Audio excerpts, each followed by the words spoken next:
Hello. Oh. Hello. I'm so tired. Big M's first. Congrats. Earliest stream ever done. Yeah, look, I was bored. Okay? I was bored and enthusiastic. And that needs to be capitalized upon. Hi, Perons. How's it going? Welcome in.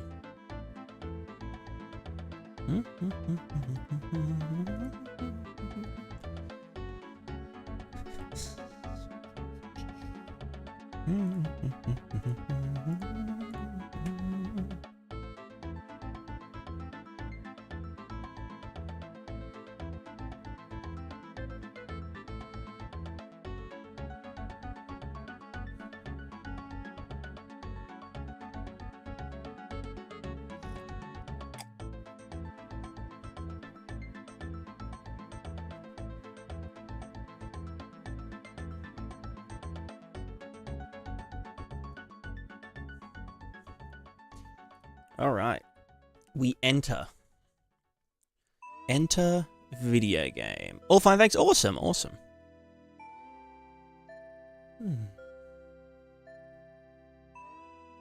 Just face YouTube versions in the like this. Yeah, okay. That's what goes around comes around, I guess. All right, let me show you guys what I've been doing the past couple of days. The past something days. I have been doing Water 2.0. So essentially, I'm just like spawning water out of my dude, as we do. But I'm currently, I forget what I was even fucking doing. Basically, I've got water doing water things, right? Which is cool.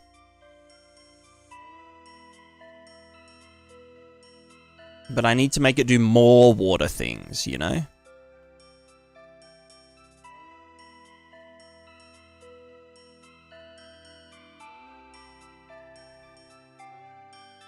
So this is mass preserving.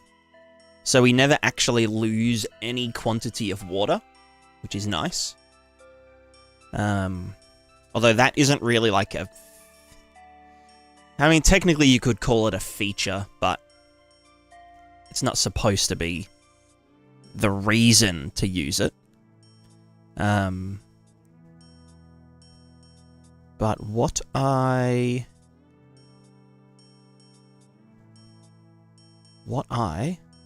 nice phone, thank you. It's just a, it's actually a little texture from a photo that I took. Where did it go? This...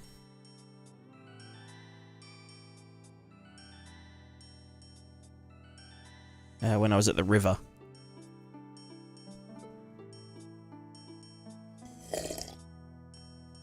That's right, I actually went outside to get reference.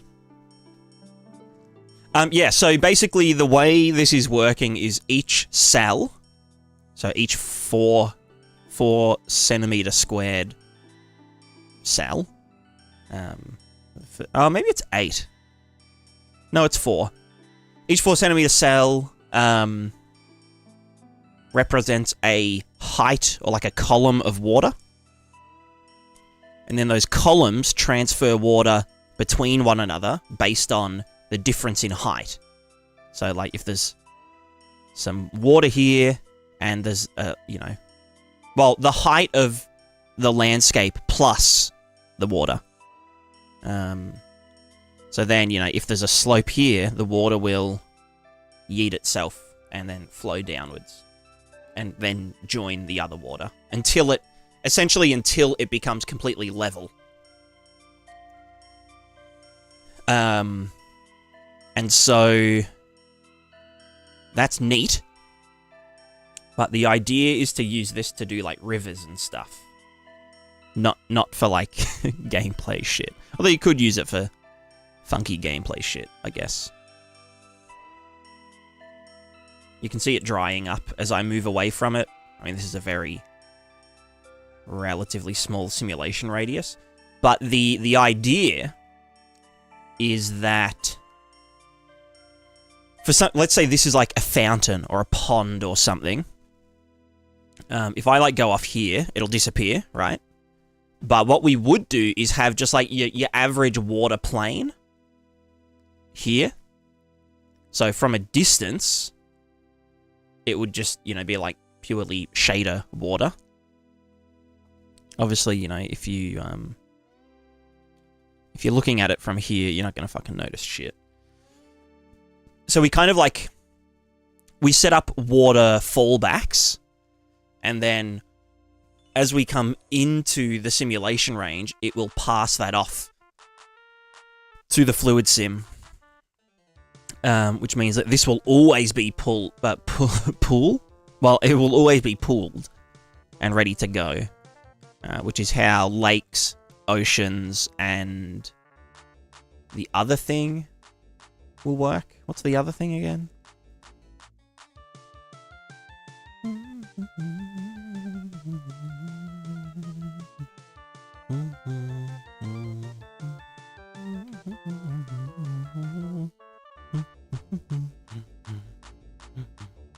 Yeah, so it is a fluid sim, Frank. It is a fluid sim.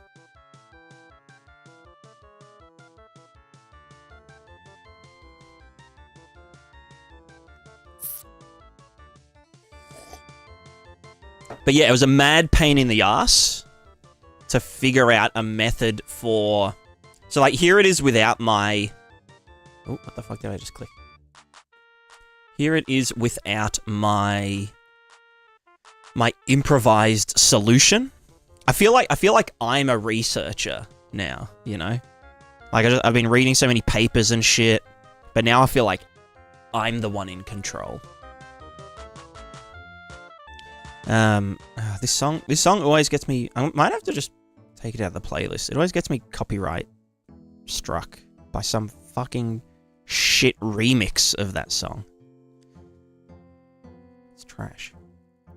Let me just get the water column height. That's just going into Z.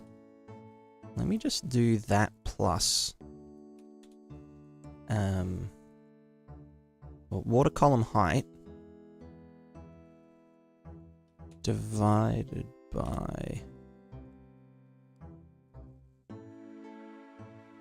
10 saturated, and then where is water pressure? Water velocity pressure by delta time, some value, no clamp, plus water height. I'm not doing water height at the moment, so we'll do that into there.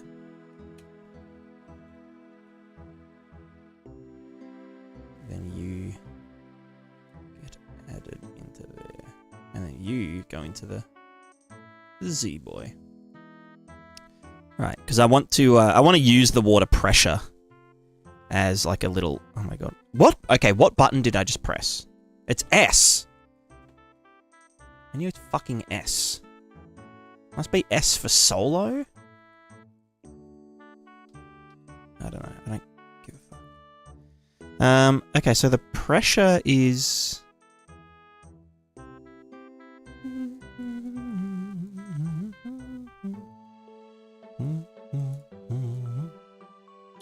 Maybe we subtract 10.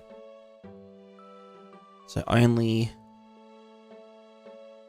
in water deeper than 10 units do we want to get the water pressure and add that as WPO. Or as height. Because, yeah, where the water bumps in down here, that should be, like...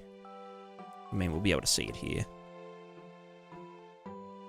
Okay, that's a little bit too much.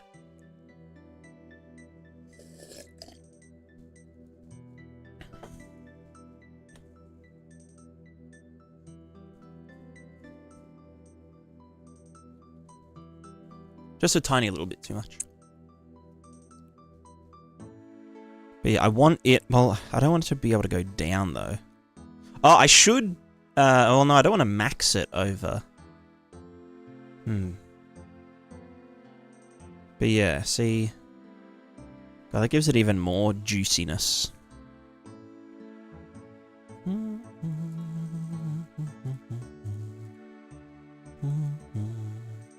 If I do clamp it... I don't want to clamp it though, it's so lame.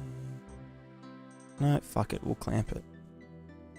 Maybe we'll glamp it at... Or I wonder if... Is there a better way to do a... Not like a clamp, but like a soft clamp. Like an exponential clamp.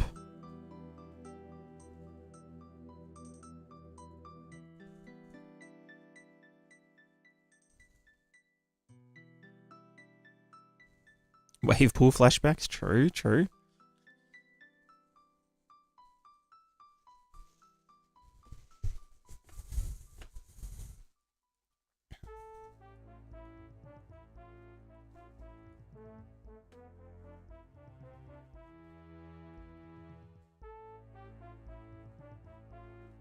If I... Let me get a calculator out.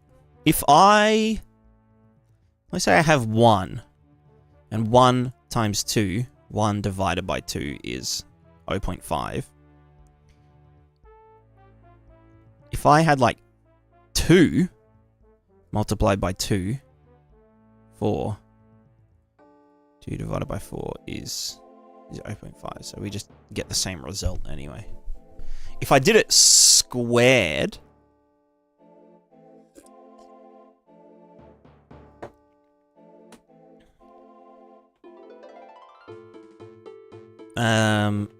So 1 squared is 1, 1 divided by 1 is 1, 2 squared is 4, 2 divided by 4 is 0.5.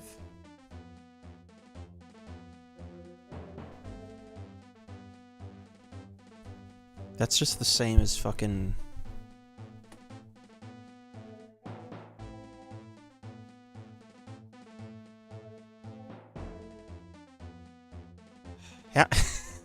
How can I end up with... Oh, not calculator, I want paint.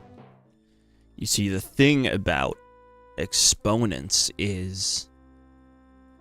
Let's say I have like a 0 to 1 value.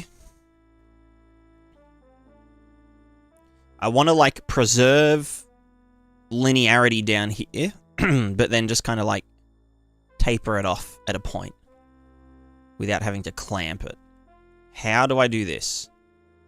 Does anyone know mathematics?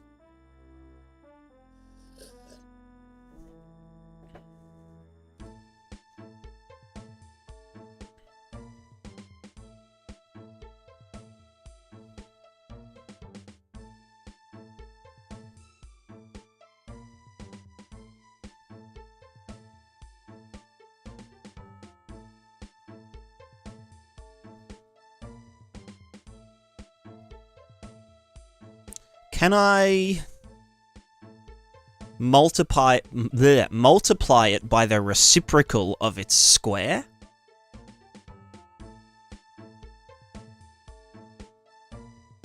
Maybe. So the reciprocal of 1's square is 1. Can you use a curve? I could, but it creates a bit of extra complexity. Oh, actually, no, you know what? In Niagara, it's kind of easy, isn't it? Because I can just... Oh, yeah, you know what? You're right. Maybe we'll just go with that for now. This is pressure height. What's it called? Get curve, sample curve.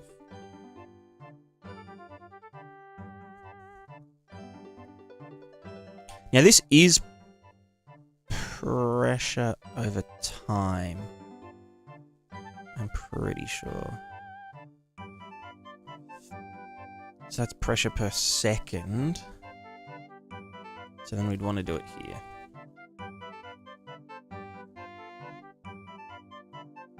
Yeah, it's a really good idea. This is why I stream, you know?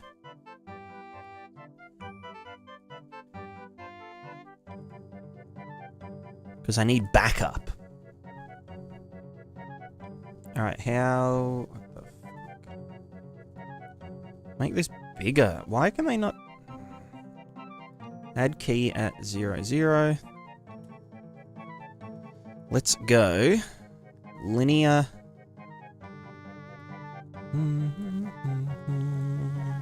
Until 10. So 10 to 10. And then beyond that... we will say at 50... 50 units is what, half a meter? That's kind of big, but... at 50... we will do... 25. And so then we'll just... look up tail... threshold, use it. Use lookup tail. Oh, right. Okay. Instead of math. Soft min to soft max, like very much in hours. Do they have them in here? No, they don't have them in Niagara.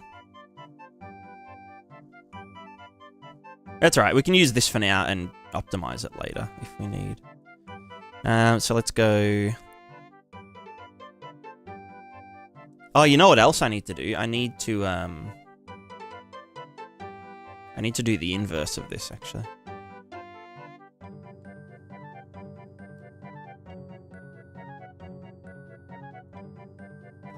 Should I just sign... You know what? Seebs, let's just raw dog it.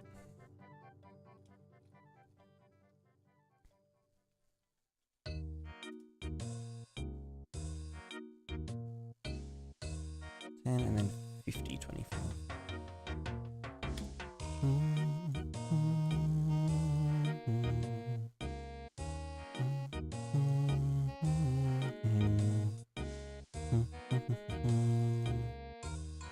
Oh, right, it goes to the one before.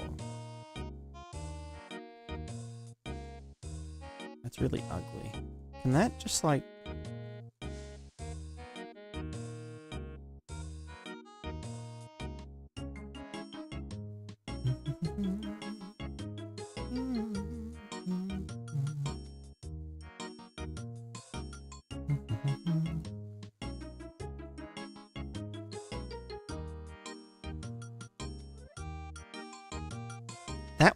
That one is linear, right? Because it goes from previous to current. You know what? Fuck it. That's good enough. And then I might even just have to scale. I don't fucking know. Who cares? Who cares? Right. The water shit. It's a bit... How's it going? I don't even know what fucking values it's even putting in, though, you know? Even this might be too much.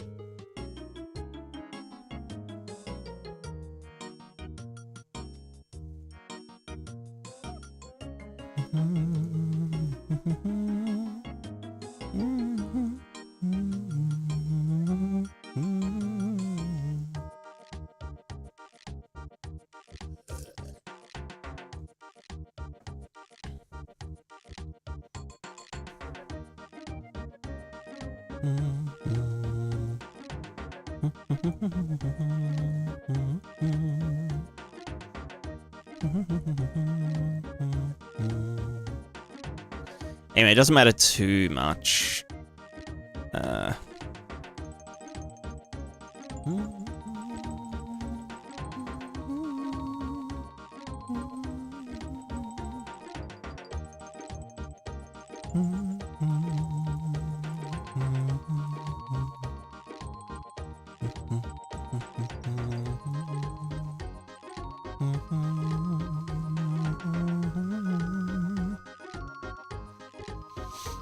Alright, let's rock today. What the frick do we need to do? Everything. No, we need to... Right, I want to test how this actually works with something like an ocean. Which means we're going to need like a flat surface.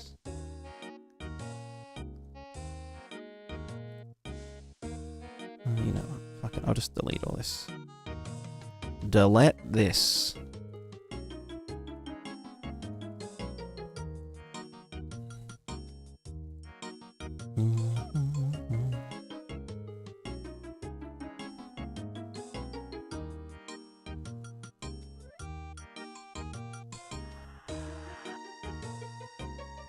Alright, so let's just do in our water shit.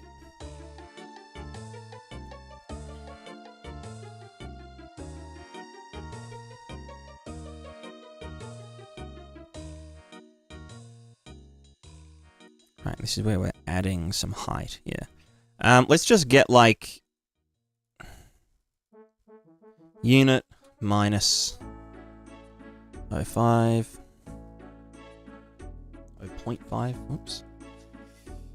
I get the length multiplied by some number, 2, 3, and then saturate. Well, actually, no, we'll just do that, then 1 minus. Well, no, well, 1 minus even. We'll do this. That's saying distance from the center. Now it's got a black hole in the middle, and then we 1 minus that.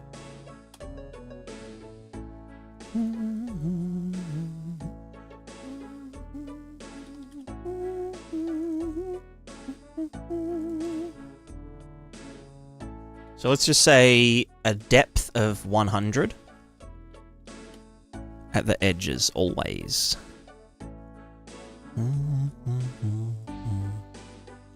And you know what? Let's stop adding our own characters shit to it. Let's just yeet that in. All right, so we should get you piece of fucking garb. You garbage man. What's that going? Oh, that's going to the wetness mask. Wetness, max new water height. Alright. So this will just put fucking water everywhere around us. I wanted it the other way. Also, for some reason, I feel like it isn't.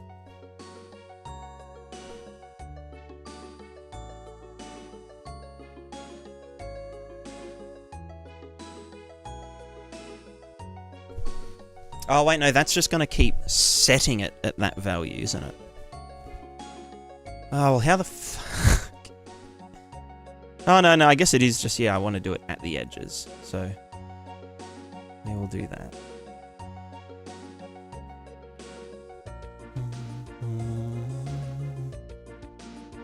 Wait, what are you doing, brother? Brother.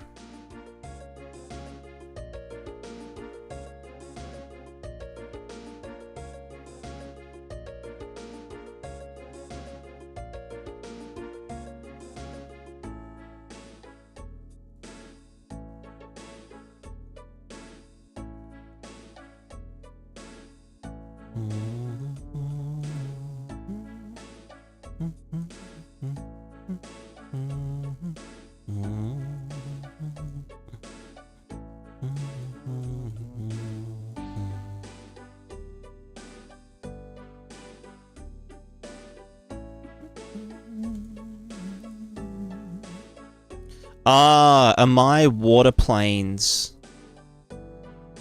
No? Excuse me?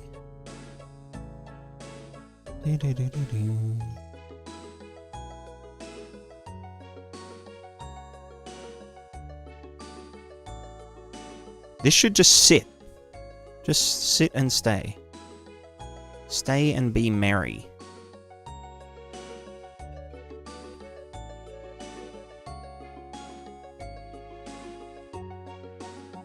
Alright, well, it's super cursed. I mean, part of that is just the fucked up screen space. Reflections. The other part of it is that... you know, it should be the other way around. It should be at the edges. We want to spawn the water. I don't know why it's spawning it here, though. That's saying...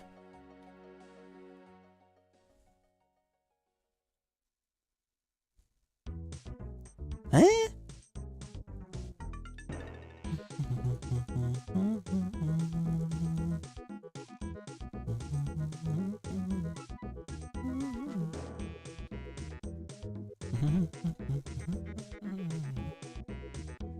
So that's just spawning it around us. Or like setting the max height to be some value. So if I did the inverse of that, not 1 minus, then that should be setting it to that everywhere but in the middle to begin with. Good. So now go higher.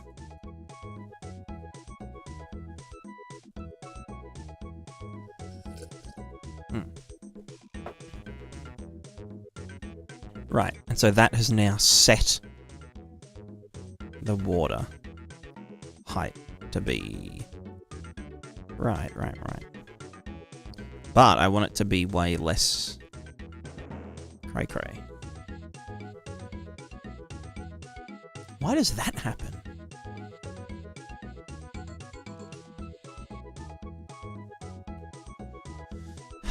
Matter of fact, hello. How's it going? Welcome. I do.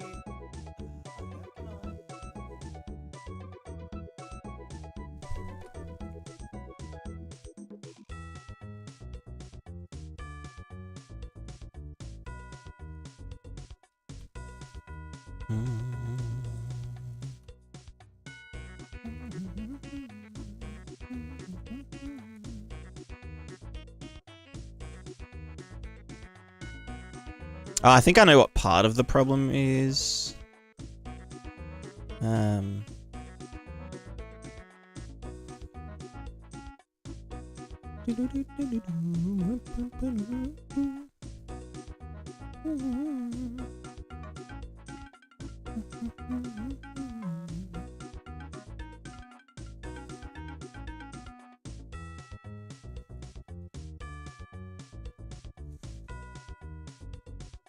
Let's just chuck a bunch of fucking water down, or whatever.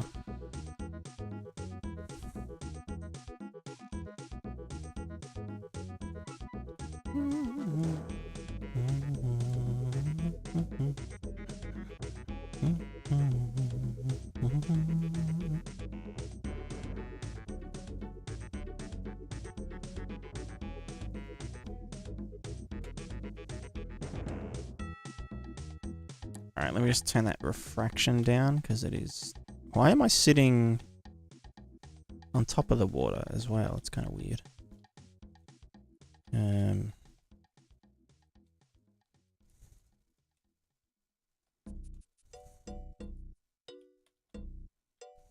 What the fuck? Alright, you know what? Just fuck all of that. No, come back. So cursed.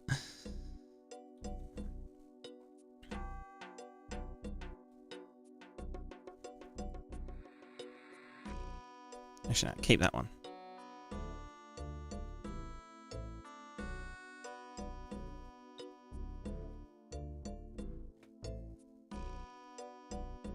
Alright, let me just get rid of the sideways WPO that I had going on, because it's just a little bit fucked.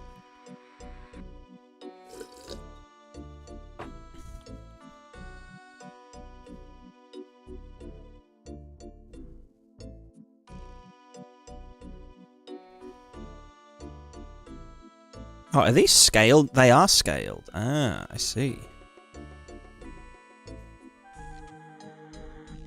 Maybe I'll just do 2. Scale 2. And just YOLO them.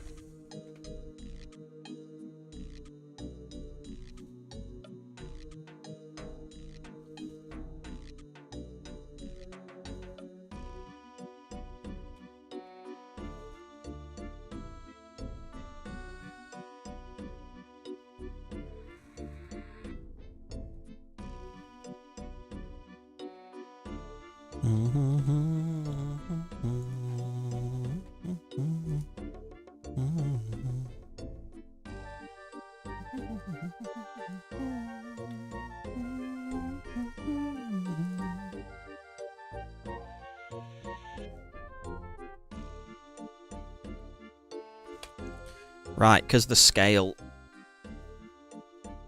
The Z-axis scale. Yeah, that was it.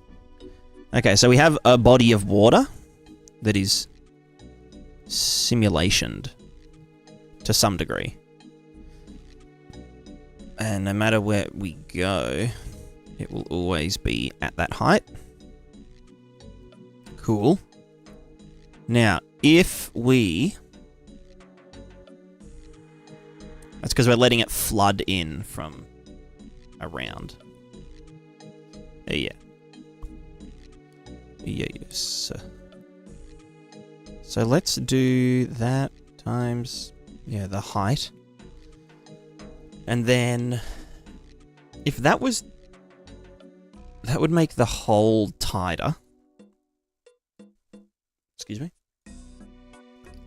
How do I do, like, length... Length minus 0.25.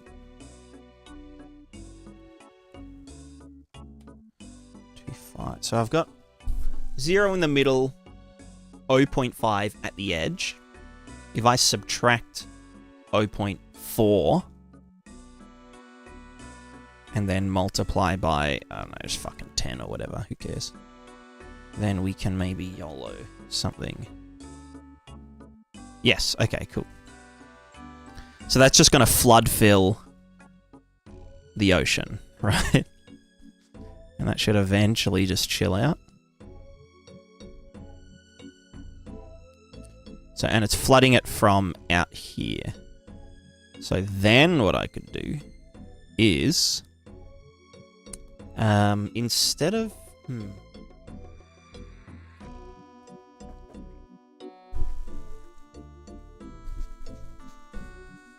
Instead of maxing it,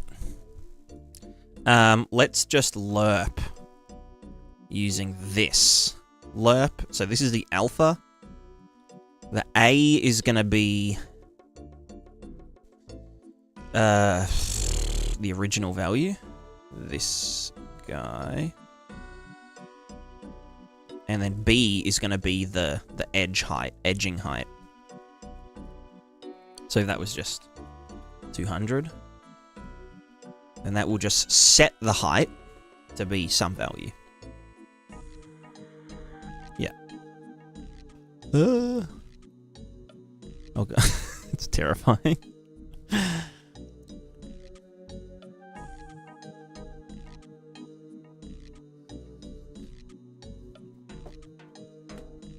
Okay, and so that is all filling.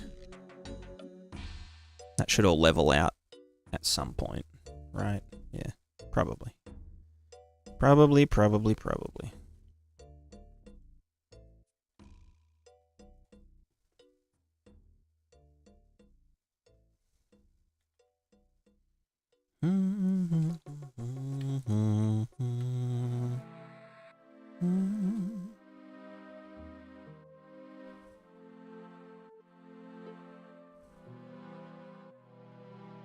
Okay, so it's still there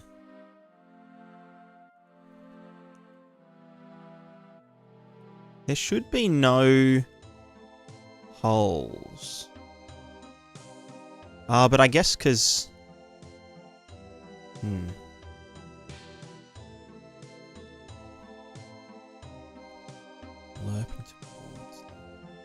Yeah. Alright, let's get like a couple of little bits and pieces in here.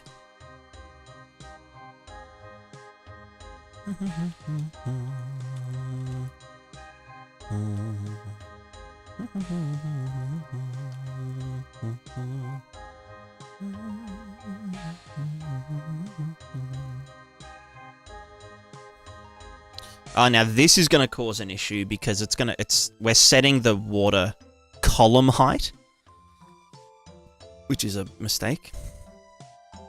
So maybe this isn't a good idea because this is just going to like giga fuck it.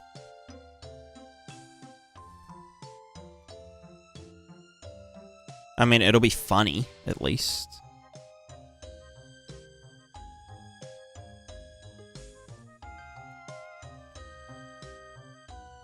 Wow, is this Niagara? I get it, Niagara.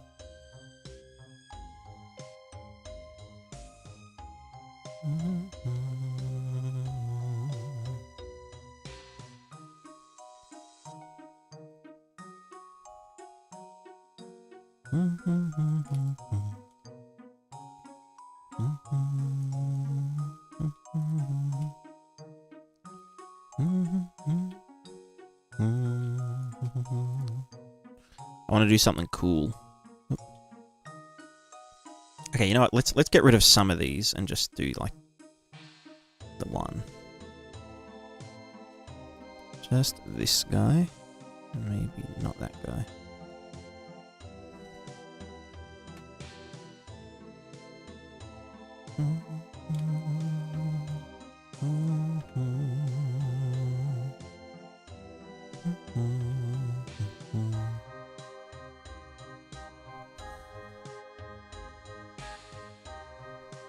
Yeah, right. So the simulation's around here. So usually what would be happening with this system is we would... Oh, that's a bit odd there.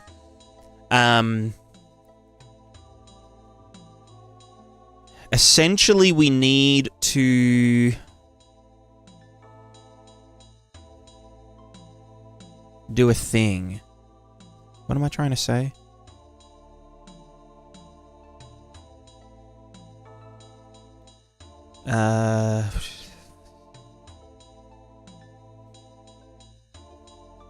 We need to do a thing.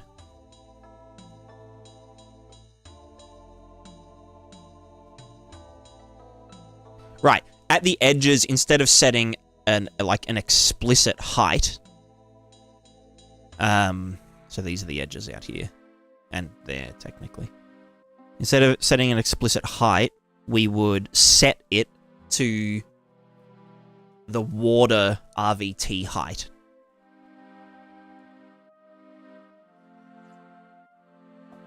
I haven't tried it yet, Jed. Yeah, what I was saying is if the... That's not as cursed as I thought it would be.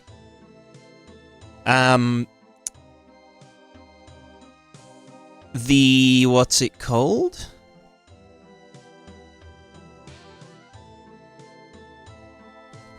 The fuck am I trying to say?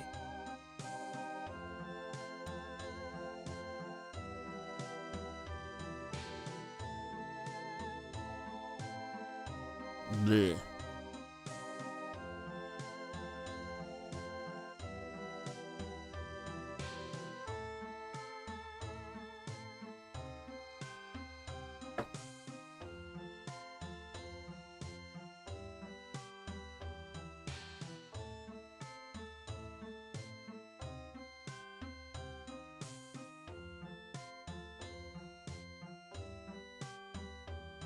What am I? Oh, right, yeah. So what you know, like, you know how sometimes the RVT in Prismatiscape, like the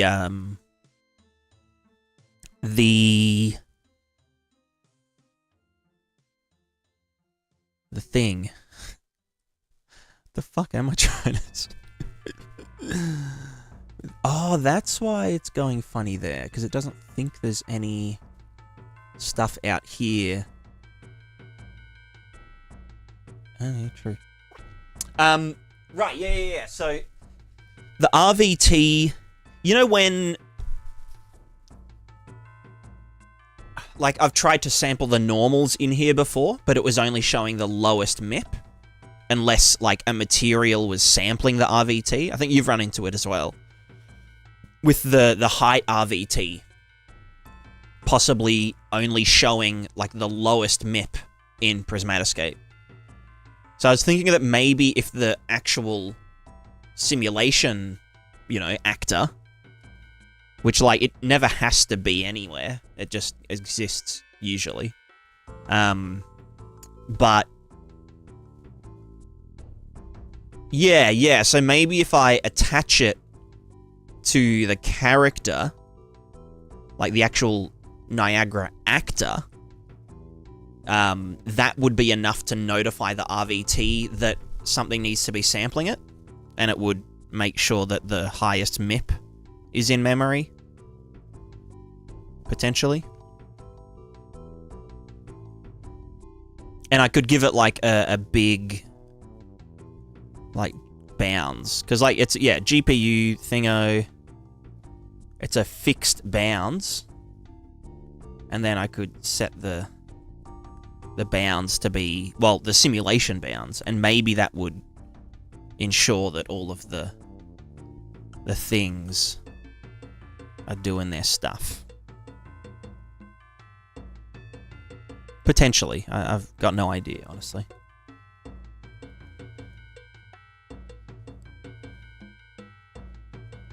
Yo, Legend of Zelda water temple rising from the thingo? Rising from the thing? Ready?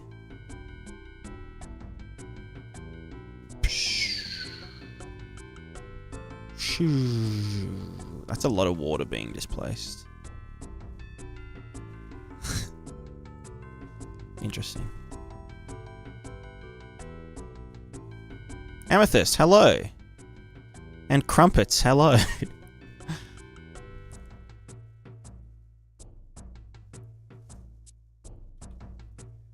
Shwew.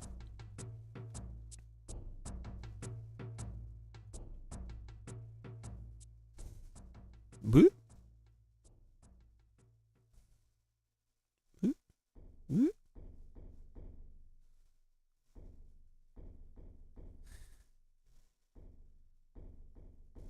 I did want to do something. I had an idea about see how it's like clipping here? And obviously the shader is too fucking dumb there. But I had an idea to fix the clipping. And same with, like, you can see there are some little bits here that kind of like this bit here. I was thinking maybe I can just blur the water height, but use I don't know. Would that work, though? Because then if there was water up here, it would automatically zhuzh outwards, and that would go funny. Yeah, I don't know.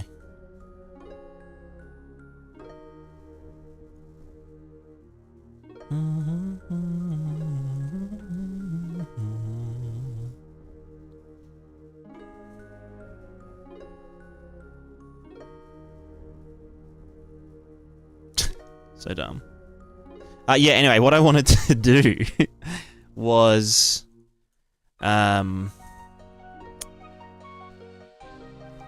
stylistic choice. I mean, look, it's not the worst idea.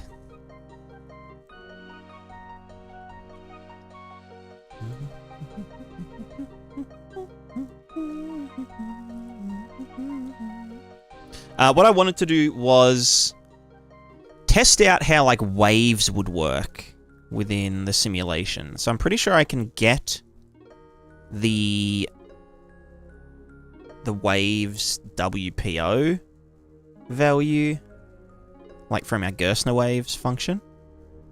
Although I should probably fix the weird flow issue first.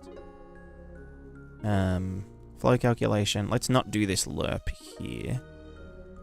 That can fuck off now. You can go into there. Cool.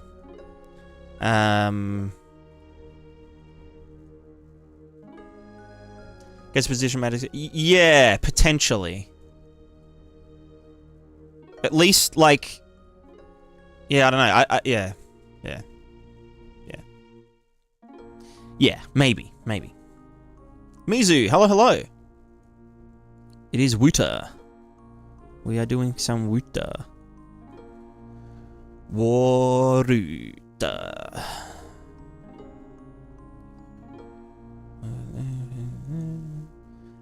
Okay, let's get... Oh yeah, the other thing that I was dicking with is the... Oh, it's not here. Let's just do it in here. Offset water pixels, get water grid location. Water waves projection. That gets done on the wave grid data. Wave data grid. Water waves projection. Yeah, they all get saved into this guy. But then in here... Well, that's where we offset some shit. High flow column high. That's all good. That bit is just getting the location. Water domain data. This is where we do some fucked up shit at the moment. So let's just do this. And put that into there. And then we are going to do float, water, column height.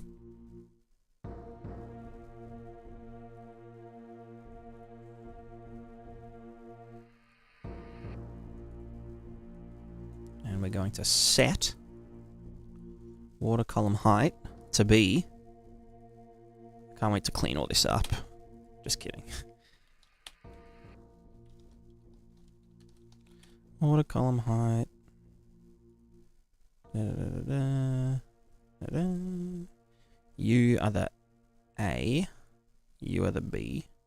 No, you are the that guy. B is gonna be. Haha. I think for now I'll just make it the Gerstner wave. Water wave distance.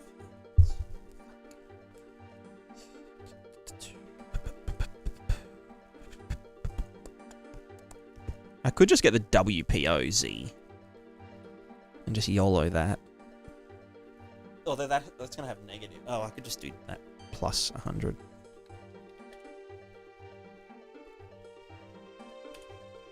Or plus 200.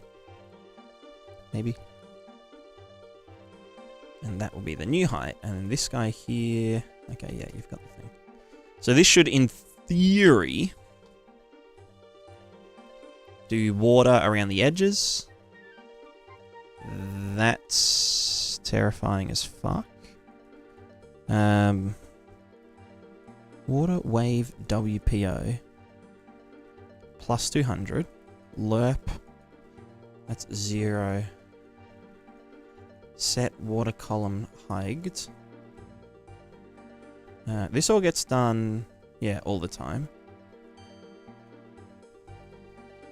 Did I plug this back in? Water column height is all of our update shit. You fuck off. All the shit gets updated, blah blah blah blah.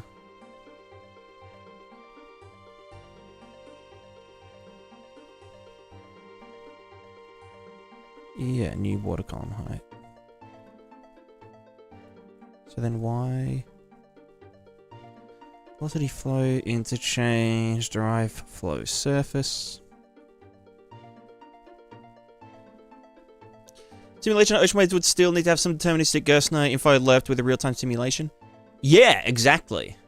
So at a distance, you would just see, well, the fake waves, or, you know, the deterministic Gerstner waves. Maybe with a bit of, like, distance field interaction at, like, you know, the shorelines and that kind of stuff. But then when you're within, you know, 20 or 40 meters, then it starts to simulate. And maybe I could slowly lerp it towards, like, a target height over time. Like, really, really slowly. Just so, like, if there was, let's say it was raining, right? And so we just add tiny little bits of noise, tiny little, like, you know, units of water everywhere within the simulation so that it can then flow into all the cracks and then, you know, create runoff and dripping and all that kind of stuff. We wouldn't really want to, I don't know, let's say there was, like, a fountain in the town square. I mean, it would be kind of cool if it started overflowing. But I just think, like, I thought up a really dumb edge case earlier, which would be, there's a fountain, or, like, a pool of water, and you go and you splash all of that out onto the ground. Then you move this way so that the fountain's water gets lerped to its, you know, its starting position again, but this doesn't, and then you move back and you splash it all out again. You could technically, like, flood places that you're not really supposed to flood, because you can replenish the water, you know? So, I don't know. So maybe, yeah, having, like, a very slow target lerp would be a thing. Water column and height. Yeah, why is this not setting it? Is it because the WPO is just dumb?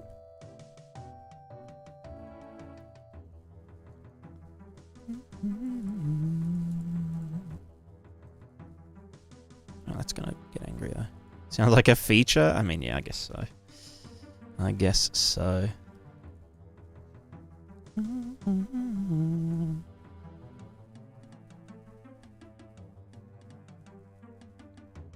Oh, it's because as soon as I put negative values into the sim, negative water height values, it just, like, shits its pants. Does that just mean that this needs a... Yeah, okay, so we've got a 5 meter deep ocean.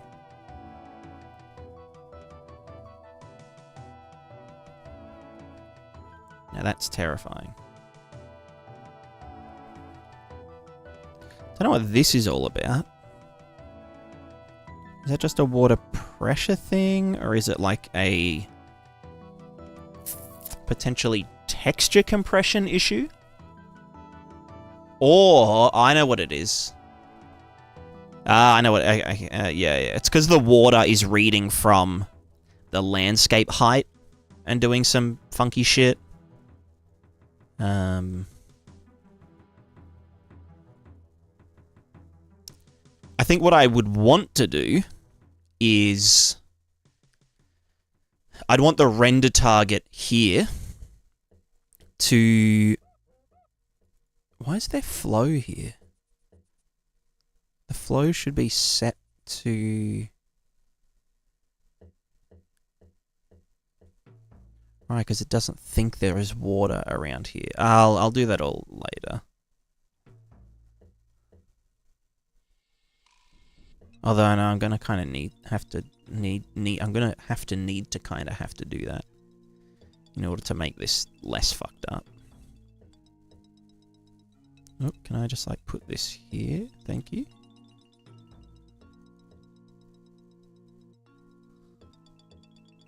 I also think I am getting a tiny bit of velocity feedback. Like here.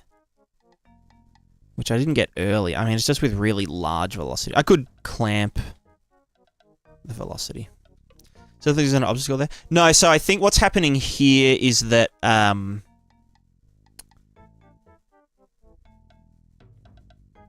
just yeah, the RVT. It might, if I like get the RVT and turn compression off, it might be less fucked up. Charismatic escape, landscape height, land interaction height. Just make it like less fucky.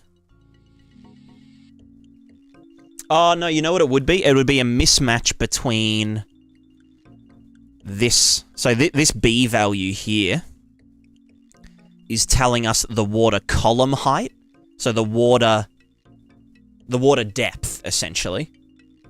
Can that, like, change? No. I wish you could, like, alter it just in the viewer. So yeah, that's saying the water depth here, but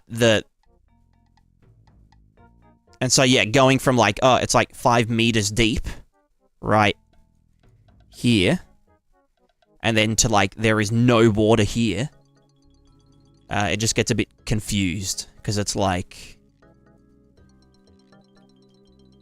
because the water shader is using the RVT height to do its thing. Does that make any sense? The solution would be to print the absolute height of the water into the stuff. The maximal absolute height. So, like, get the absolute height, maybe do, like, a blur of, like, up, down, left, right, and take the max. Like, max them over one another. Yeah. Neighborhood rejection when selecting height. I'm not exactly sure what that means. I'm just a guy. I'm just a guy with half a brain. Alright, so if we have our usual water shit, how do these waves look? That looks dumb as fuck.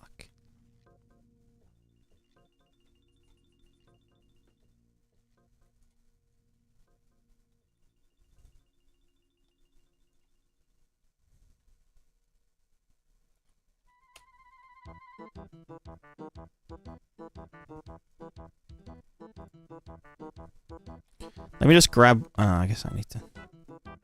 Let me just grab one of these and put it... I need to actually, like... There's so much shit I just want to test. But, like, you know...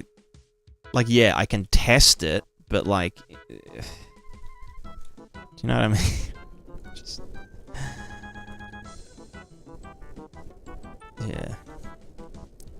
Split water post process. I haven't, I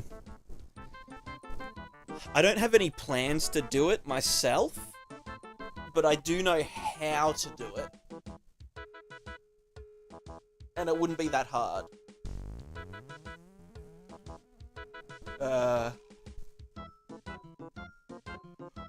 Essentially, you just get the clip plane of the camera. So where, you know, where the water would disappear or whatever.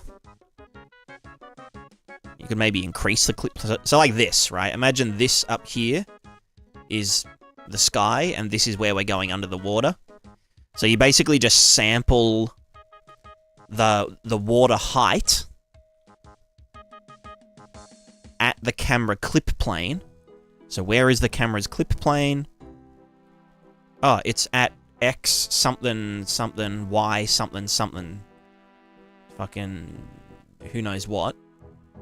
And then just use that in the post-process to do the split water. So maybe I could. Why is this so confused? Is that because, like, this is too hard? Classic hardness issue?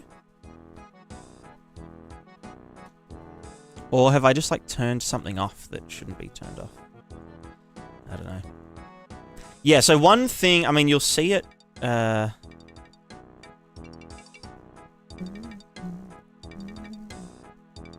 really probably a feature? Okay, yeah, you know what? I can probably do it. It's not that hard. Ha! It's not that hard. Oh, you know what the problem here is? No, I don't actually know what the problem here is.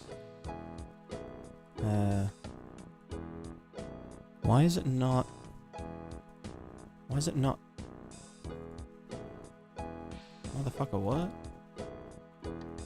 Can I just do, like, a water set initial?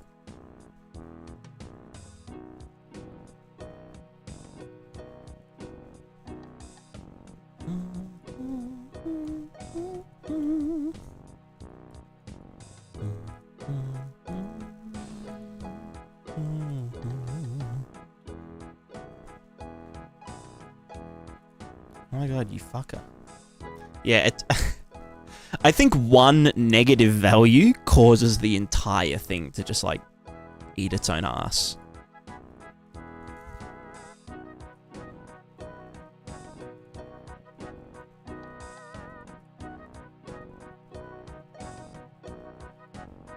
Yeah. It's definitely a later thing. Poking around and Godot putting your flow map over. Hell yeah, the triple flow map. I actually made a three-dimensional version of that flow map function. So that it can flow volumetric textures and shit. Turned out really well. Did ya? Yeah, I did. It was pretty sick. Yeah, I did that for my climate sim stuff. Alright, let's do...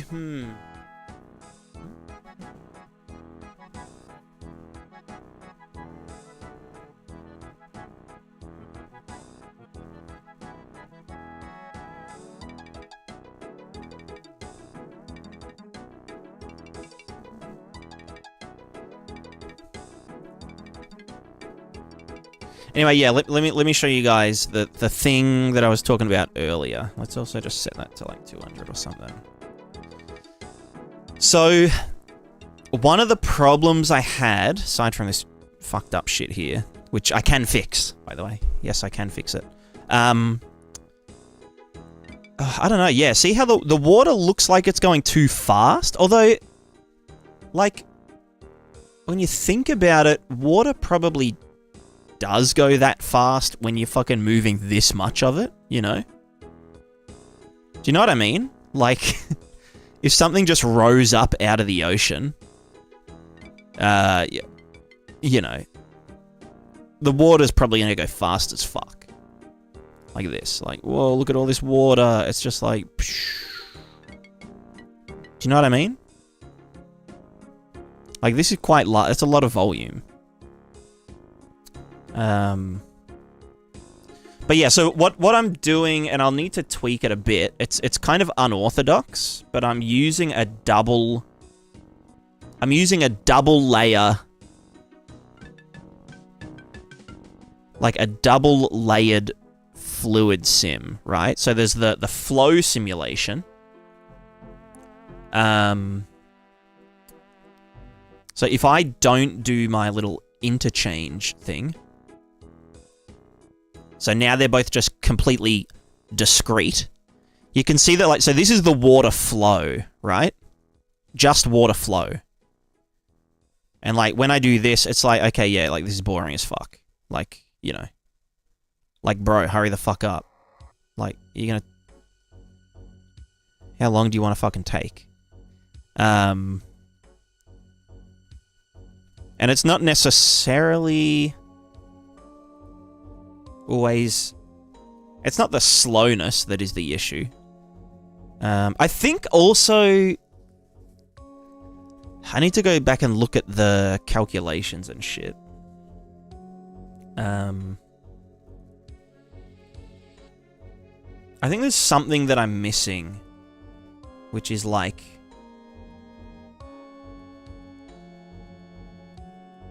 not that. The flow surface. Which is factoring in the height. So this is like this is gravity, and that's some acceleration factor, right? Although that goes too high, it becomes unstable. So I think 8 was like my maximum. Did it slow down from when it's Charlieverse when it's not? Yeah. But I mean, this should all be flowing over it as well. Like, this should fill up way fucking faster.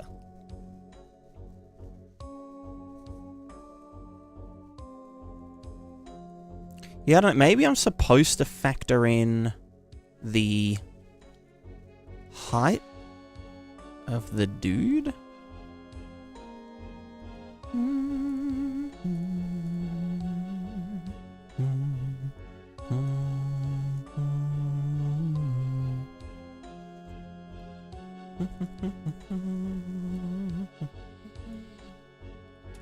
If I, like, did this squared...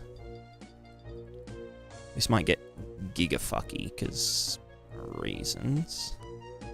So wait, that water height... That's the water... Oh no, that's a landscape height. Fuck off.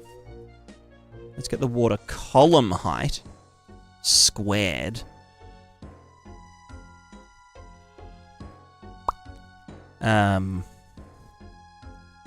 Water column height, and then also this guy.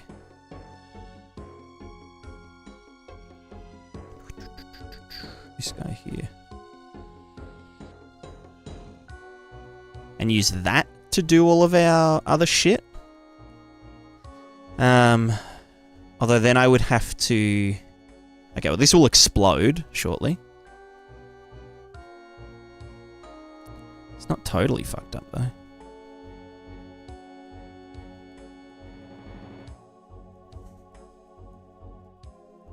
And then I would have to unsquare it on the way out.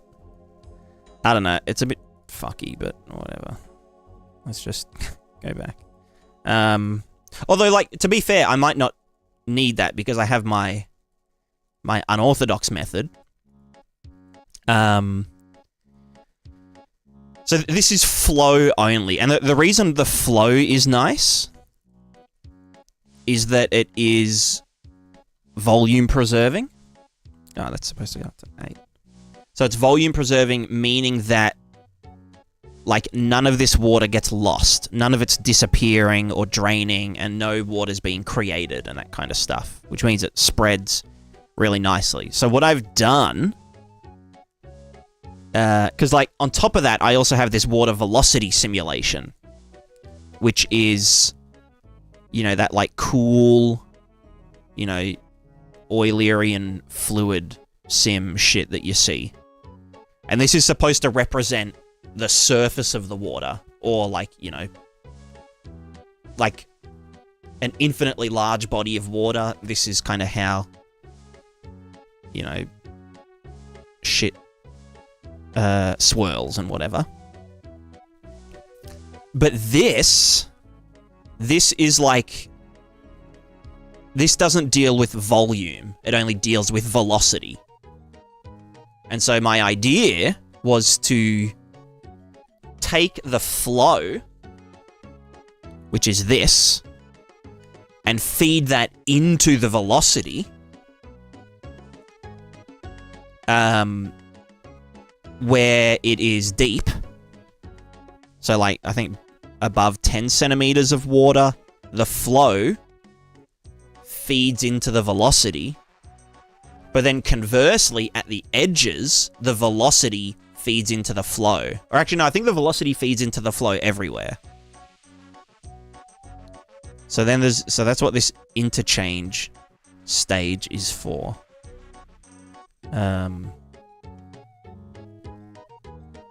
Where the fuck is it? Here. So this will get the flow and feed it into the velocity, and that gives it like this kind of bounciness as well. Obviously, it's going to be totally fucked up here, but if I had like a... Well, you know what, let me just show you with this. So if there was no interchange going on, then looks kind of boring. And so it's like, oh, cool, yeah, there's water, and this thing's rising out of the water. Whoa. But it's like, after it goes down here, like, nothing's fucking happening. Like, it's just... It looks like goop. It's just goop. We're just gooping. Whereas once I do velocity interchange... I mean, one, it's a lot more faster. But it also, like, bounces and, like, you know, does some shit.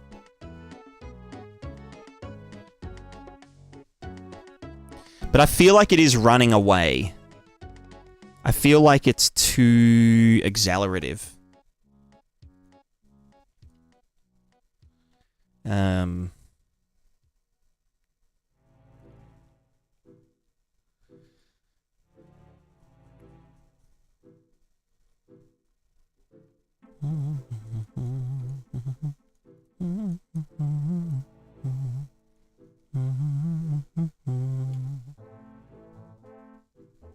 So yeah, it's better, but it's not perfect.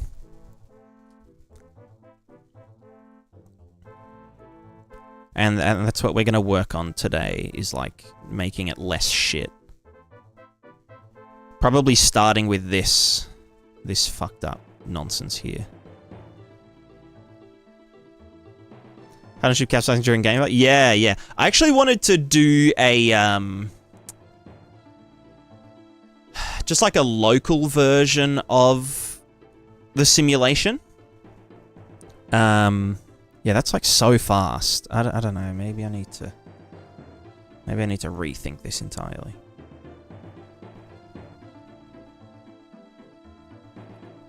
Oh, no, that's just because I set that up to 4.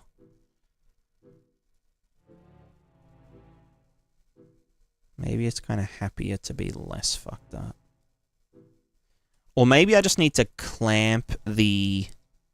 Oh, I actually do something in the interchange stage. But it's kind of hard because I don't actually know... Like, the difference between flow and the other one. Flow and... Ah, right, I'm on here. The difference between flow and velocity is like kind of an unknown. Like what does that mean? You know? Because the flow is about how much volume is moving from one cell to the next. But the velocity is just about how fast is the thingo.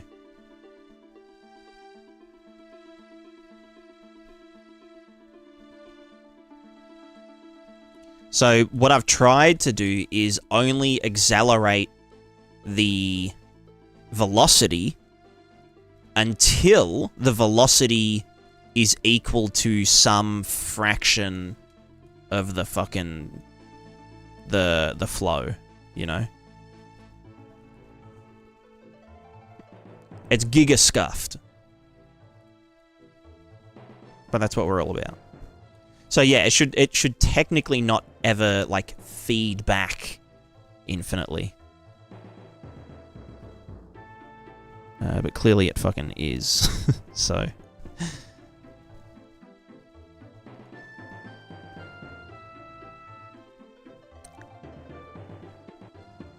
because yeah, the velocity is like the flow map speed as well. Which the flow map speed I've like, you know, I've tweaked so that it pretty much matches the actual travel of stuff.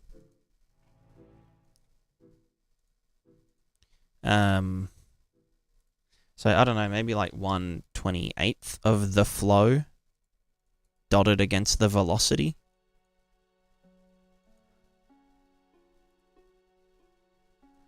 Oh, right, yeah. Or do I want it the other way? Oh, right, the lower the value is, the happier.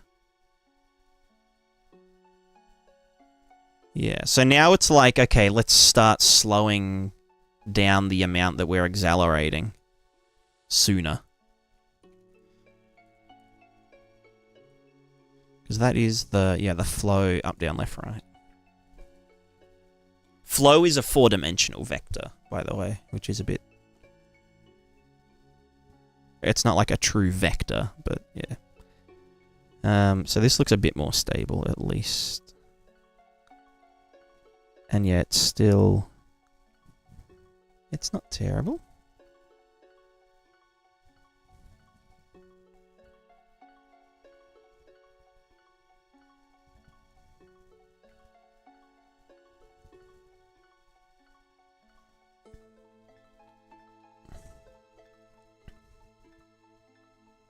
Yeah, I think once the boundaries are a bit less fucked up, it'll be a bit nicer. Whoa.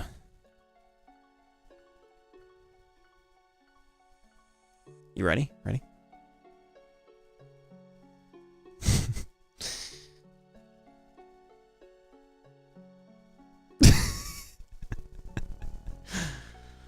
I'm trying to think how the fuck do I, like, stop this from happening.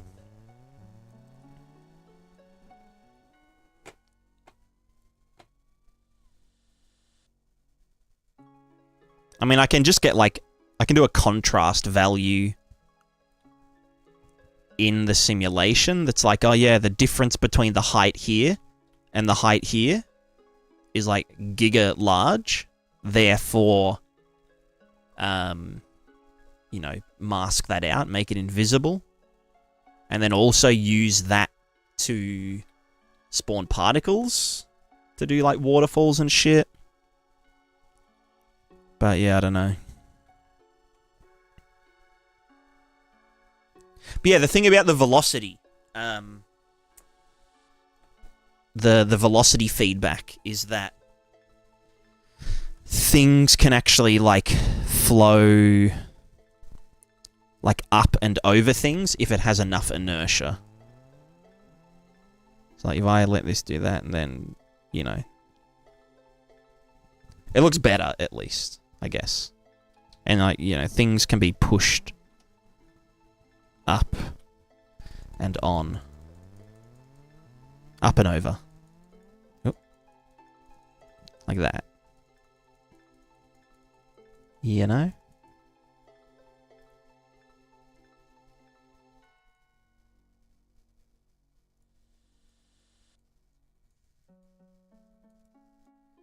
Where was my little viscosity? Viscosity to 10, decelerate 25. Yeah, whatever.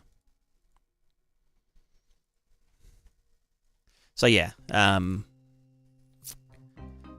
that we're caught up, I wanted to dick around. So one thing... I mean, I always say, oh, one thing that... blah, blah, blah.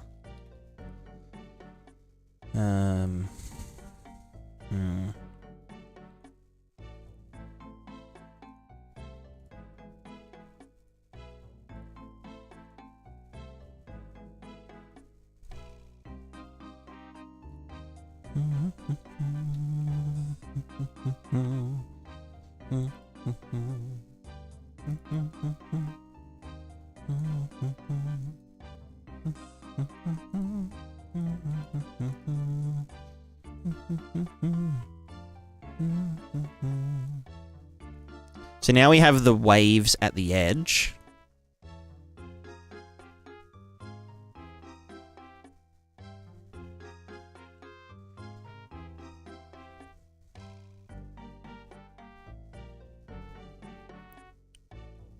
which is a little bit extreme. Obviously, the radialness of it as well isn't helping. The radiality.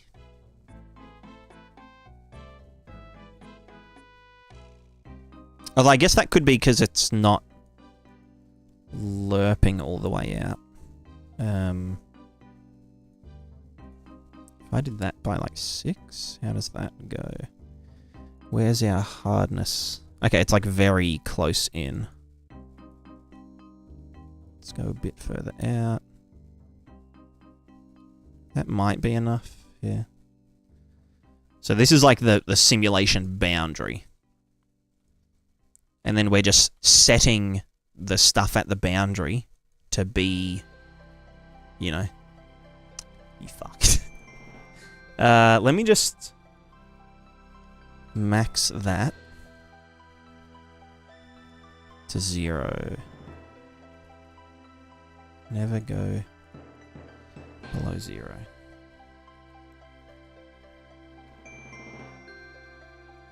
It's evil. Also, let me just make this smaller. Yeah, today's just going to be a tweaking stream, I think. We're just in the tweak zone.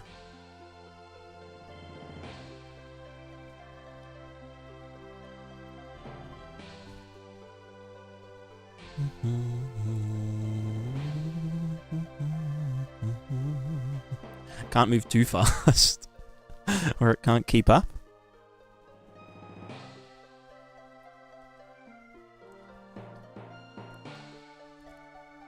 How do you use this as a water like a Flying Creek? For both. For both. And for it to be one, you know, unified equation. Shrug. So it should work for creeks, rivers, lakes, and then most difficultly, the other thing. Waves.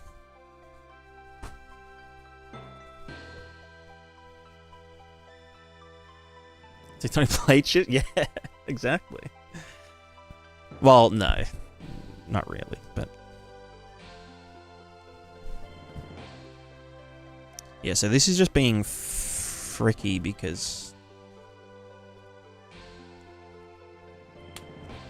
Like, yeah, here is our, like, wave function at the edges. Like our WPO waves. But, like, you can see that, like, the waves kind of fall apart. They kind of look dumb. Because waves aren't very... what's it called?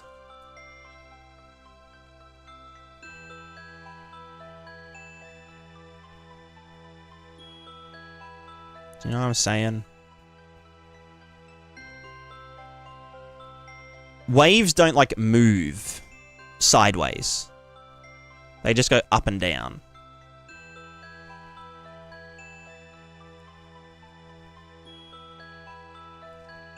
And it's that up and down acceleration that then creates the propagation of the waves.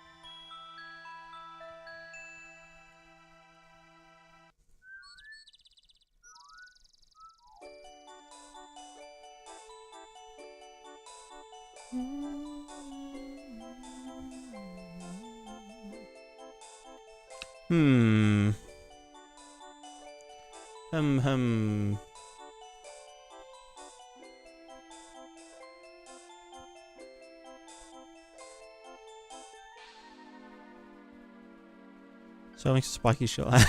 Yeah, no, that's a pretty easy fix. I just need to do it. Just do it. There's just so many, like, little annoying things that I need to do.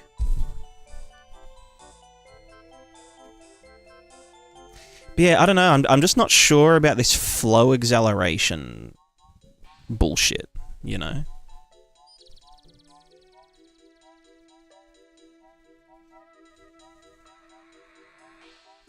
Okay, it's really good for, like, this kind of stuff.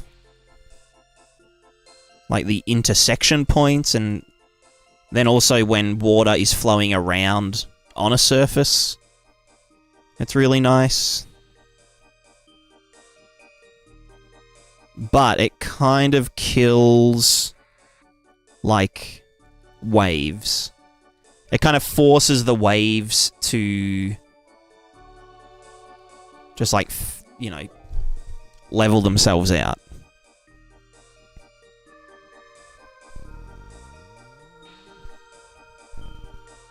Too quickly.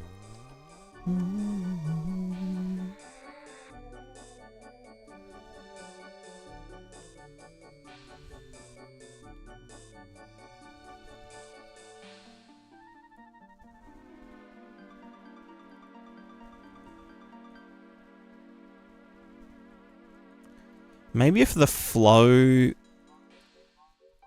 only accelerated by, like, factor of 1 in gravity, so that the flow is just, like, mostly velocity.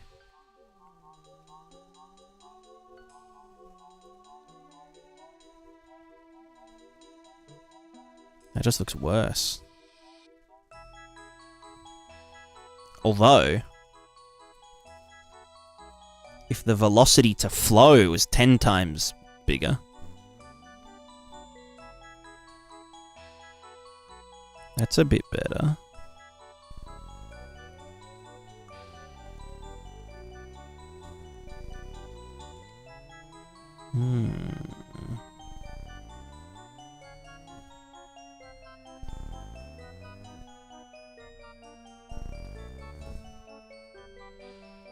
So this is taking our velocity and editing the flow. And the flow, yeah, like, displaces... Because,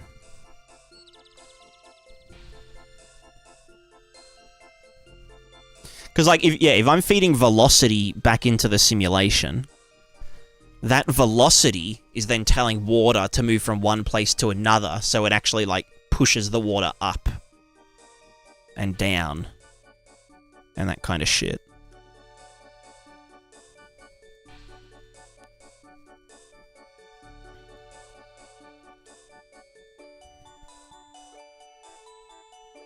But it could very easily, yeah, cause a feedback loop like this if it's too high.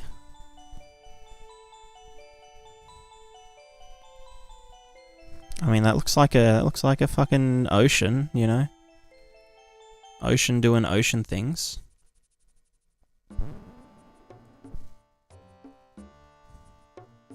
But again, it's moving really fast.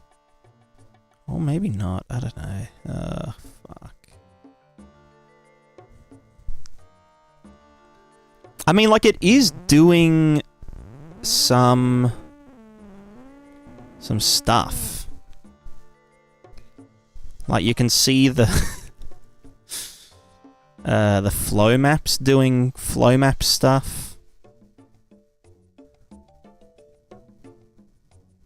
Doing, you know, like, pulling back and then going forward. You know what I mean? We're seeing some watery behavior, I guess. It's not perfect, but it's not totally fucked up.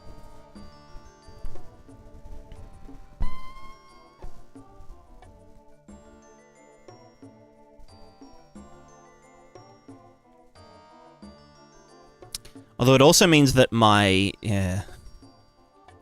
that just, like, character velocity and stuff is gonna affect flow a bunch.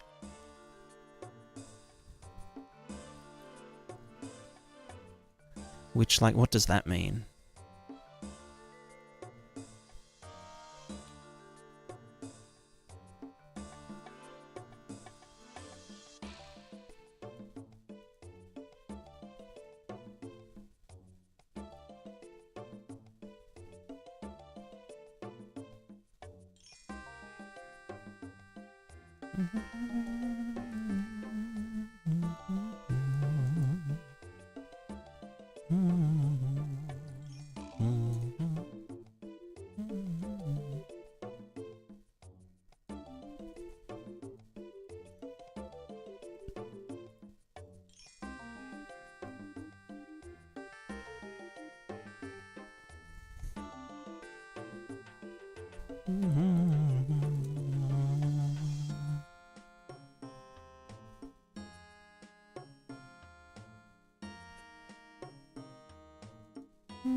I mean, to be fair, a character moving through shouldn't...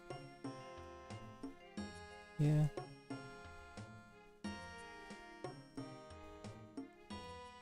I can maybe... I don't know. This shit's tough. Like, yeah, that's doing water stuff.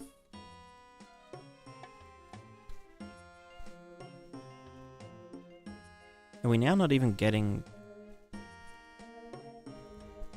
the water shit? Right. Tidal waves?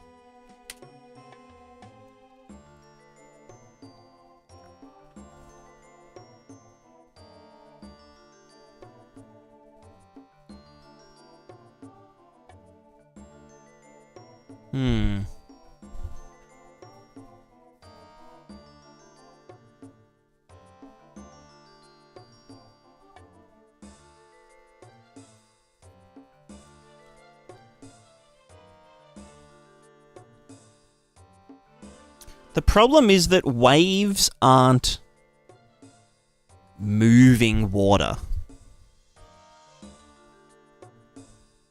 You know what I mean? Like, waves aren't shifting water around. Which is what the flow part of the simulation is doing. Particles, body, yeah, exactly. Whereas we're simulating the movement of a body of water, which is like what we would do for like a river or something.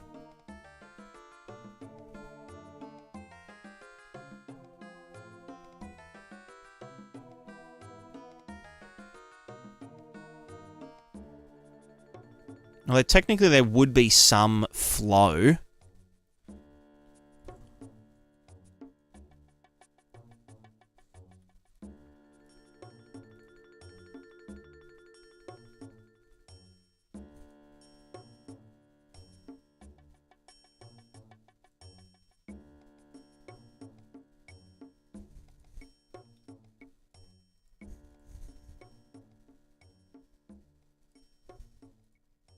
This is flow only now.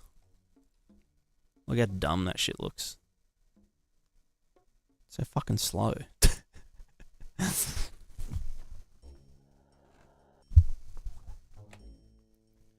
Energy hits form resistance like a shoreline, whatever's underneath till it collapses. Yeah.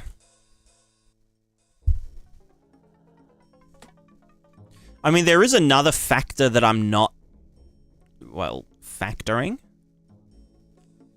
And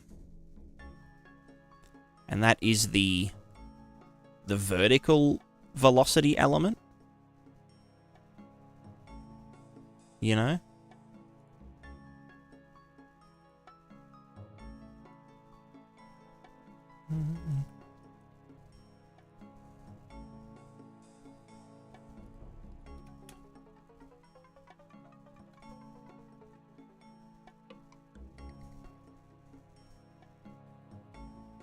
So, like, For example,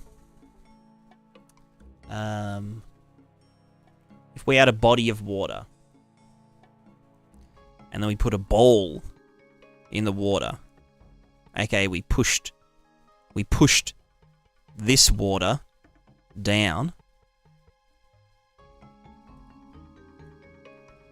we would have to displace the same amount of water,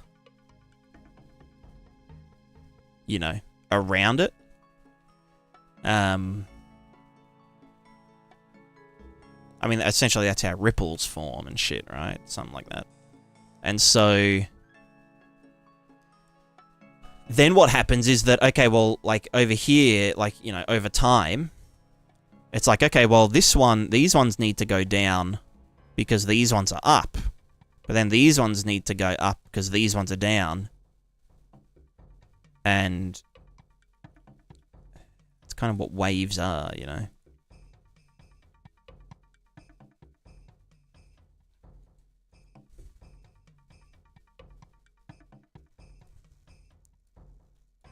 But yeah, like, I don't know. I could do the fluid flux approach, which is only fully simulate the water, like, right on the shore.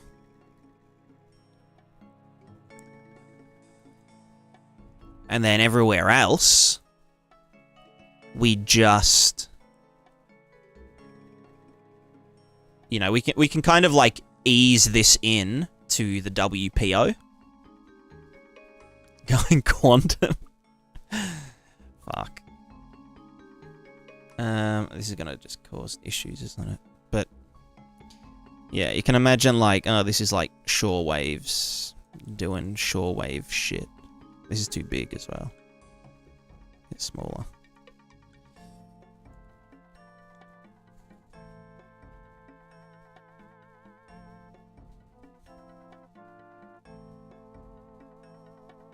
Yeah, water like coming up and like going back and like washing back. Coming up again, you know. Going around all the rocks and shit, doing water things.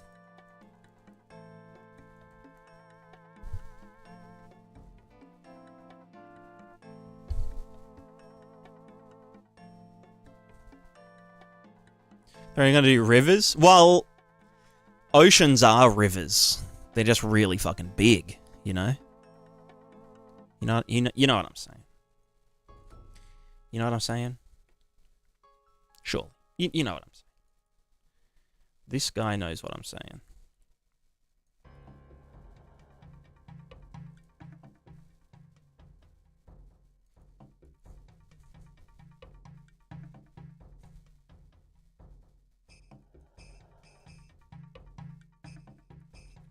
If I make the velocity accelerate way more to the flow, then it might be a bit more, I mean, it's definitely a lot more explosive.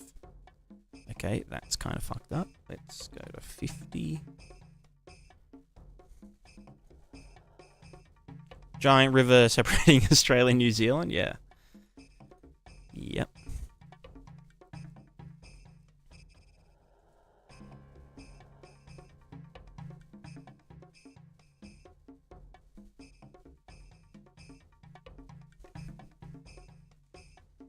I mean, look, this is something at least. I don't know. And that's how much the velocity is affecting the flow. So maybe that should chill out.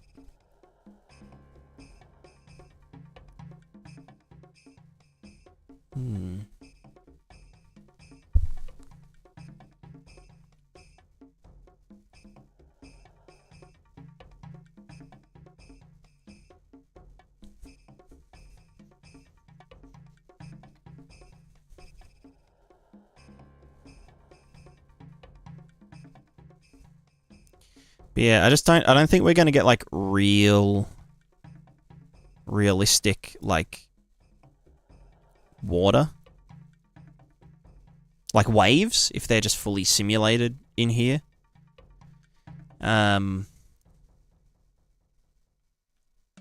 Let's just see what happens if I... Because, like, we still get, you know, cool effects, like, oh, yeah, like, it's all flowing over this shit and whatever. If I just went to domain data and I said max, or on the lerp, do a max value, so that in the center, we would get delta time, multiplied by some value. And then that would be, you know, so we're constantly lerping towards the WPO value. Ah, but then it's gonna fucking do this shit here. Fuck you. Okay, no, that's not gonna work.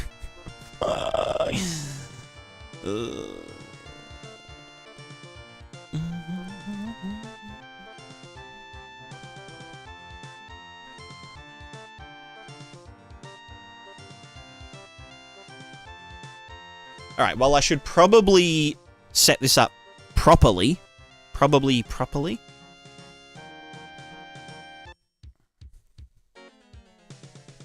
How it feels for chew 5 gum. True. This is basically 5 gum.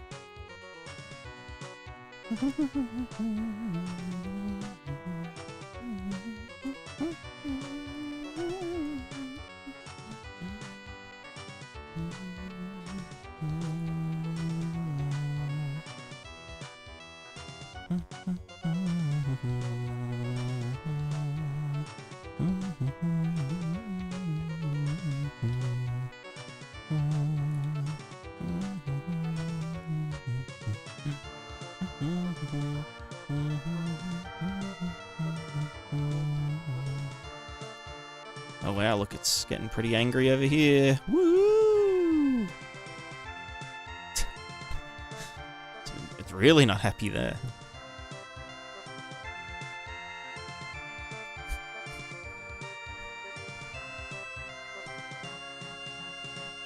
I'm out of coffee.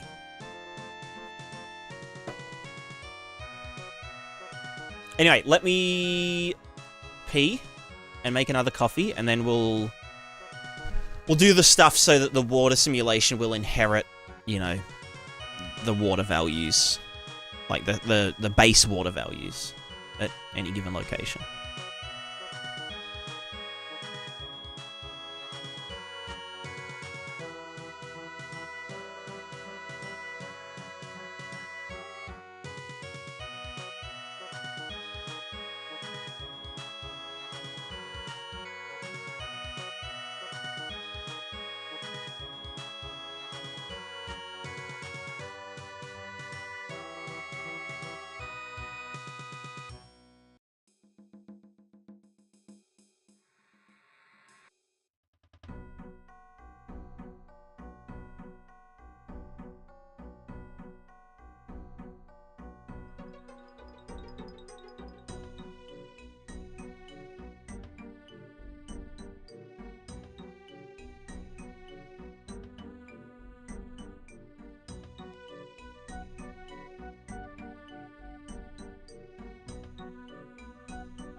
Alright, let's begin the shit. We begin the shit. Maybe I should... Okay, you know what? Let's start by...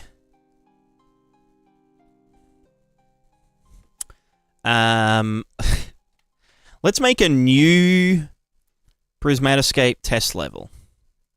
Prismatiscape map. We're going to duplicate this. This is called the Prismatiscape example map.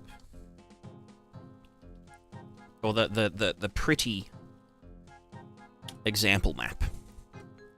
And then let's go into that one. I'm going to save everything. Alright, so now we're in pretty example map. Now we just delete every... Oh my god, that... What the fuck? Alright, let's... Also, I need to set up, like, some kind of ocean manager that can, like, instance all of the, the thingos. You know?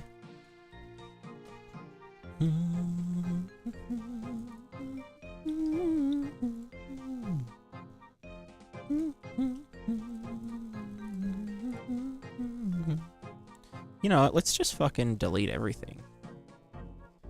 Cube, except the directional light.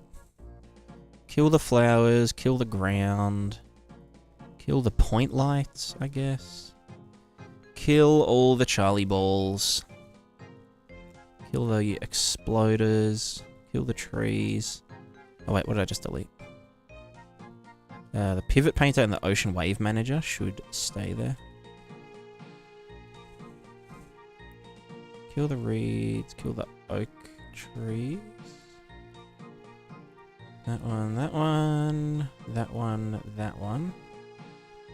Shore test, you're dead. Water splines, you're dead. Humanoid, you're dead. RVT volumes stay. All of these walls and shit. Fuck off. Reference bar. Yeah, you know what? Just fuck off. Get out of here. Spheres. You're dead. Bunch of spheres. You're dead. Alright, what do we got here? A plane, a plane, a plane. Some oak saplings somewhere. You're dead. Plane 4. You're dead.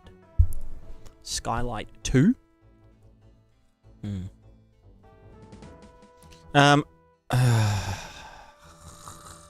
Means I'm gonna have to... Because, yeah, I wanted to make, like, a nice-looking example map to, like, showcase all the shit. So it actually looks like a level. And has, like, actual textures and shit on stuff.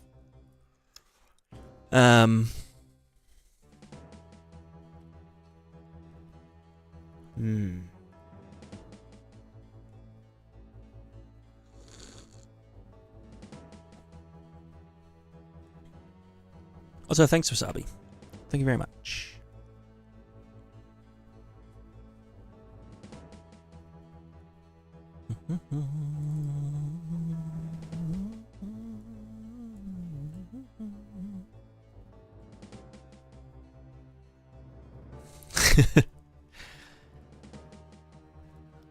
Gosh. Alright, do I want to do a landscape for this? Or...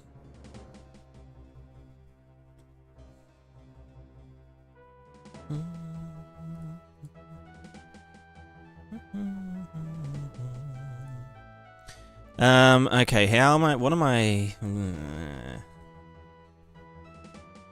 Is there anything in here? There is. I need to clean all this shit up. Official materials, get delete. And I guess pulse data is just in there. This pulse data can just go in...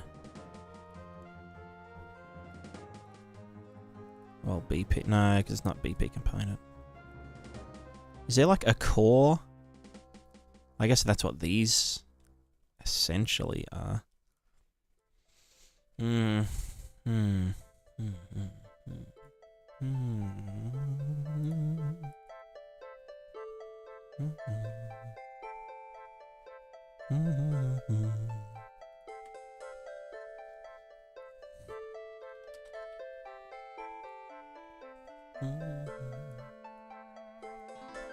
do kind of want to put this in the test level, just so it's not a fucking, like, you know what I mean? Let's copy here. Called escape underscore example world manager, which is just gonna do shit like weather and all that kind of fucked up stuff. Sun position, directional light, set intensity, blah blah blah. That uses. Oh, fuck. Fuck.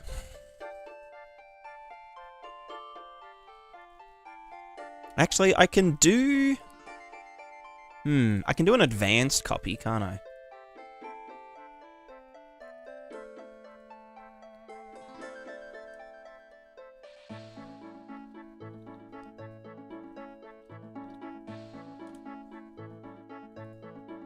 If I do that advanced copy here, save shit. Yeah,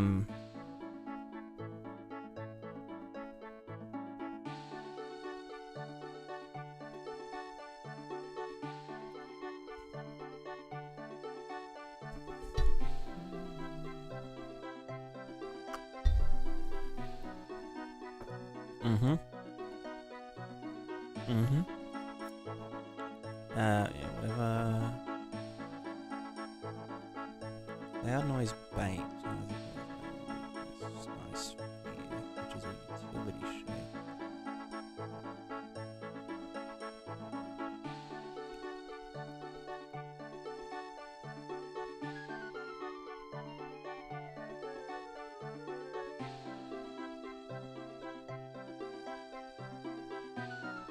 Yeah. Okay, so now if that gets yeeted, I should be able to put this in now. And it's moved over all of the... Yeah, it's copied all the assets, and I love that feature. The advanced copy. Really helps with plugin work. Where it's like, oh yeah, I want to like put in this thing from my core folder. But I don't actually want it to reference that and that kind of shit.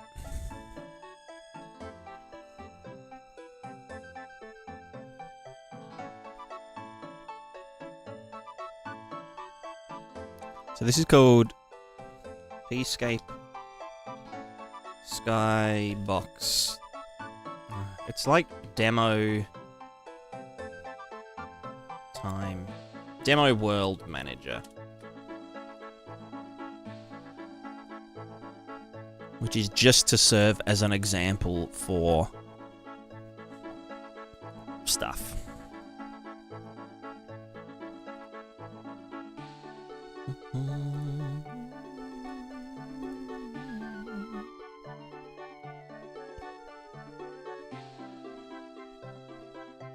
Cool. And then this is the sky sphere. And so this means we don't need directional light or skylight because they're included in here. The material, MMPRIS Sky Sphere, is Pscape. Sky Sphere.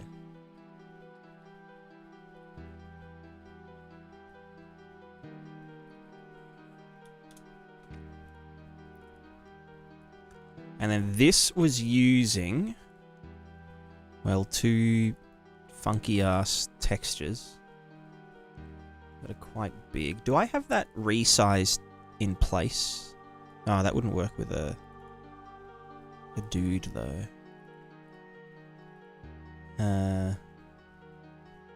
Fucking hell, that's a quite a large one.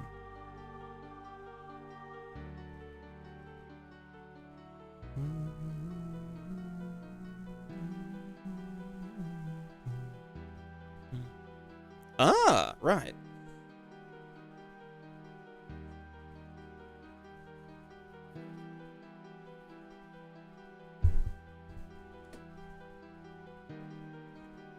You can set textures to be CPU available. Interesting.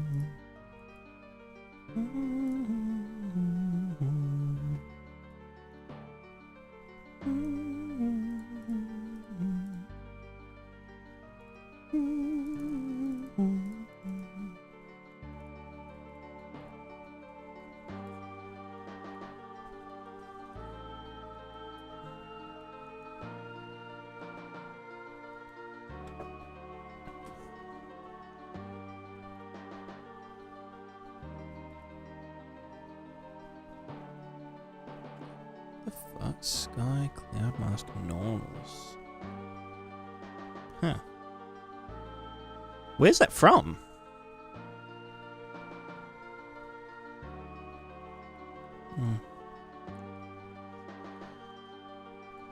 So confused.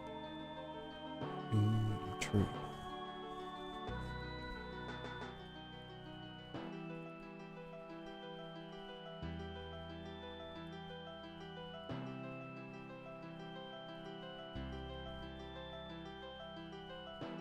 That's in engine. Sky clouds. This one should also be in. Yeah. Engine map template sky UDK sky cloud mask.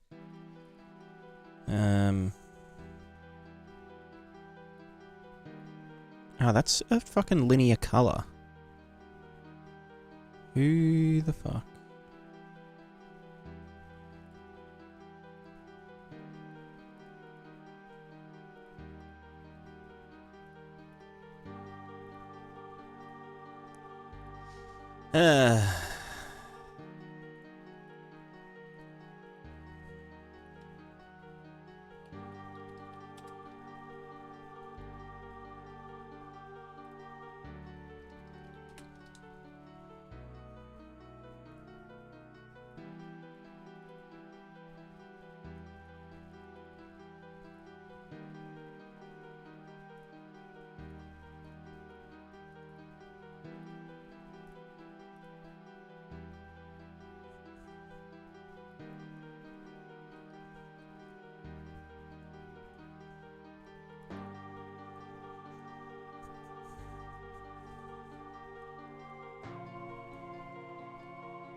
Is it called cloud for his noise?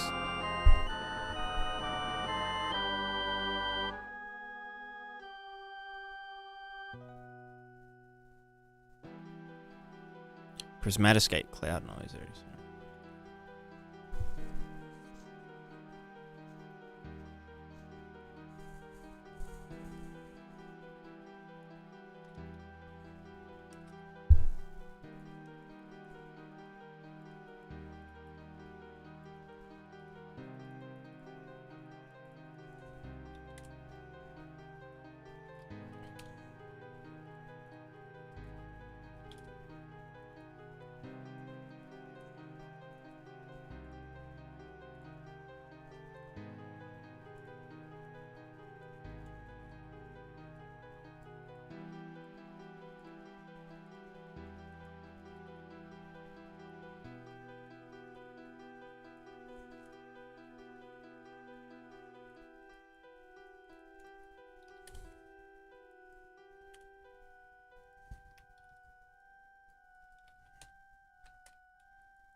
All right.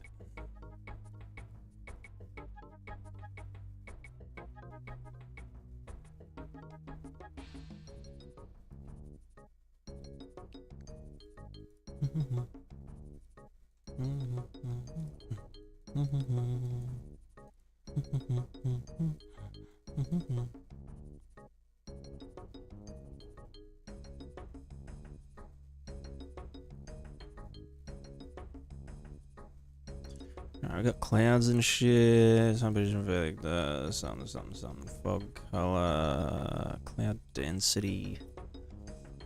What the fuck are the cloud colors?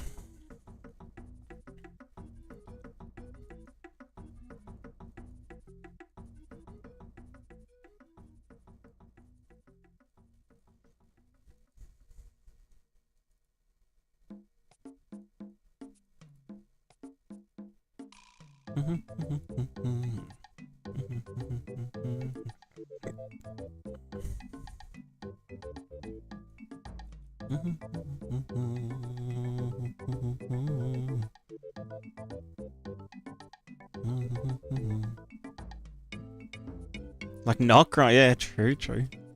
Well, I just wanted to I'm just gonna start making a proper test level for the Prismatiscape plugin that actually has like proper thingos. Proper things. Like a proper landscape and stuff.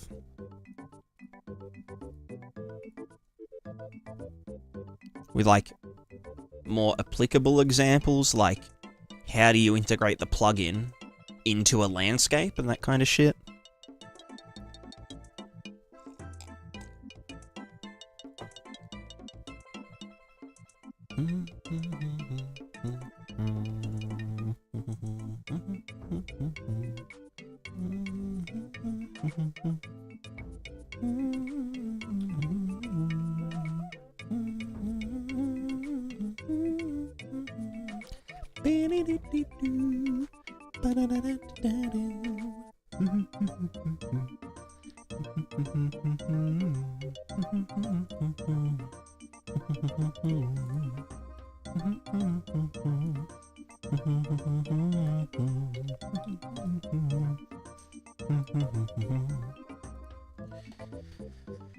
Yeah, I think it's a decent idea.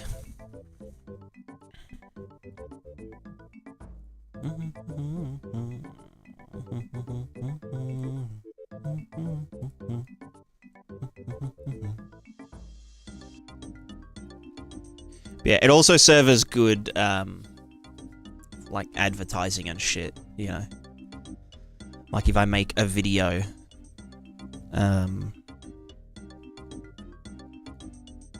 it's like, oh yeah, the new Prismatiscape plugin update. Here's a really nice, you know, quadruple A game looking environment. The future of gaming is here.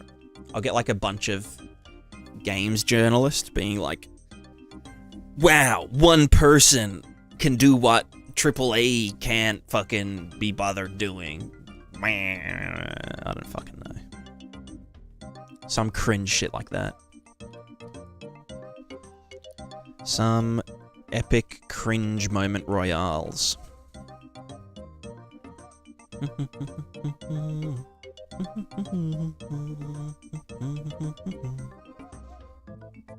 Alright, is this... I think it's big enough, right? Now I check. Savage.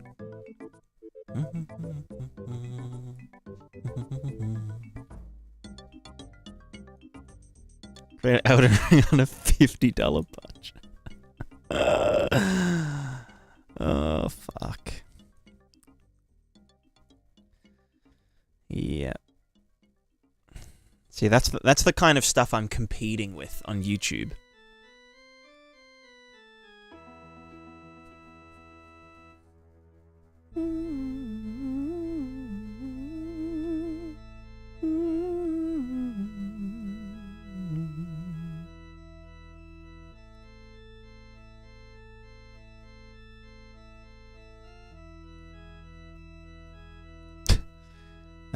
Where did I put the...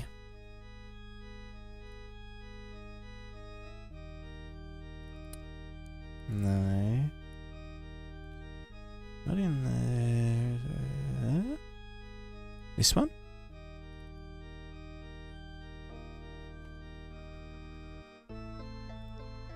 That is something...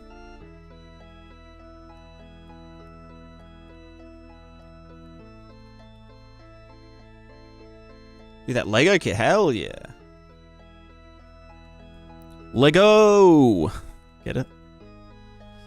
Lego. Right, that should be...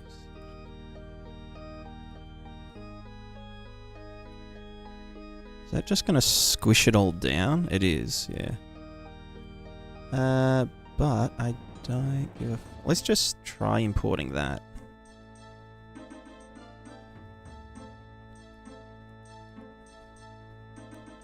Is that gonna have the height map though in memory, or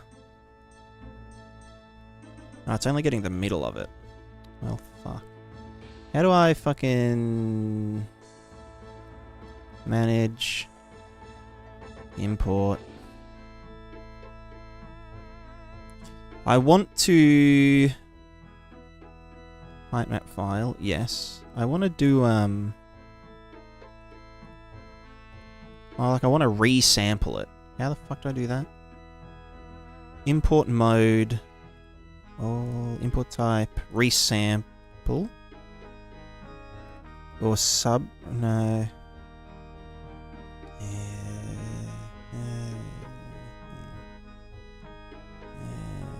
Original. That's gonna be giga big though, because it's an 8K.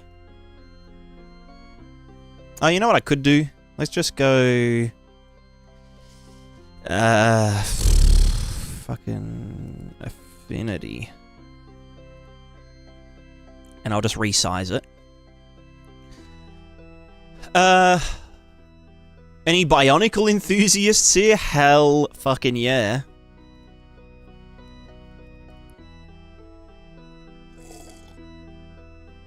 Any Mask of Light fans?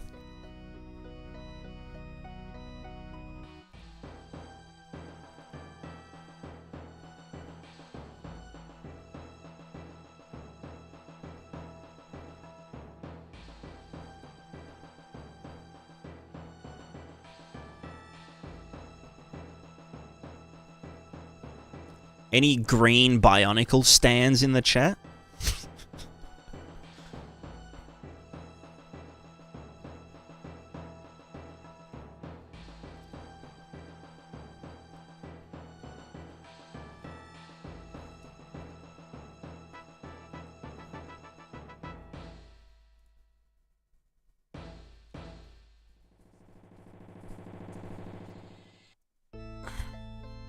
Honestly, the first time I saw the red Bionicle,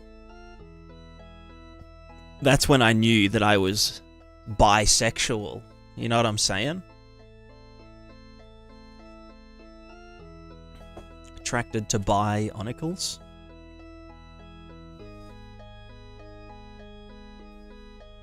Any laughers? Anyone gonna laugh at my jokes? Jed loves it. Loves it.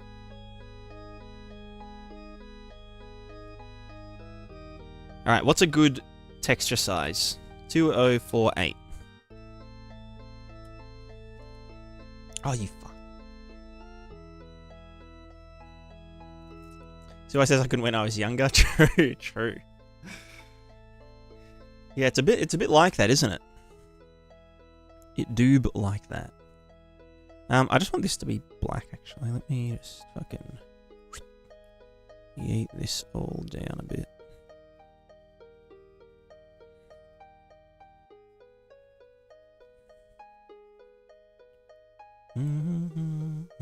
Just lost a subscriber.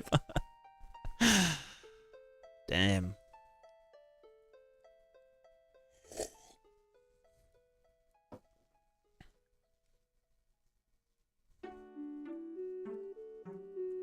Epic Sag moment. People don't like dad jokes.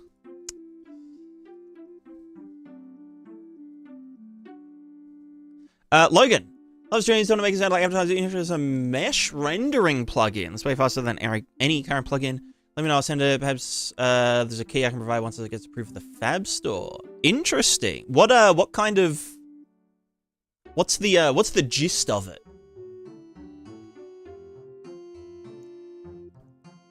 Like how does it differ from standard mesh rendering?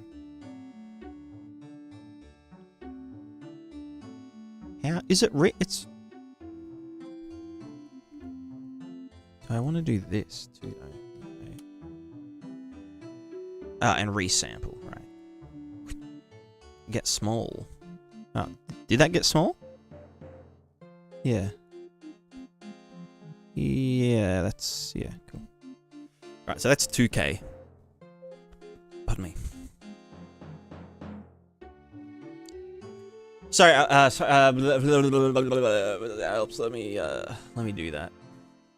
I'm so slack with all the Twitch redeems. I'm not a very good streamer, am I? Honestly.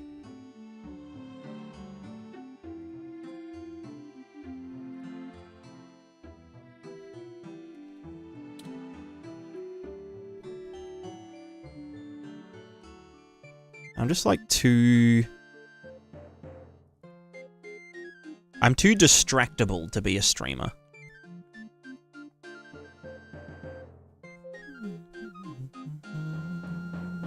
What the fuck is this? I mean, at least it looks decent. Can I get import type resample import? Does it match the current landscape extent? If you consider to be padded and clipped to fit. That is quite... Okay, yeah, no, it's squished it down. One of the streamers of all time? Hell yeah.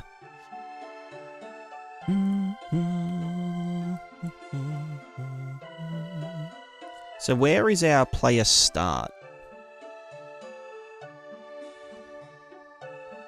Okay, so this is like a not terrible size for a test level.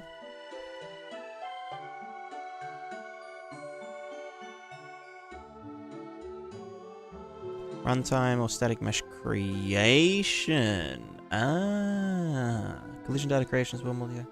Gotcha. Okay.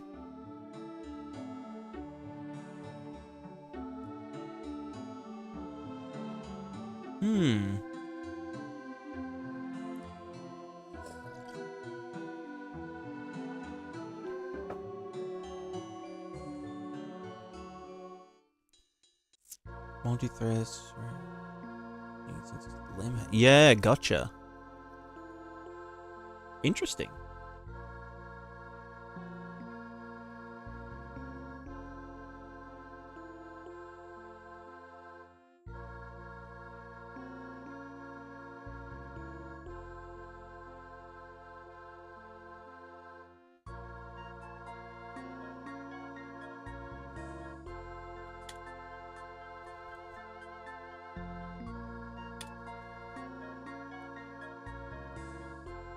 Here's a question. Does this actually update? Okay, it does. Good.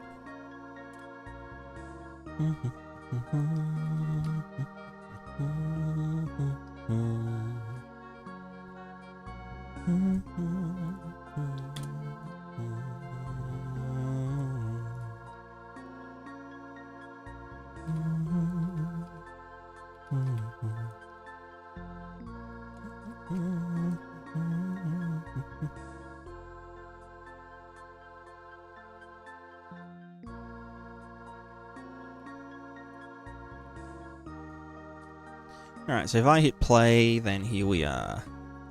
The ultimate Prismatiscape test level Royale. Royale Giga.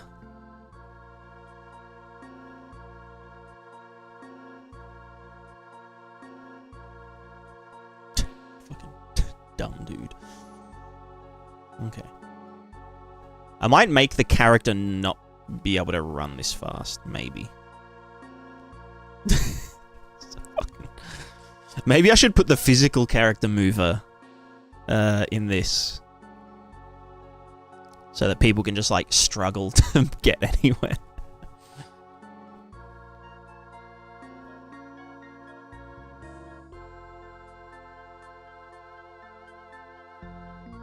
Okay, that's not terrible. I might even, if I make this smaller... Then, oh fuck, the like the vertex density should be different, right? You know,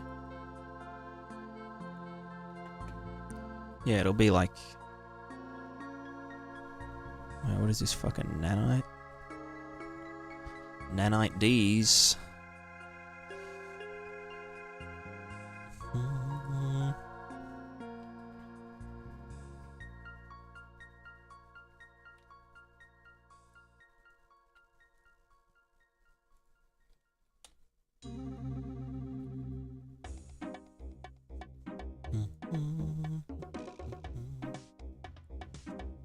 Yeah, I agree, Sandbox. The landscape is very...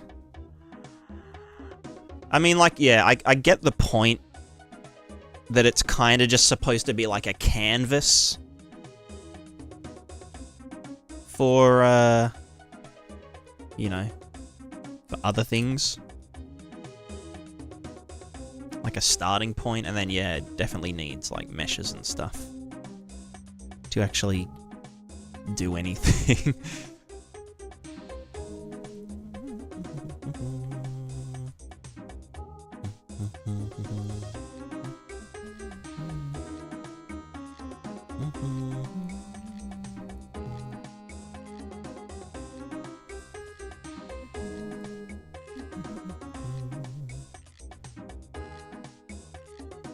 Whereas water just joined. That's a great question. I'm currently just setting up a test level to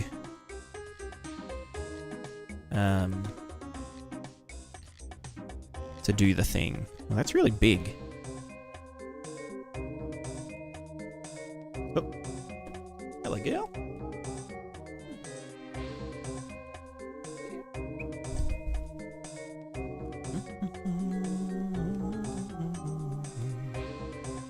So wait, where are we? Oh, God.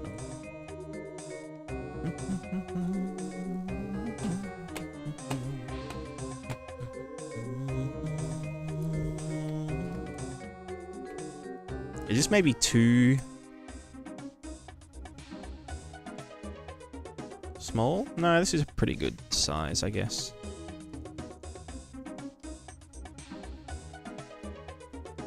Am I going to be able to fit everything in here, though? Maybe I will make it a tiny bit bigger.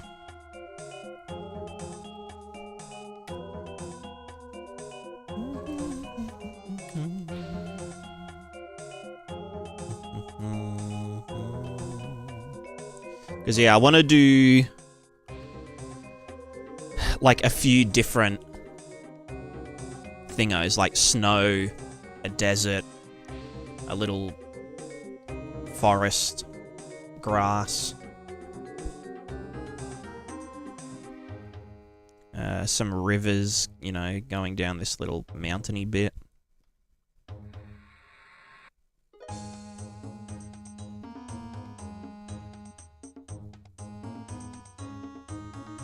But yeah, Alperen, let me go back to the old test map.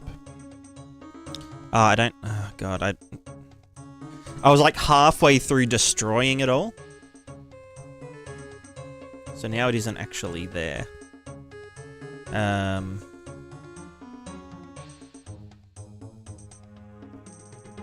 Okay, that is one of the old water planes. Yes. Okay, I might be able to might be able to get this working. What was the old water flow tester? No, that's the thing. It was called Yaya, that was it. Cool.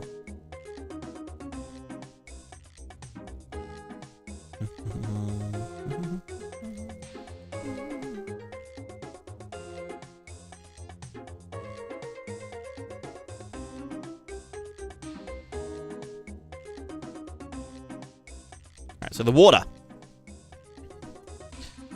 We were in the middle of doing, yeah, like a really stupid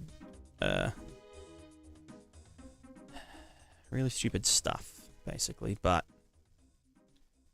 yeah, some water, doing water things. Can I move that? Where's my, like, movement widget? No? Alright, hold on. Let me just grab it.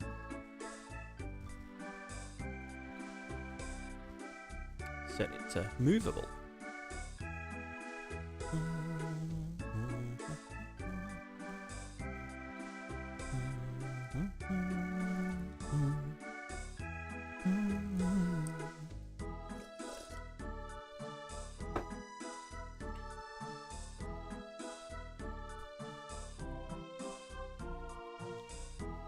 So this was our attempt at maybe trying to do the ocean waves. So like the ocean waves are driven by a shader primarily, but then you can see at the edges we're setting the simulation to be the waves values, and then it like takes over from there. It's a little bit funky, but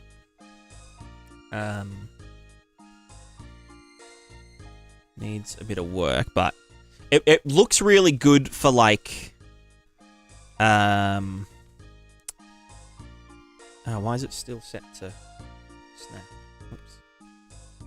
For like water flowing on surfaces.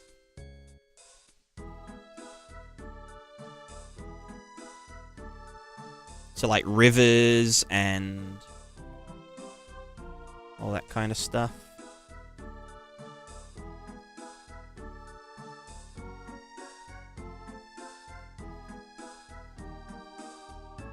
You know? Rivers, lakes, ponds, fountains, and that kind of shenanigans. But yeah, it just... I don't know if it'll ever be good enough to, like, kind of carry the wave data into the simulation zone. Because, like, you can see here, the waves just kind of disperse. They kind of, like, flow a little bit too much. So, I might have to do, like, a vertical velocity component. But I'm not sure.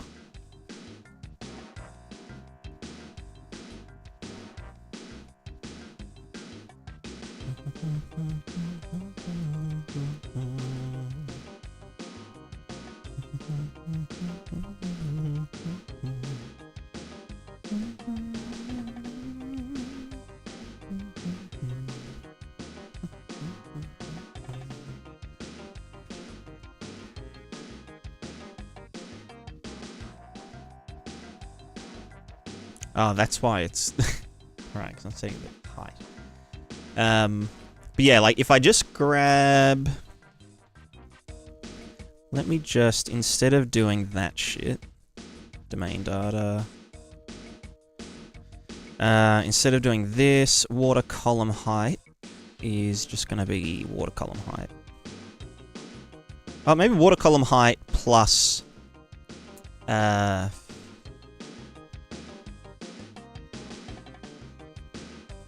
times very big number saturated 1 minus then plus, well, multiplied by delta time and factor plus column height. This will just spawn it from my location.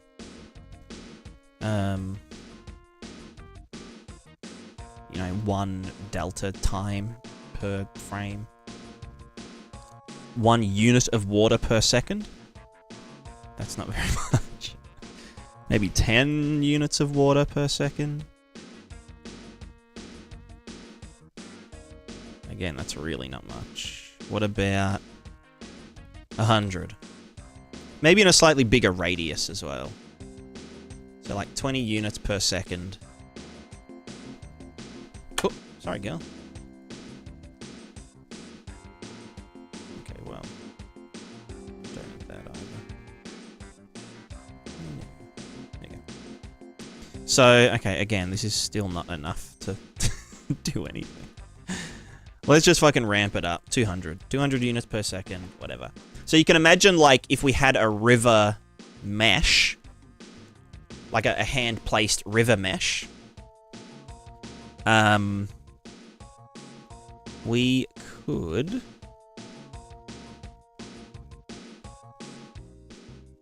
Let me just put some stuff down and see what happens.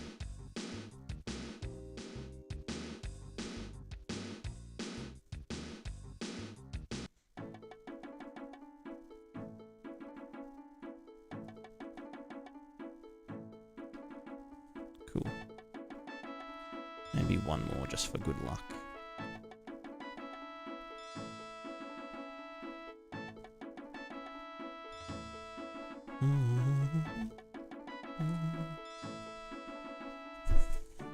Okay, so, can I get up there? Is that using proper collision? It should be.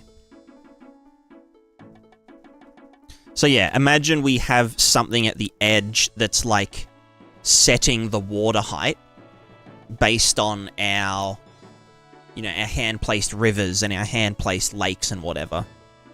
And then from there, it would be taken over by the simulation and do this kind of stuff. And I need to fix the clipping and whatever, but, you know, you get the gist of it.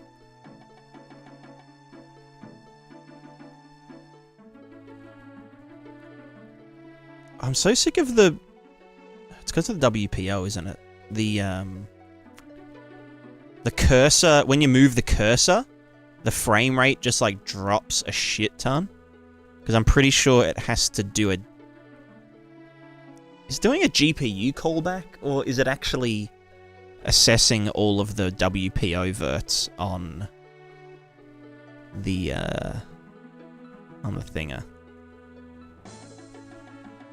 But yeah, nice turbulent river. Kind of cool.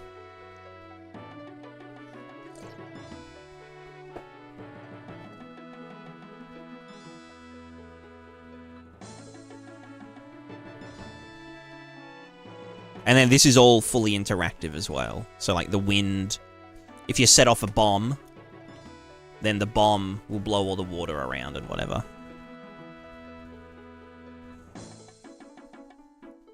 Or if you...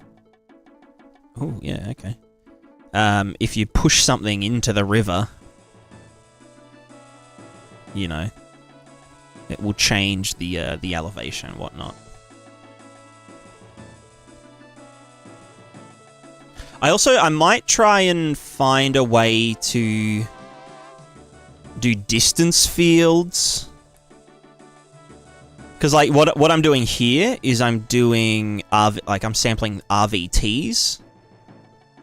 To do the stuff.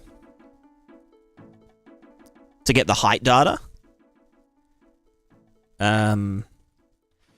Which RVTs are, like, expensive to update. So I should be able to get distance fields. I just don't know where to get it from. If I could get it from, you know, above the water, or like, no, but I don't know where the water is, do I? Didn't feel scuffed on large distances? Yeah, they are. Pretty scuffed. Also, I'm getting rolling here. Is that because of the feedback stuff? Around average seeing guys card like 1060. Yeah. This is like the computation is actually pretty cheap. It's not really that much more expensive than Prismatiscape already is. So like 2 milliseconds at max settings, but I still need to look into it. I said I was going to look into it another time, but the what's it called?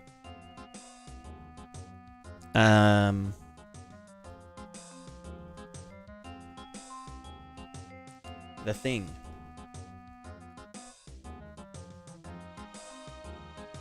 What am I trying to say with my brain? The brain that I definitely have. TI-80? Yeah, sure. Fuck, what was I trying to say?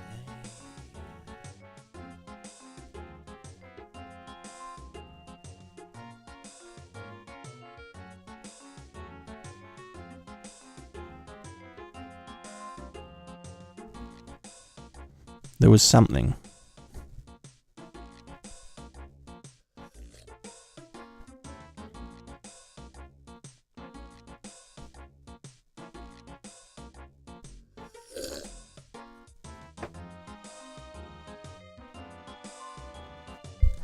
What was I was...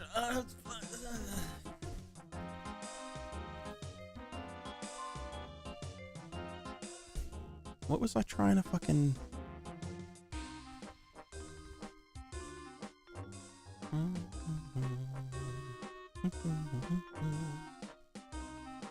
I've totally lost my train of thought. I've totally lost the thinking train. I'm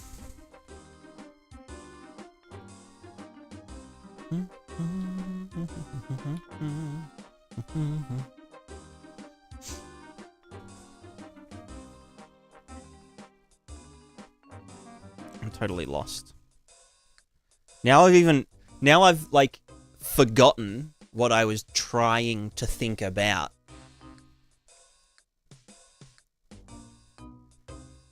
Blah, blah, blah, blah.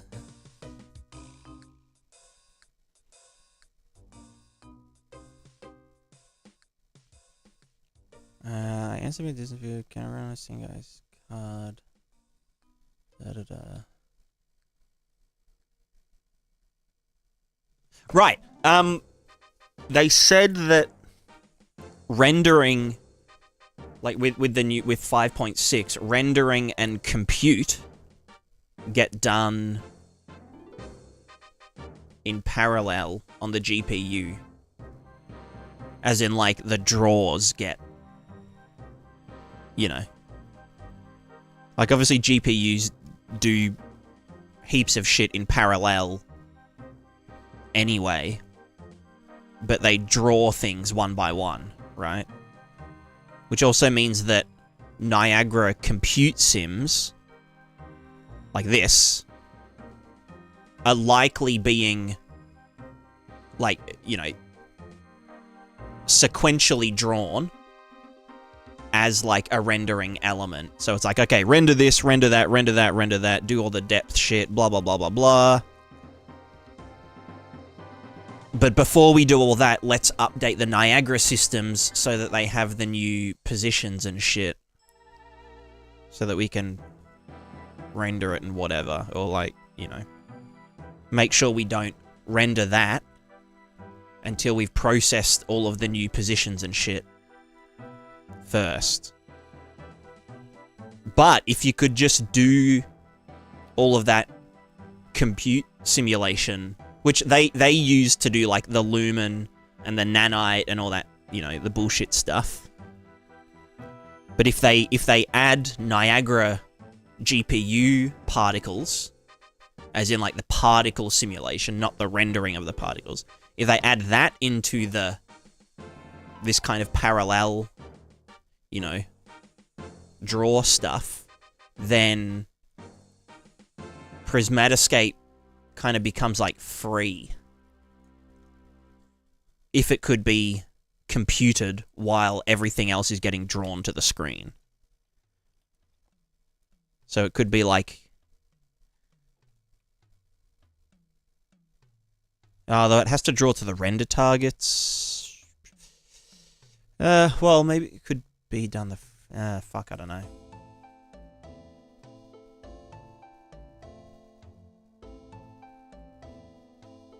There'd have to be some kind of dependency so that anything that uses the render targets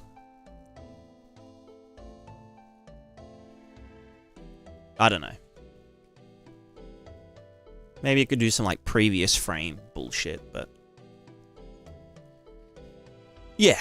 So making presets based on scalability settings. Yeah, that's something. I mean, I can manually do that, or, like, you know, people can manually do that. They can go and change, you know, the water resolution.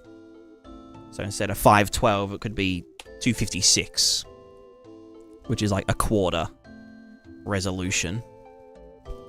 And so now the water looks like this, which still looks fine, honestly, to me. But now it's 1 water cell per 8 centimeters instead of 4 centimeters. Yeah, exactly. God, it arguably looks better at a lower resolution. I think that's just because it's flowing down here better.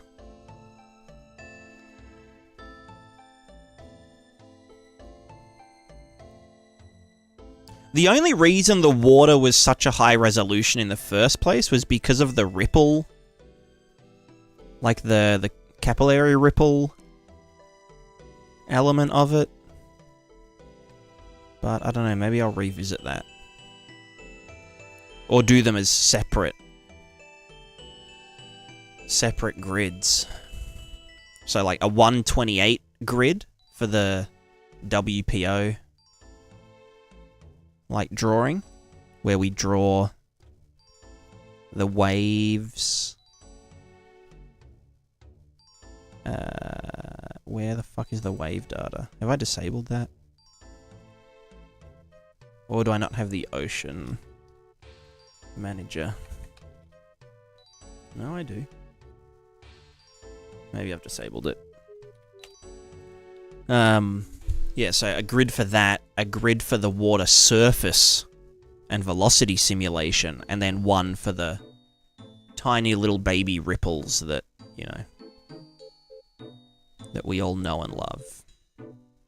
Because this can be quite low res and still look decent. Measured VRAM usage. It's not GPU, is it?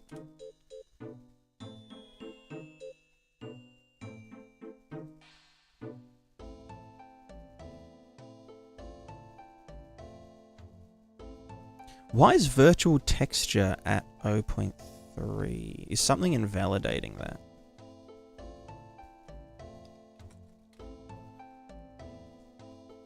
Stat memory.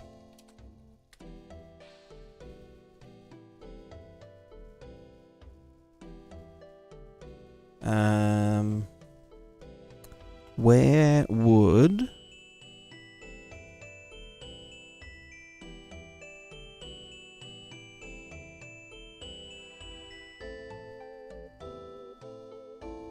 This is texture memory. Pool capacity 1000. Why is it only 1,000? Is that the... Oh, that's because I've got that landscape in here. Virtual's different though. Well, the Niagara stuff isn't using virtual textures. Stat unit. Ah, okay. Stat unit.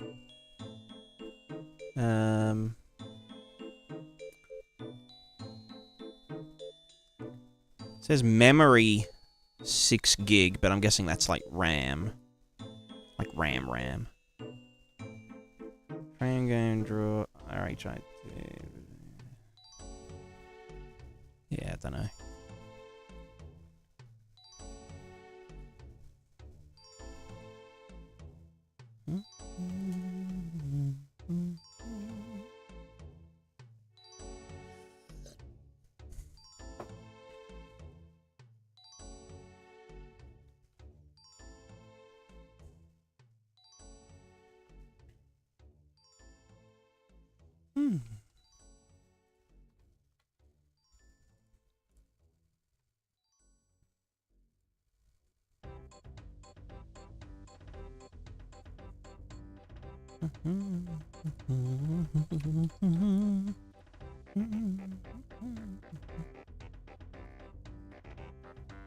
Oh, that is VRAM? Okay.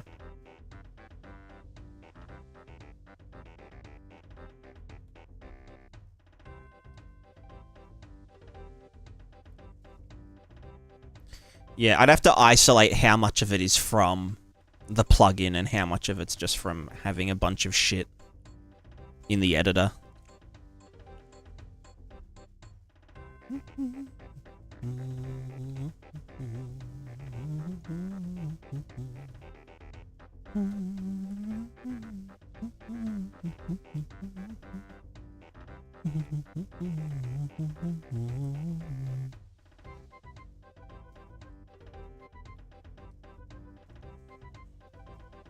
Yeah. Well, I think what I want to do is just get it doing. Get it doing its thing, and then optimize it once I'm happy with how it behaves. Instead of the other way around.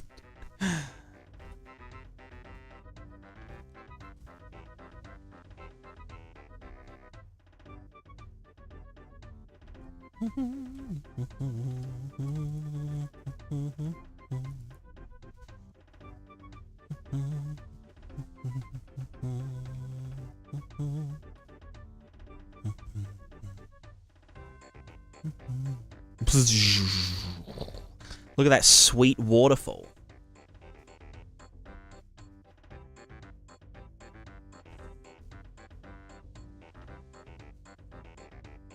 Feel like it's not correct. Yeah, I think it's because I imported an 8K texture for that landscape that we were doing just before. Prismatic urination. Whoa, calm down.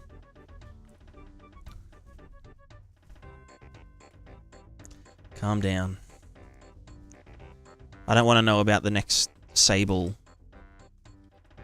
The Sable sequel to the farting. The Prismatifart.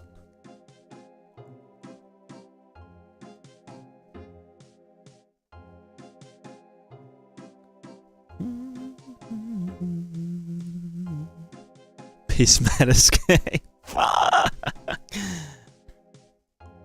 Yeah, that's right, Sandbox. Yeah. Look, it was pretty good. It was pretty good, I'll give it that.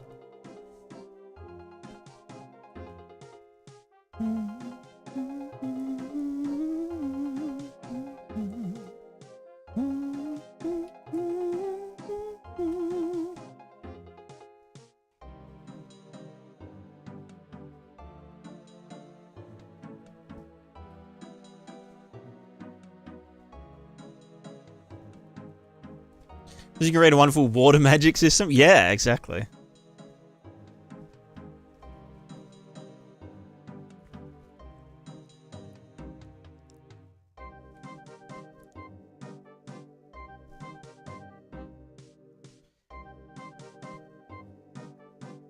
Although its cast distance is a 20-meter radius, then it just disappears.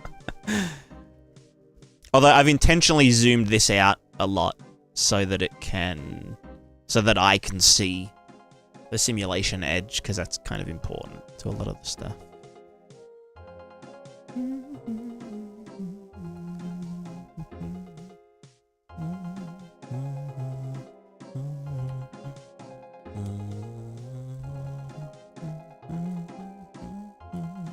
Alright, let's go back to the cool map.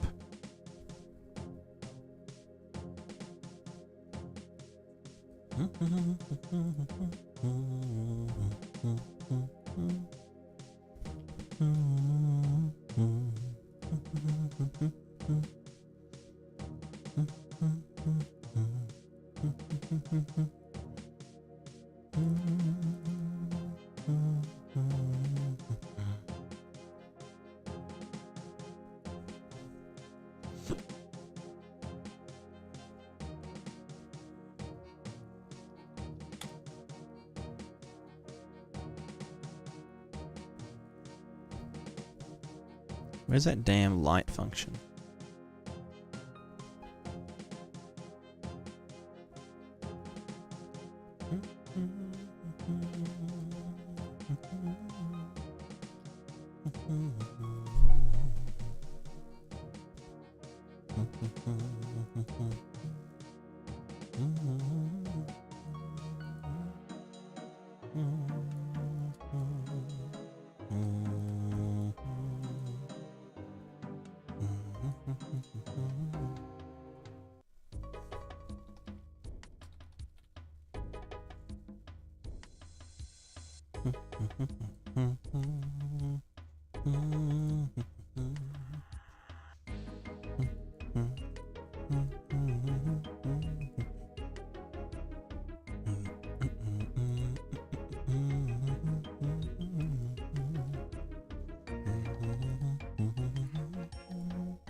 Alrighty.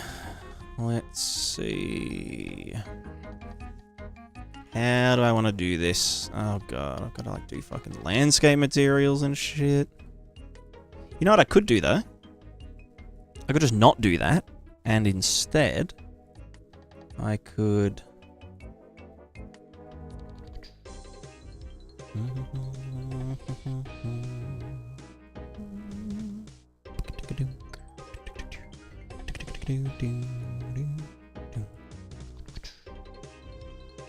just chuck that on as the landscape material. Fuck it, why not? Fuck it, why not?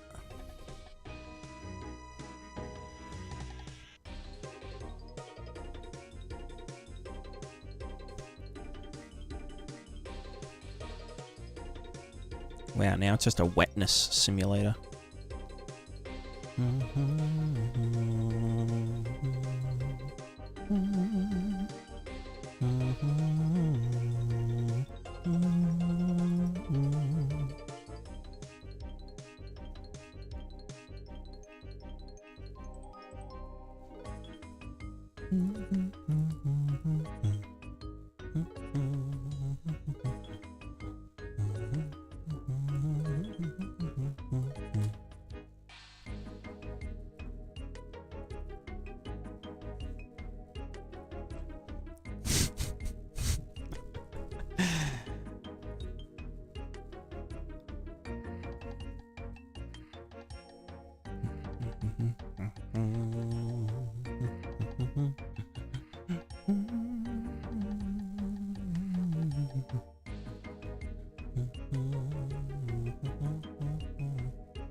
Right, it's because it's all wet there. Okay, that's... Okay, whatever, good enough. Reroutes? Nah, that stuff's weak. That's for weaklings.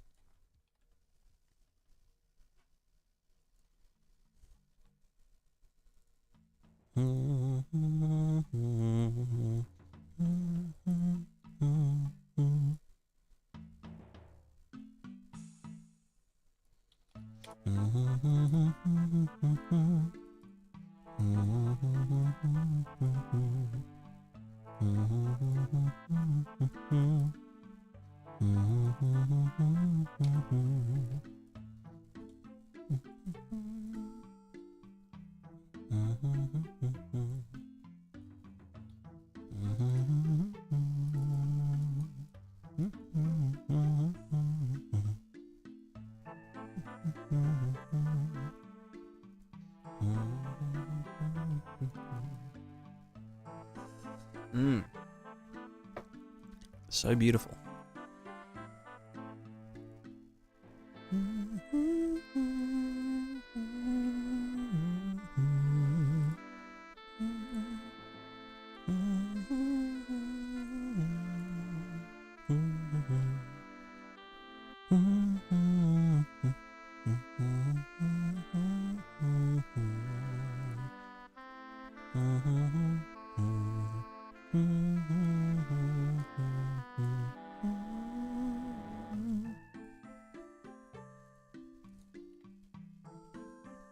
Alright, so... I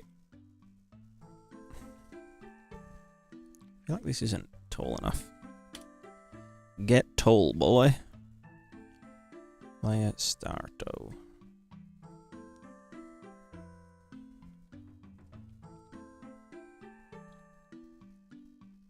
Okay, maybe that's a bit too... Ugh, I hate landscapes. Landscapes suck so bad.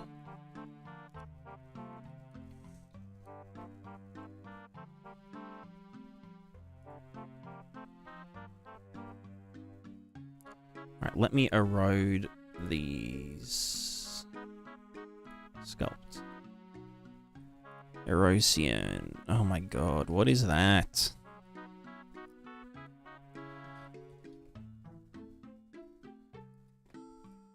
Wow, erosion actually, like, does things sort of fast. That's fucking crazy.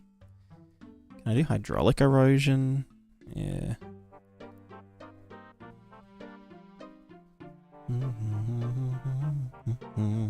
Wow. That's... What the fuck happened? I don't want to know.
Oh, do these have a minimum height? That's kind of fucked up. It's kind of cringe. That's cringe. The cringe. Alright, what the flippity cock am I schmippity schmoppin'? And why?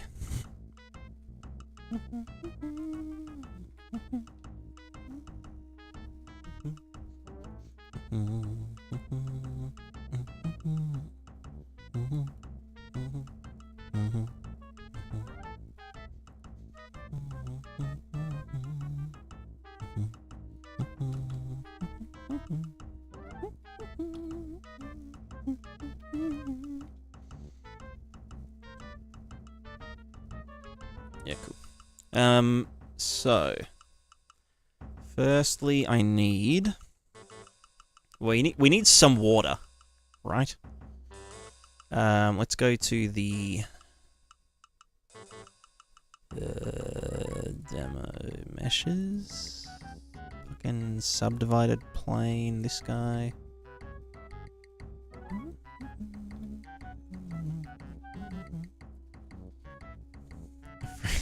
What did I say?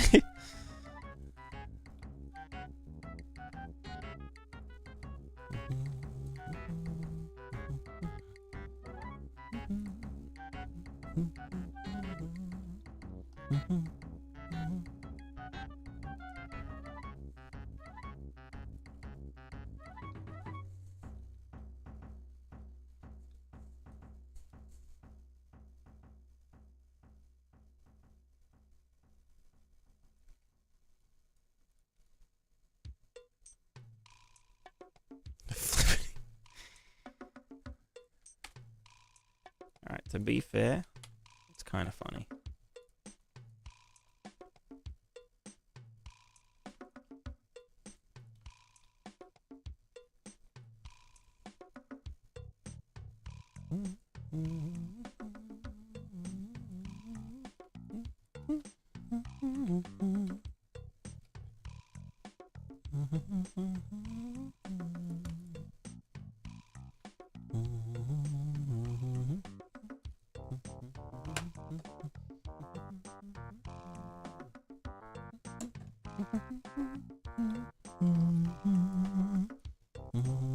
Alright, so these guys all need to draw to the water height.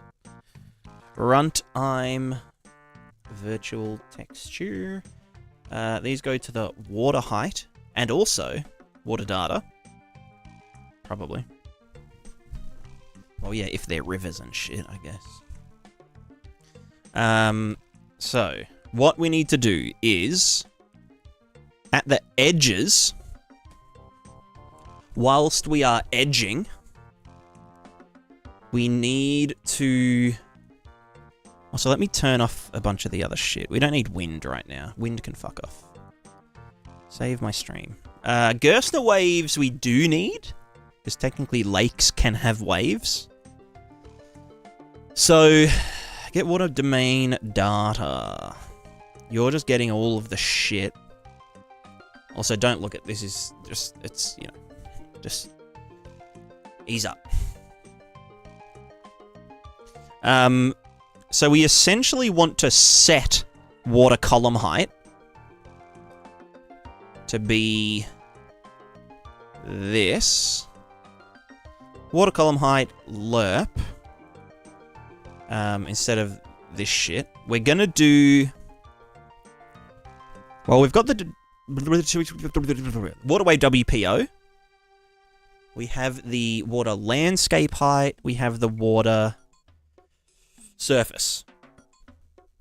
So water surface. Oh wait, no, this just gives us the waterway. Oh, fuck. Water wave velocity and height. But how does it... This is a dude. So, landscape height, 100. Water height, 50. 100 minus 50 is... So it needs to be water height minus landscape height. That then gets maxed at 0. And that is the value that we feed to the edge. The edging. Feed at the edge. What the fuck is this shit doing, huh? No, you just fucking...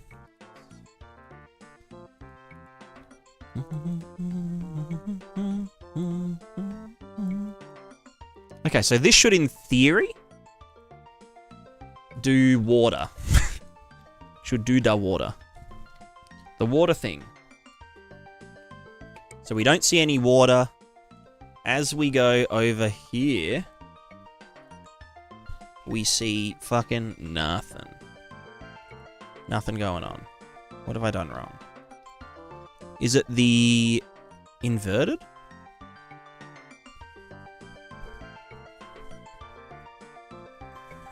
If we've got length, I think this thing over the middle, this is lerping between water column height and this minus this. Water height minus that gives us the new water column height. Right?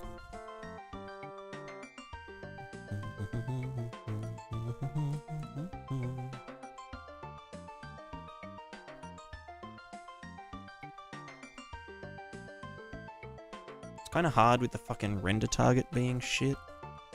And that is drawing... Oh no, it's not drawing anything to the RVT.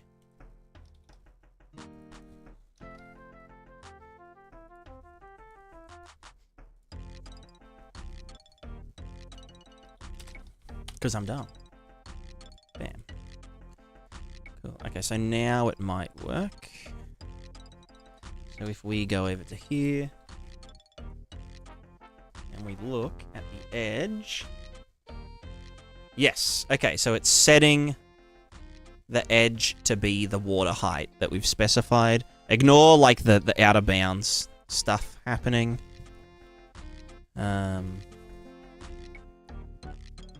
Just, yeah, it's dumb.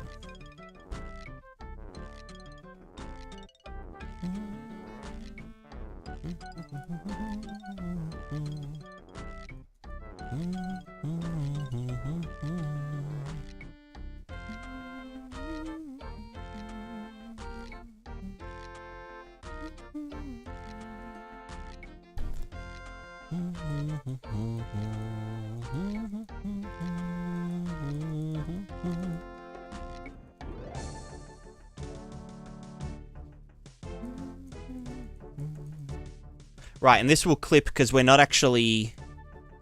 Oh no, it is saying water column height, technically. So, yeah, I definitely need to mask that out properly.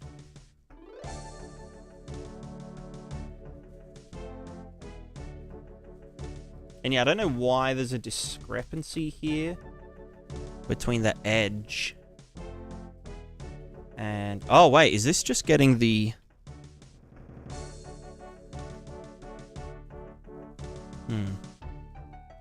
I need to pee. BRB.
I'm back.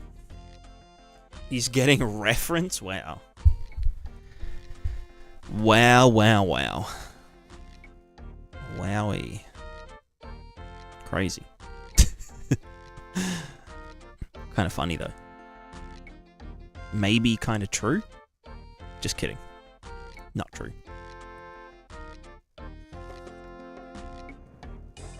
Unless... No, I'm just kidding. Okay, so how do I want to do the thing with the stuff? Ready, water render targets. Water projection. Do I want to blur it? Oh, I remember seeing something about...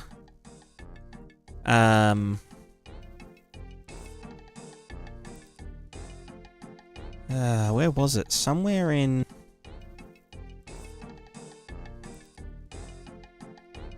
where was it? Somewhere in the render target settings? There was something about generating MIPS. Preview render target? No. Inherit. Alright. MIP map generation. MIPS will be generated after each stage where the interface is written to. MIPS will be generated after all stages have been run if the interface was written to. And it can do a MIP gen. Gaussian 3x3 texel filter. So you can apply blurs to render targets.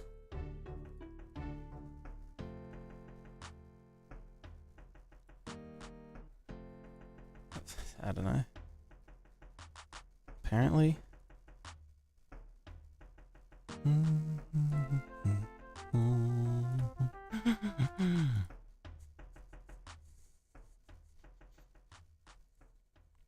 Yes, I will post the photos, Amethyst. I will post.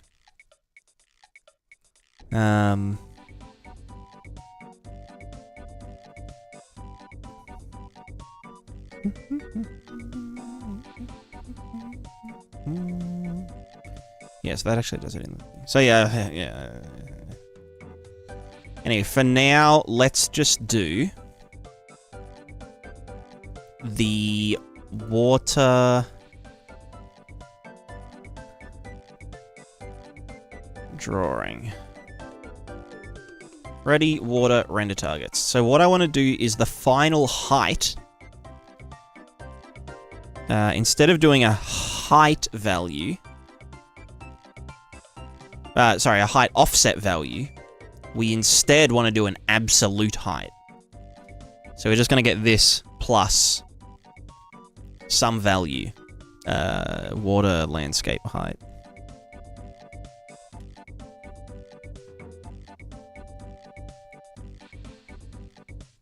Also, yes, I know.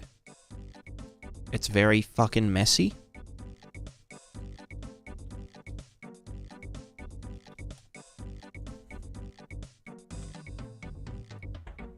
Let's boop that into there. that will then go to the Z value. Yeah. It might get into weird kind of fucky territory with, what's it called?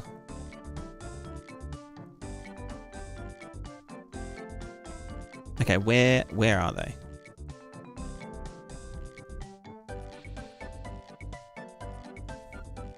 Where are the drugs?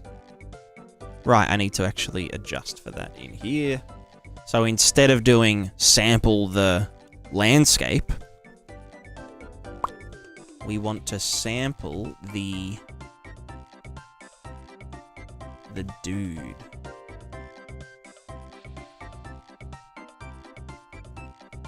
This guy.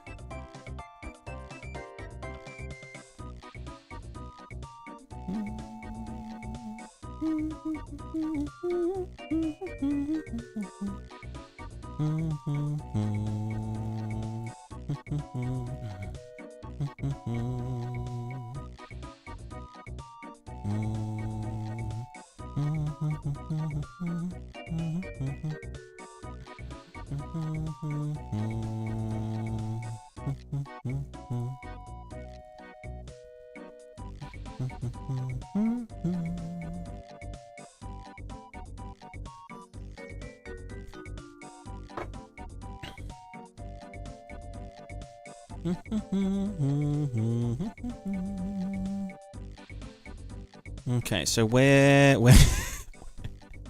where are they?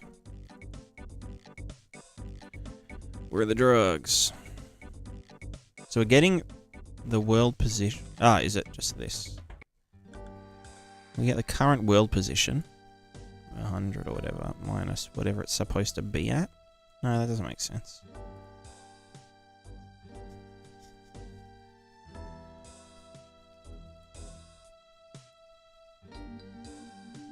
How to change the font of the debug?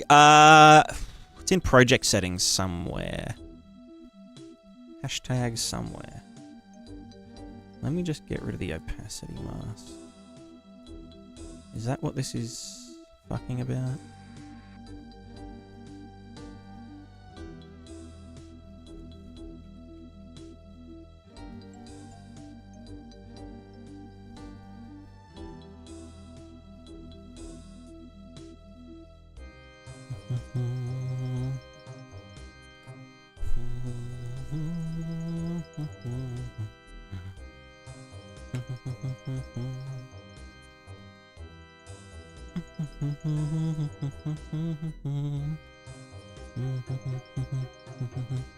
So that's gonna...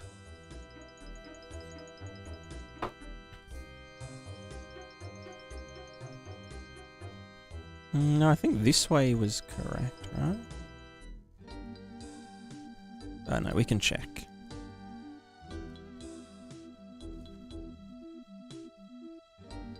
We have our notifications, YouTube. Classic YouTube. Classic YouTube. Okay, that worked.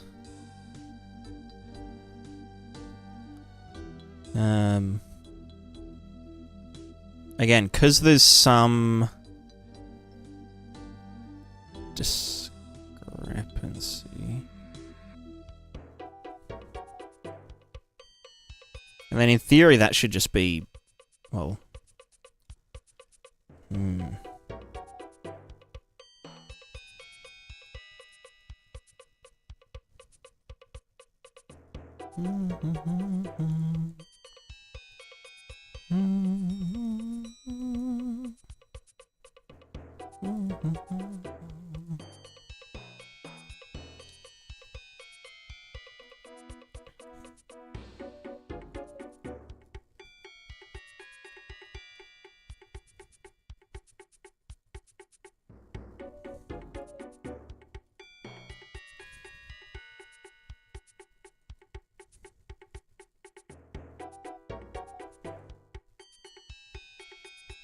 Something like this should work.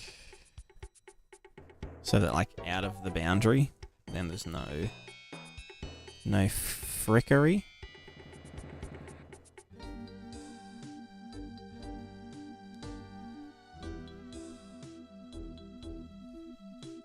Yeah, but see, now it's not going up the landscape. Is that because these are supposed to be changed? Or is it because of this? Probably because of that.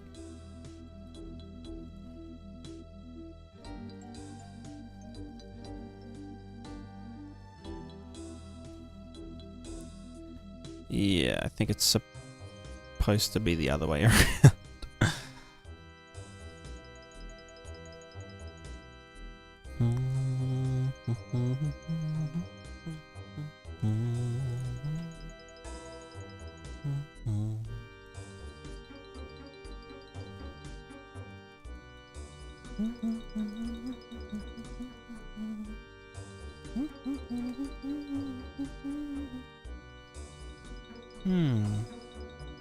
Do you think having a material be single layer water over translucent?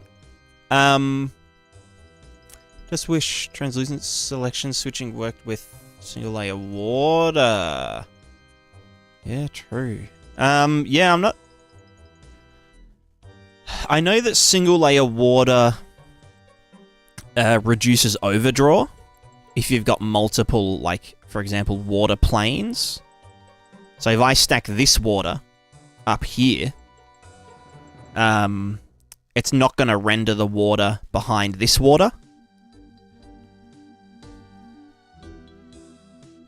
Because it does a depth pre-pass. So it sorts... Well, it figures out what the single layer is, and then renders the stuff. Whereas with translucent, it doesn't have depth at all. Whereas this can have depth, which means it's usable with like depth-based effects and whatnot.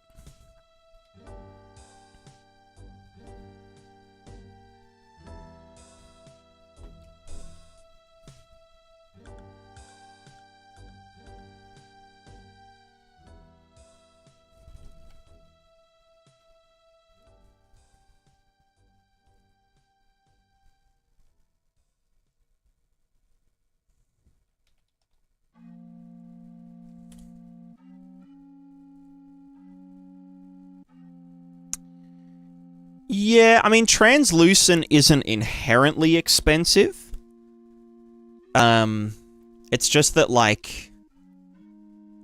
What's happening here? Hello? Wait, have I got this around the wrong way? Where are my damn render targets? Or is it because I'm zeroing it out?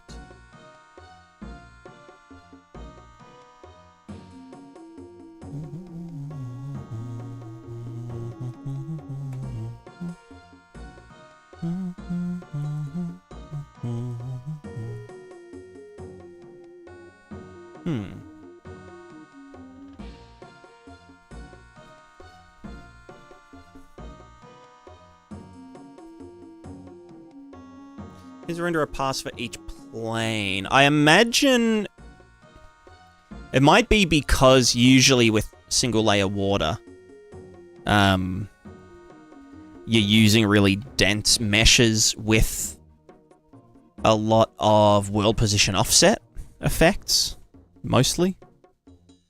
So it could be, yeah, because it has to do that depth pass. Or like a pre-pass and then another render pass that, yeah, it kind of goes a bit crazy. Why is this happening?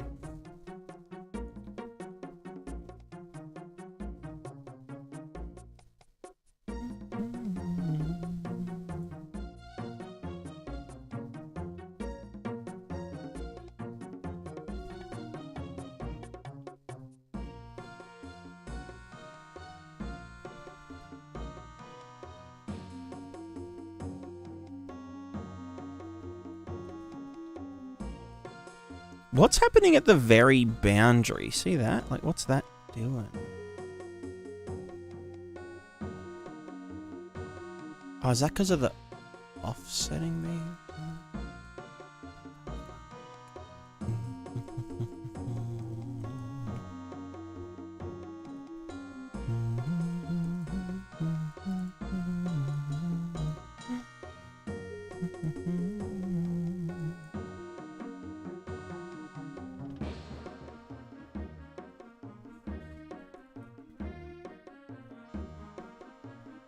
Also, maybe I should do a square domain fade. Do I just get XY sine?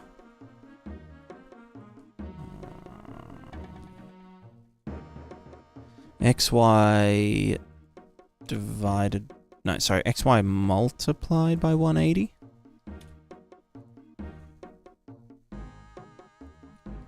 Sine degrees. So that's a period of 2. Do that. Multiply them by big number. Break vector 2D.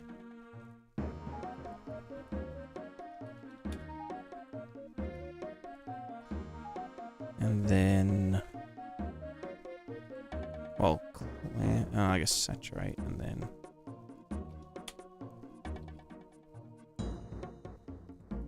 multiply them together. Now if I just do something dumb like this, show me, okay, there it is. It's probably a little bit too thingo-y, not large enough.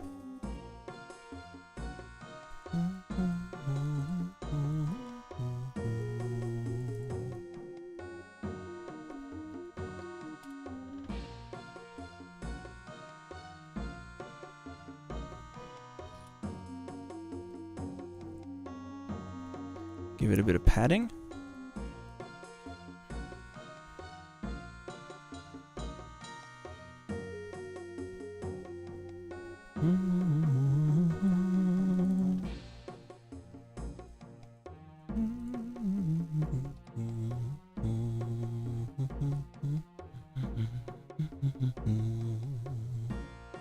What would your friends use for variation D tiling for the landscape? I tend not to in my project. Just because, like, top-down game, you know, you're not really ever looking that far into the distance. So what's happening all here? Is that... And then why is this getting gigafucked? Well, okay, no, because I'm not actually using this lerp to do stuff.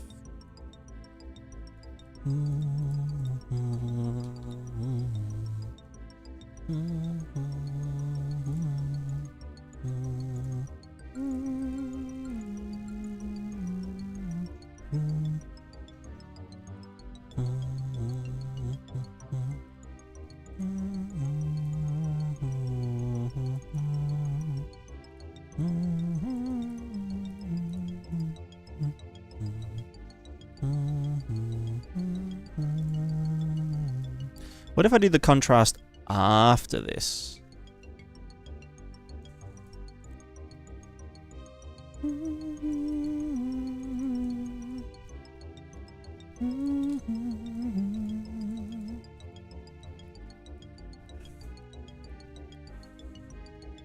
Also, do I have... No, I didn't. There we go. That's a bit more square-ular.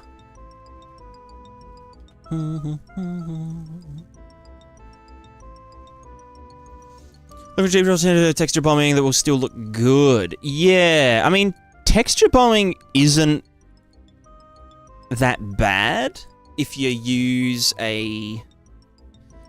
If you're okay with using dithering, then you can do it within the one UV sample. Or within the one texture sample. So you essentially use noise. I mean, I think the inbuilt one... Sorry, not inbuilt. The one included in the engine is pretty decent. So can I just... It essentially just creates a noise pattern, and then each level of that noise gets used to, like, distort the UVs. So either rotating it, offsetting it, rescaling it, all that kind of stuff. But then usually you're left with really hard edges. Because it's just quantizing, you know, the UVs and whatever. It looks like my stream's dying. Hold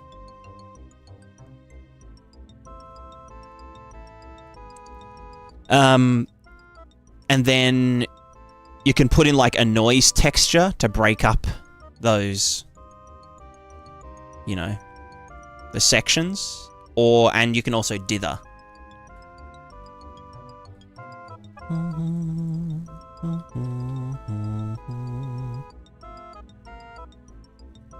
Use texture arrays. Ah, true.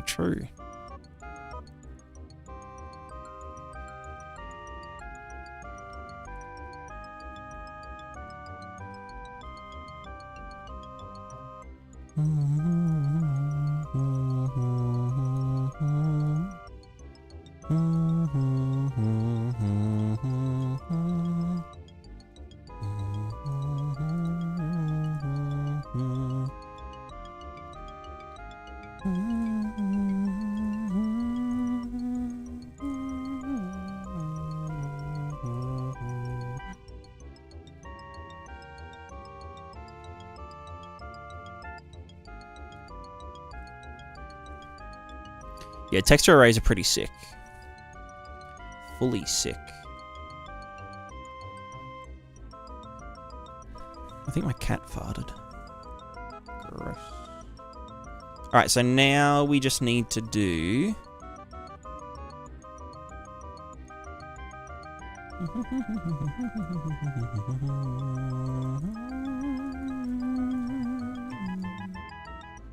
So this is our edging mask. So edge mask into the lerp. Water column height is going to be water column height in the black... no, water column height in the white zone. And then the black zone is going to be the water height minus the landscape height.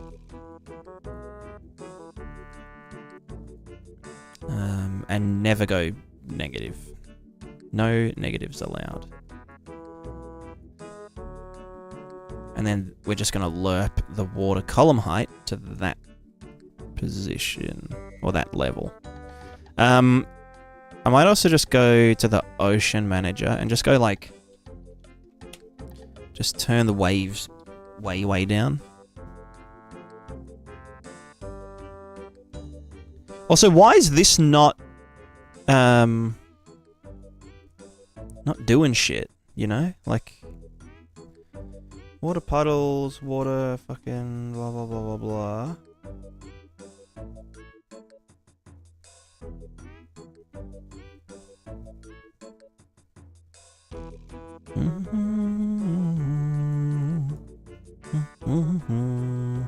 Ah, here. Water final V2 final stage TM. Which is just drawing it to the render targets, but we don't actually use the render targets for any of it.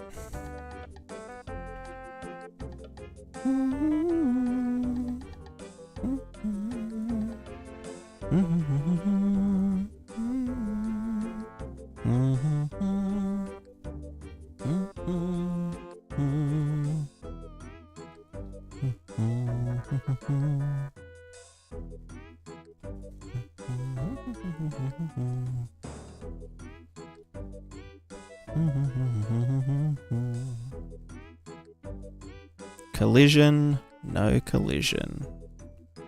Distance fields, no. Shadow, no.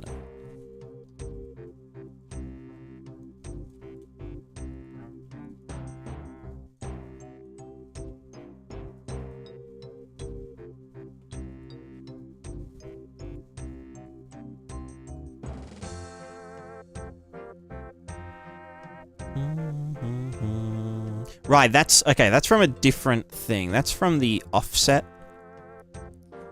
The offset pixels shit.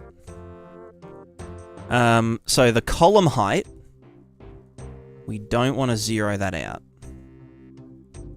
You need to just do your thing.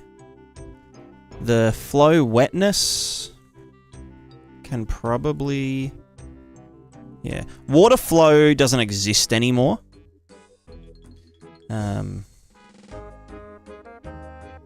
Water height flow doesn't need to... Oh,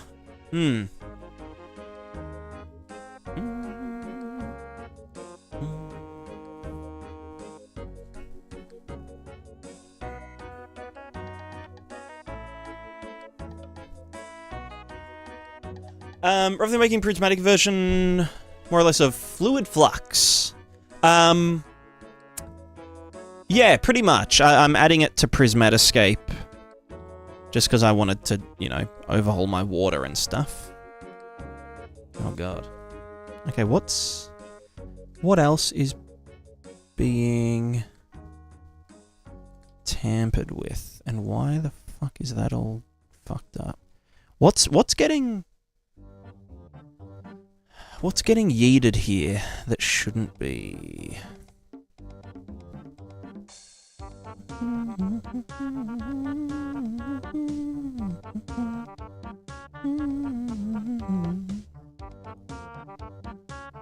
Also, what is this? Like, where's this shit coming from? From the edges. Why are we edging?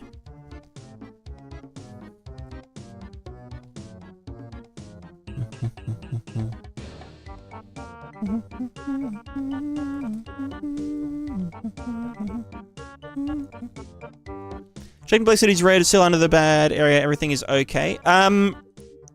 Just, if the game isn't running well, then it isn't running well. If it is running well, then it is running well.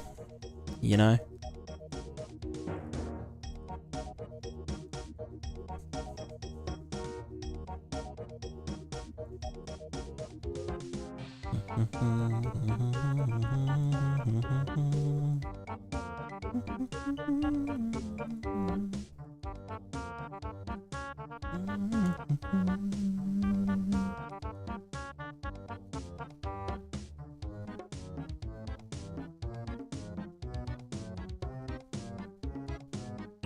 Yeah, I'm really not sure where this is all coming from. These alpha... I mean, they're very small values, but...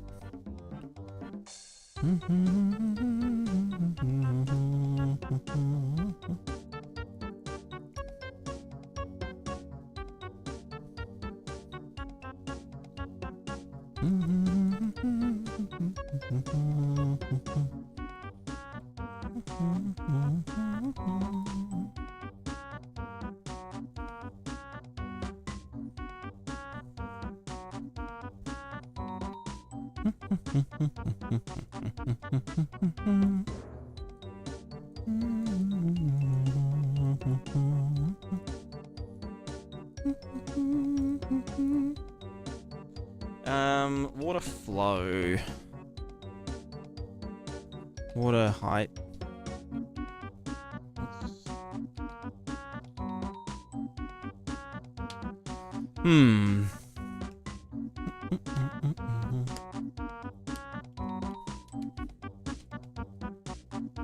Where's my player start?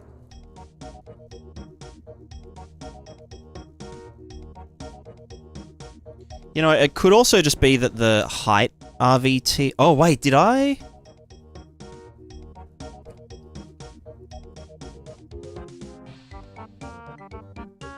Okay, no, that isn't the issue. Lucky.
Webboss Gamer, hello, hello.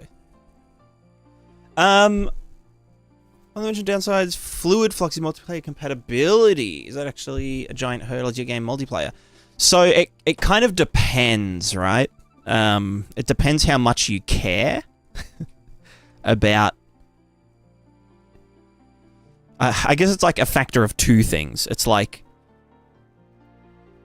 the amount that you care multiplied by the amount of gameplay mechanics that are utilizing it. As in, like, gameplay mechanics.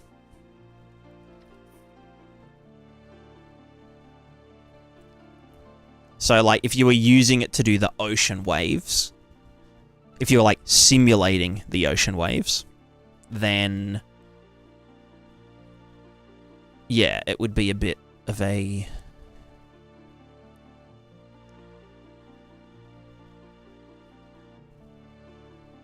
It wouldn't be too bad, but yeah, there would be some discrepancy between one player and the next. If you were like, so like with my system, I don't know how Fluid Flux does it. Well, I mean, with my system, it doesn't do very much right now because it's a fucking absolute shitfest. I should be zeroing the flow at the edges, shouldn't I? Because that thinks that it's infinitely large. Yeah, you freaking idiot.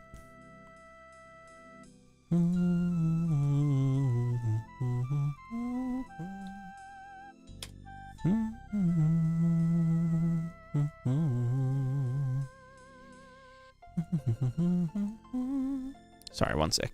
Water height flow. No, what's the fucking variable called? Water flow surface. Water height flow, that's it. And then what the fuck is water flow surface? Right, that was the old one. Yeah. Just don't make multiplayer games? Yeah, exactly. But yeah, in the example of what I'm doing, where we...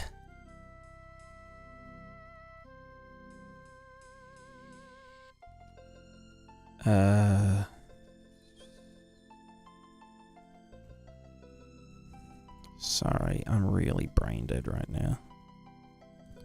I have brain injury. Alright, zero the flows when edging. I said zero the flows when edging. What the fuck? Ah, I didn't plug it in.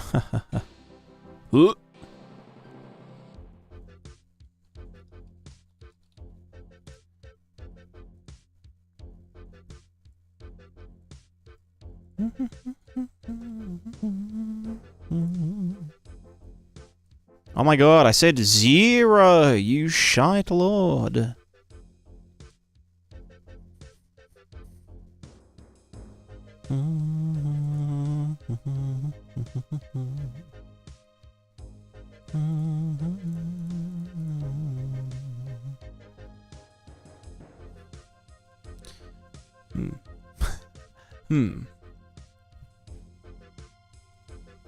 I'm literally setting it to zero.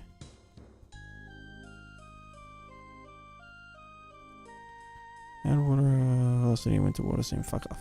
Add water input to water sim. What are you doing?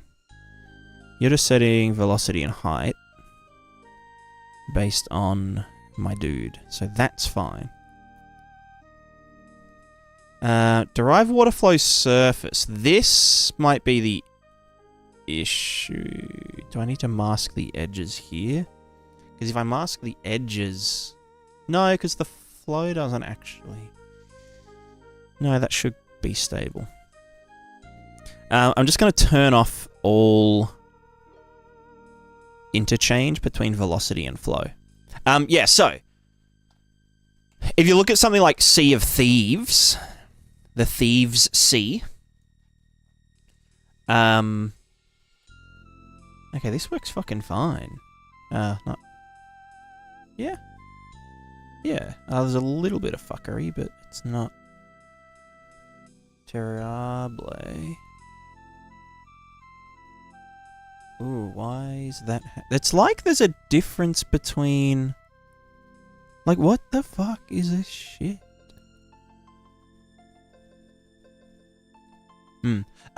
Okay, so... Sea of Thieves, as an example, has a deterministic wave function. I think they use, like, FFT or some shit instead of Gerstner waves. But that kind of thing, you can look up any location at any time, and you will get, like, the height at that point. And so, as long as all the client's wave time, some variable, is synchronized, so if someone starts lagging behind... So, like, the wave time will tick up on each person's computer manually, but then as one person's computer, you know, like floating point errors start to accumulate, they might be lagging behind slightly. So their wave would look...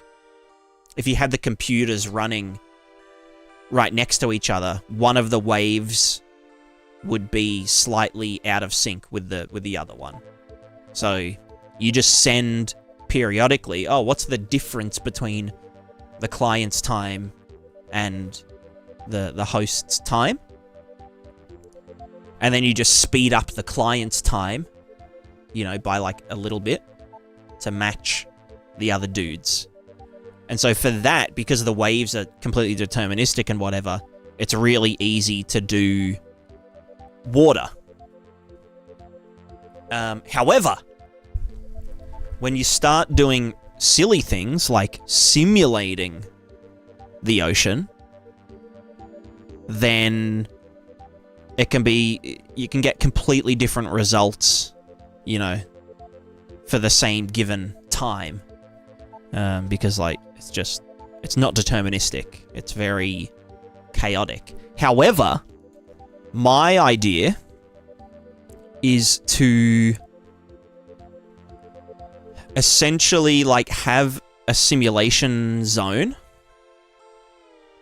which is centered around the player, and everything outside of that simulation zone, so for example, this water, is just like a mesh.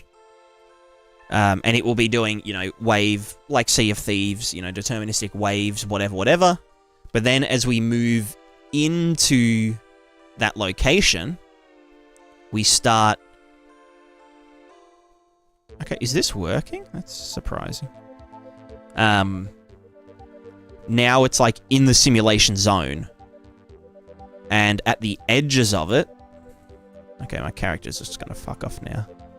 Okay, you could see there that the height was sort of different. That was kind of handy. And also, I have no idea what the fuck this is. Why is this happening? Water flow height. As I offset, it's just creating noise. Is that because the landscape height? I'm not sure.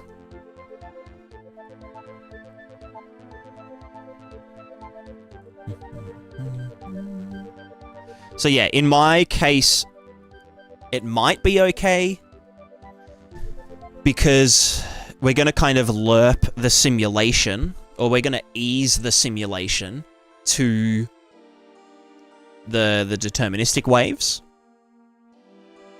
So it'll be like simulated at 90% strength, and then 10% of the deterministic waves will get fed into the simulation, and the very edges will be 100% deterministic, which will then, you know, hopefully, in theory, feed in properly.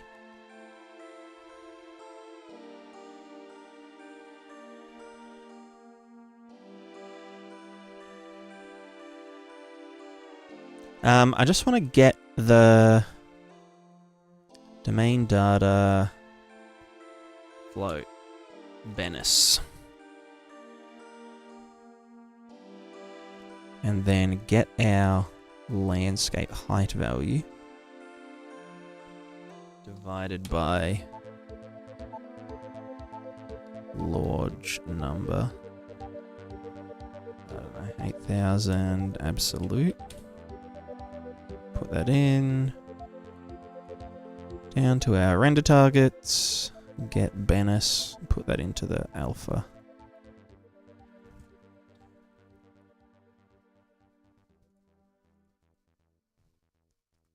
I see. That could explain it.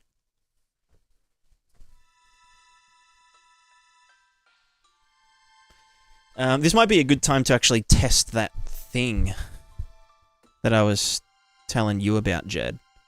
Because like this is what it thinks the RVT is right now, which I don't know if I agree on. Let me also just try landscape. Let me just put in times 1,000 on the height texture, just to see if it is at the right resolution. Yeah, no, it's definitely not. It's like, again, it's the lowest fucking MIP. So, if I do something like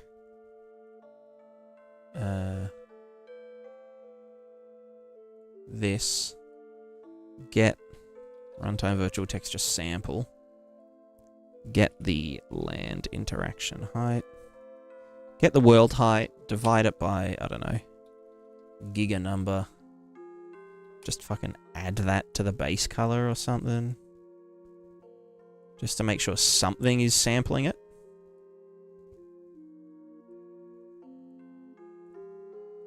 Now it should be fresh, or it should be force updated. And now we can actually see, yeah, the real landscape values. Most places. Fucking hell. Why RVT so fucking garbage at being updated?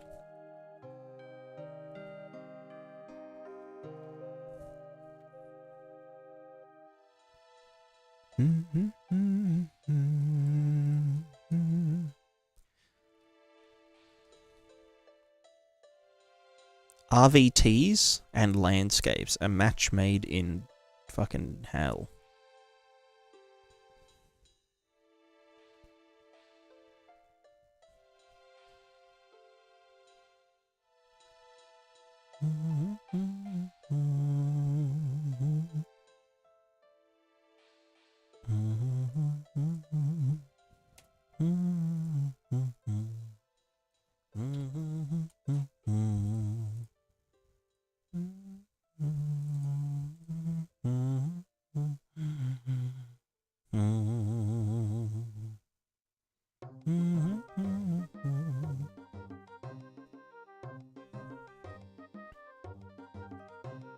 But yeah, that should make this a bit less fucked up.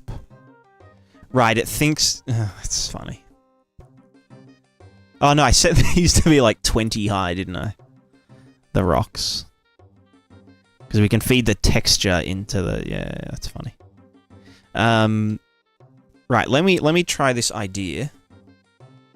So if I don't sample that,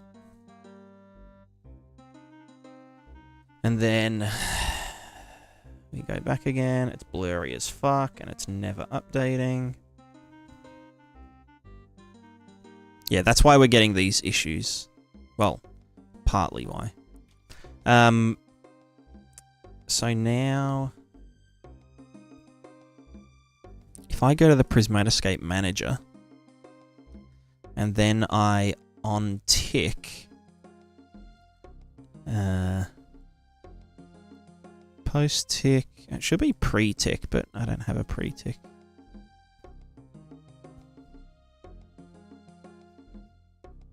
Oh, actually, no, maybe I can. Oh, I guess no, it has to do all this stuff anyway. So yeah, we'll just go set grid tick variables.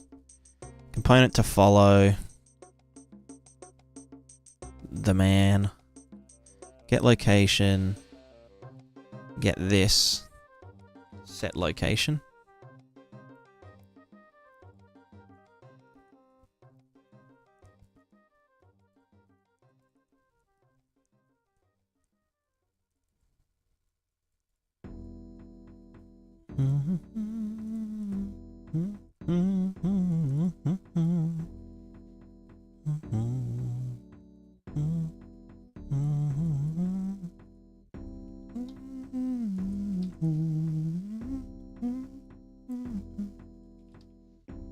So we go to the Prismatoscape Manager and go to this guy. PScape Manager, go to you. Okay, that is on us. Now, does that force... Fuck you, piece of shit. Fucking trash.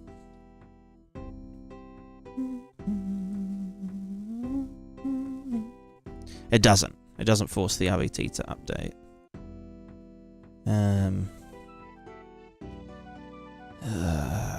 What if... Oh my god, stop. You're giving me a seizure. Oh my god, stop it!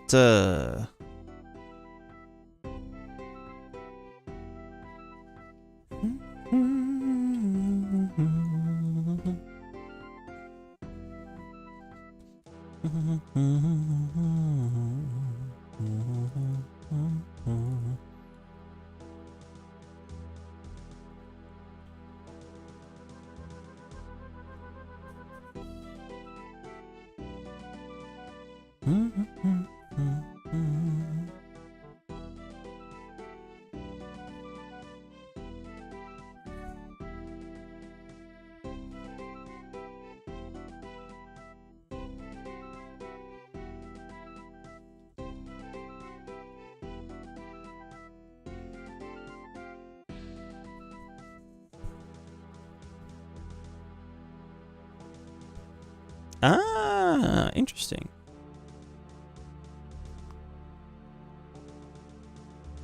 Didn't realize I had added this. Emitter dependencies. That means I could split this into different emitters, you know?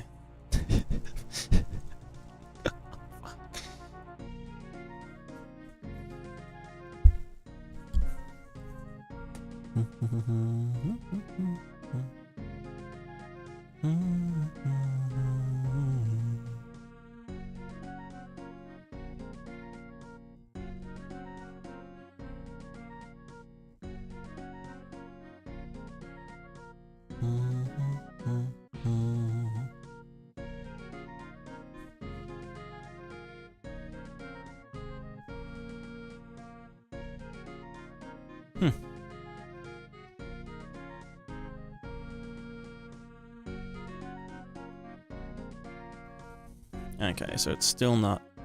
Ugh. Makes me so upset. Imagine if they just, like, made the engine better instead of, like, not making it better.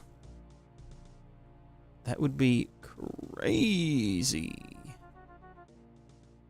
You're crazy.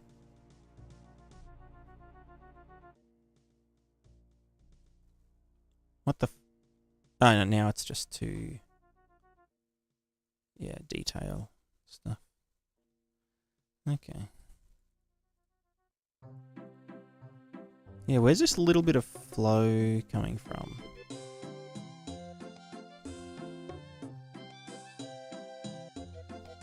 So the flow...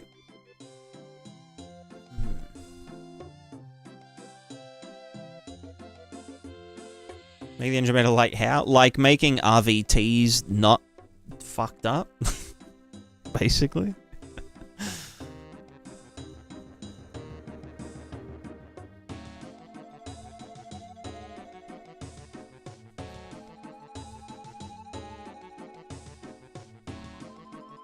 Make the engine better by changing the coordinate system. How? In what way? How are they... Do you mean like using doubles instead of single floats for the right hand? No, they're not. They're not. No. Surely not. No, that's not real, is it? That's the dumbest shit I've ever fucking heard. Wait, why up? Stop fucking stop trolling. Stop trolling. Already in UEFN? Fuck UEFN. That's... so fucking dumb. I mean, look, it'll probably be like something you can toggle.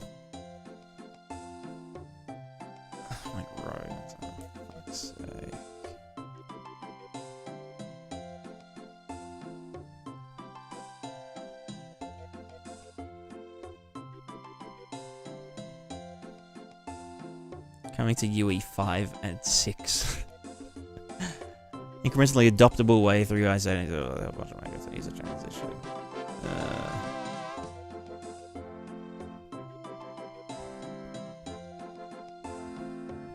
I mean, it's... You shouldn't have to convert anything, though. Isn't it literally just a case of just relabeling things? Like, internally use the same shit, but just have, like, user-facing. Do you know what I mean?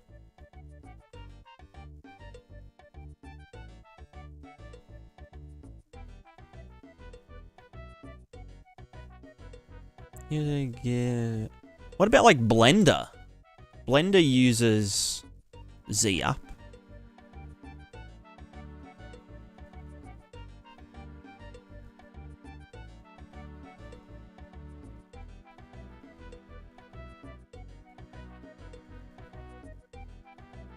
But it's right-handed, yeah.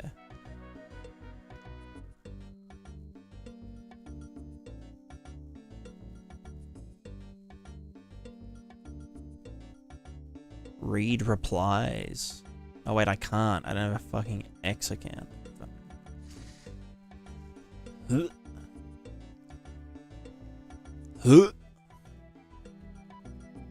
Cringe. Total cringe. Does that mean they're gonna change like fucking UVs and shit?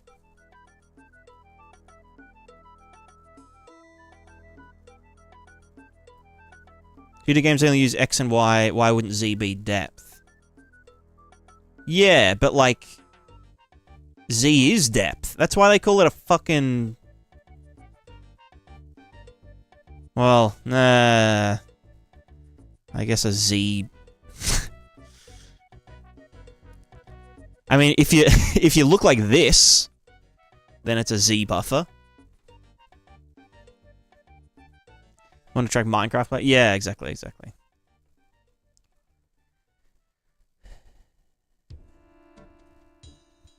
No, it's probably not the worst thing in the world.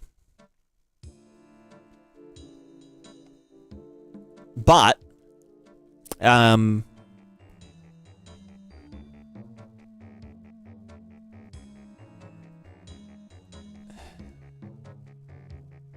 that just mean it's gonna fuck with textures?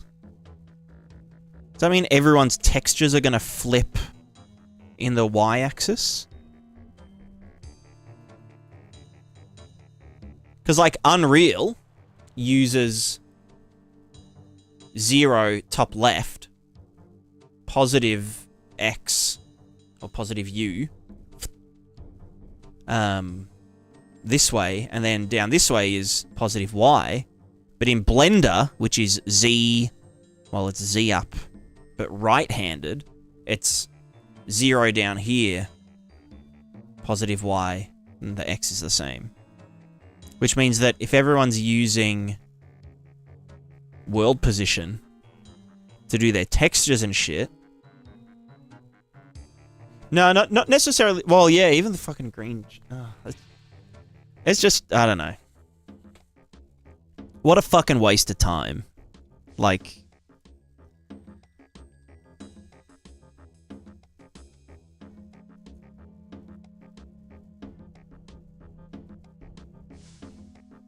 That's so fucking dumb.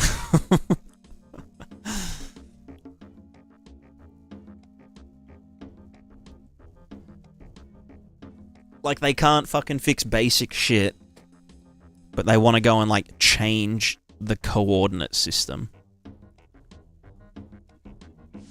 That's just fucking dumb. Dumb as fuck.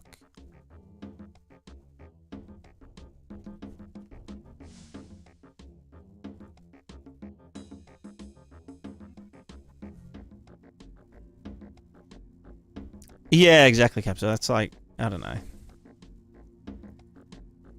It's a bit dumb.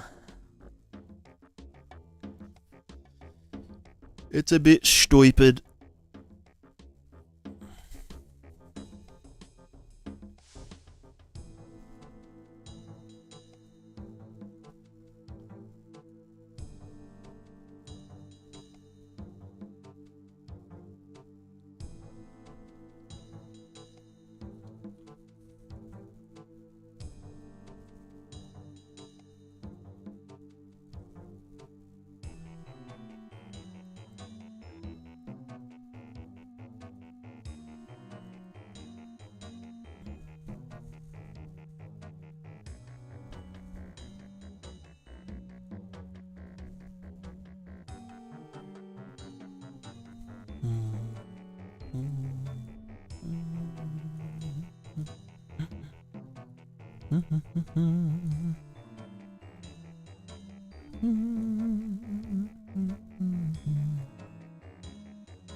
Yeah, what's going on here?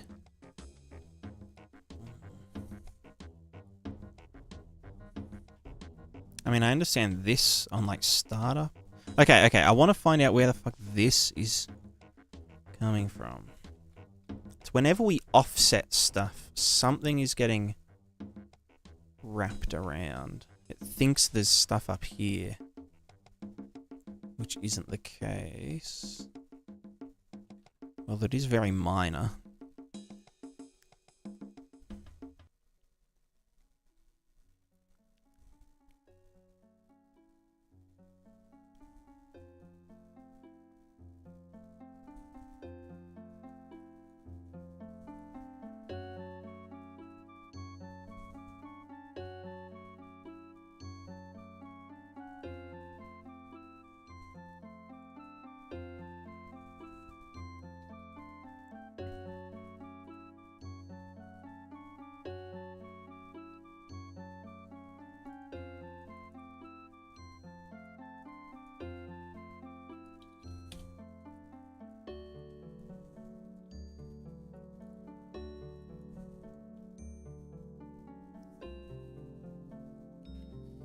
Yeah, I think it definitely needs, like, there are other priorities, you know?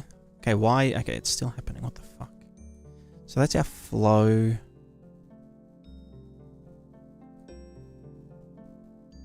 Water column height.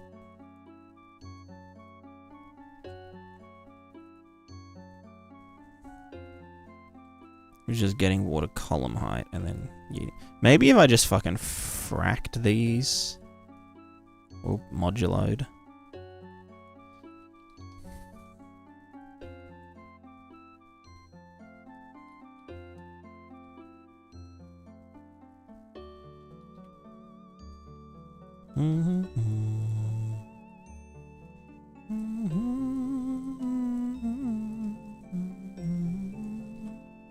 Actually, no, not even modulo. I just want to clamp them. Fuck off. Fuck off. Get fucked.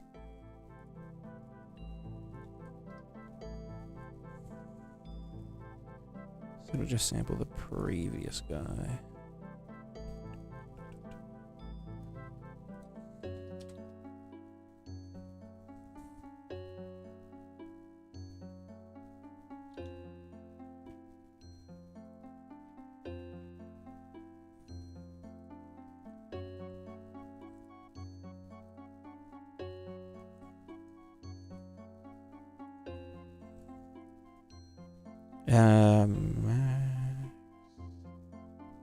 No, that's number of cells, so it should be that -1.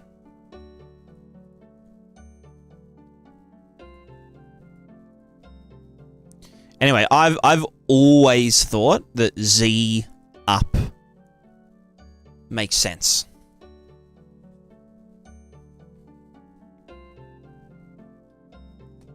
Z up makes the most sense.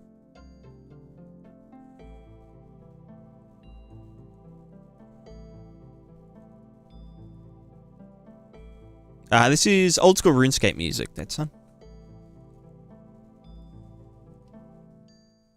Okay, it's still... What the fuck is happening here? What is feeding into the water column height at the edges? Derive water flow surface. Oh, that's probably it. I mean, if I just didn't fuck with everything...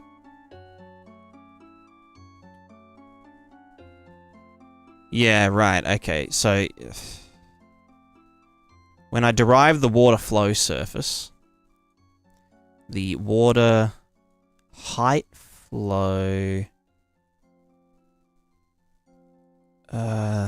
should I freeze it at the edges? Because it's getting water column height plus -1, which means that it can get it from, you know, other fucking places that it shouldn't be.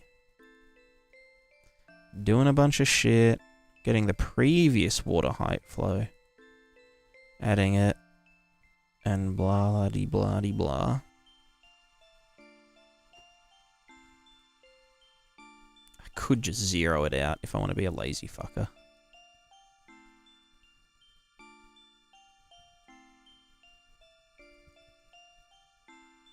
So just, yeah, freeze the flow. Water column height.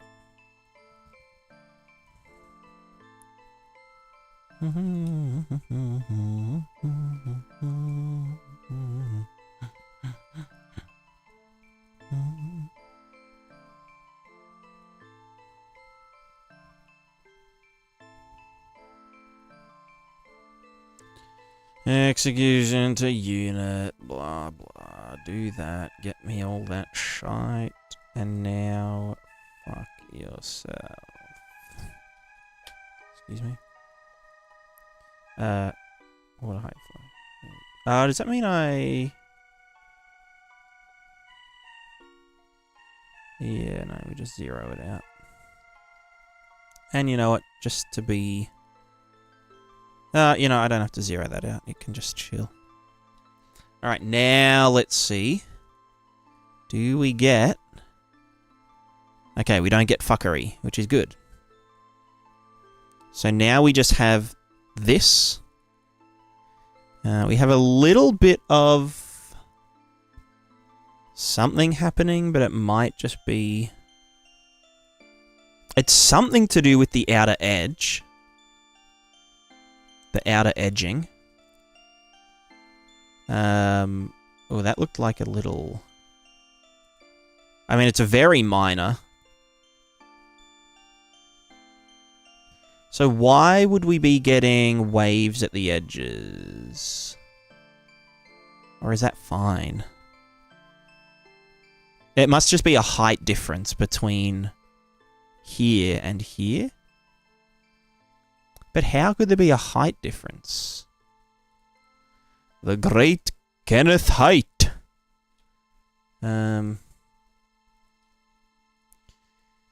Let's see. Ready water and a target. Let me get this guy and just divide by big man. Also, whereabouts is this? This is at location -1295. 1295. Wait, -1295.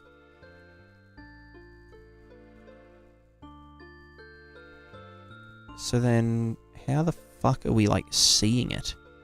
Oh, no, that's the Z. Right. That's the Z. I'm looking at W, which is the wetness mask. Right. Fuck. Alright, let's just get this. Subtract 1300. And then fucking divide by some dicky little number. Probably like 20 should be enough to see it.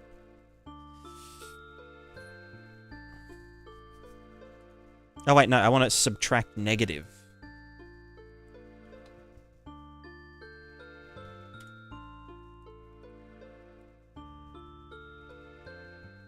Okay, now we can see the water height. Or the lack of water height, I think. Oh no, this is just because the landscape is a part of the fucking water height. Well, here is the water. No, this is just anything below...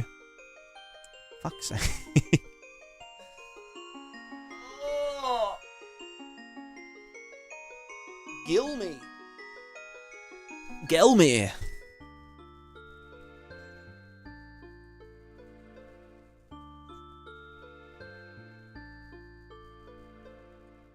Oh, you know what I could do? I could just get the fucking column height. And not worry about the landscape. Because, like, I'll just fuck the WPO for a minute. But it is important that we store the absolute height of the water.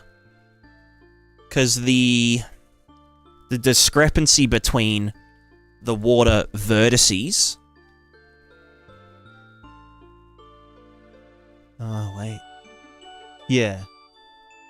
Oh, well, yeah. Well, yeah.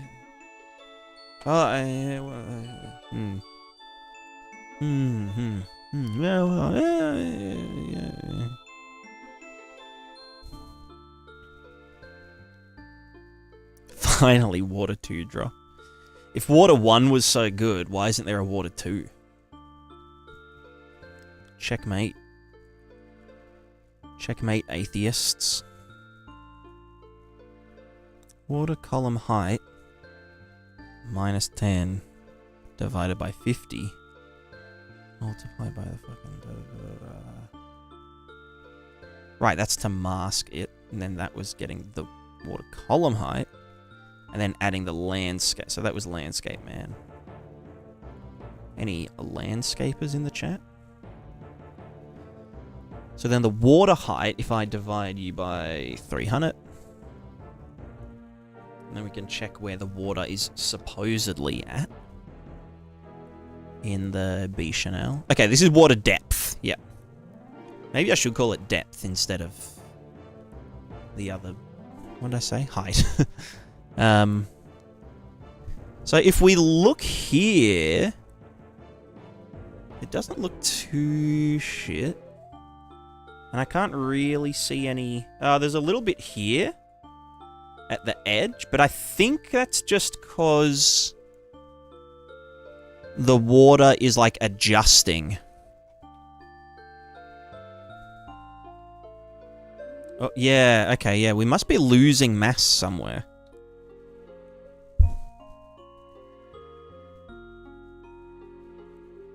So as we lerp in...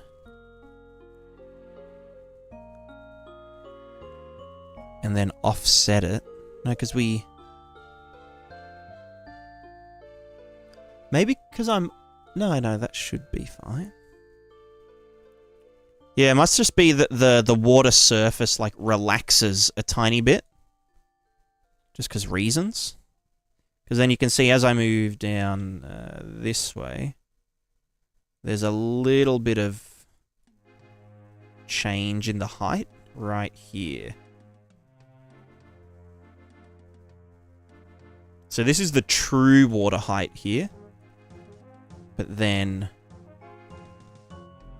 yeah, because over time it must be spreading out and being funky. Why would we be losing mass? I mean, the other thing I can do is very slowly like very slowly relax the water towards its desired height, just to account for that kind of stuff. Because these are supposed to be, like, you know, permanent bodies of water, or the ocean, or the fucking other thing. Rivers. It shouldn't be that, like, you can see this river flowing, and then you go over to the river, and the river just dries up after 60 seconds.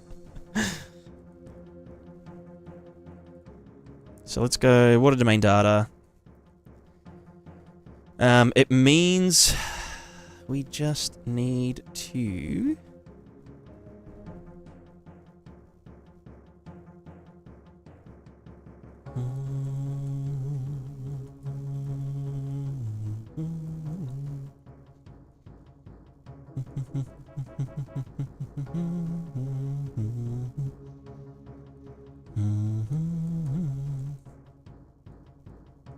get delta time, multiply by a giga tiny fella, then add that to the lerp, I guess. Or just max that.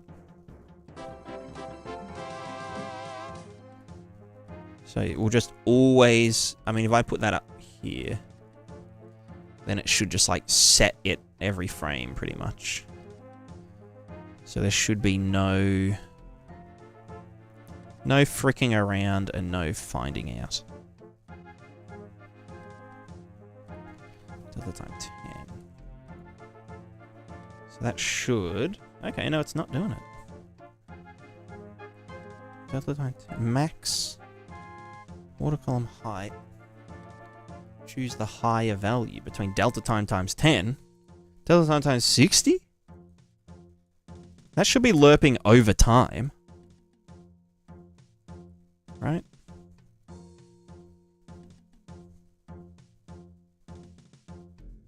What the fuck? Confusion. I'll be back. I need to pee.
have biscuit. Been trying to use UE water plugin lately, and outside of landscape stuff and how cool it LEDs, it actually kinda sucks. That's what I've heard. That is what I've heard.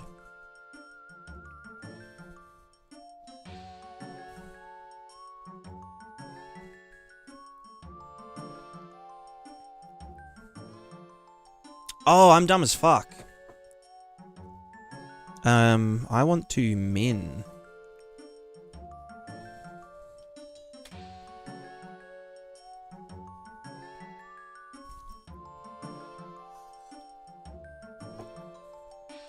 See, I always knew that I was dumb.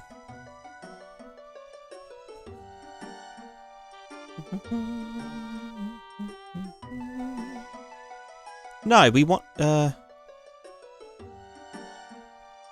yeah. No, you know what? Fuck it. Just add. No, but oh, God. Ugh. I want to get delta time inverted. And min that. Oh, actually, yeah.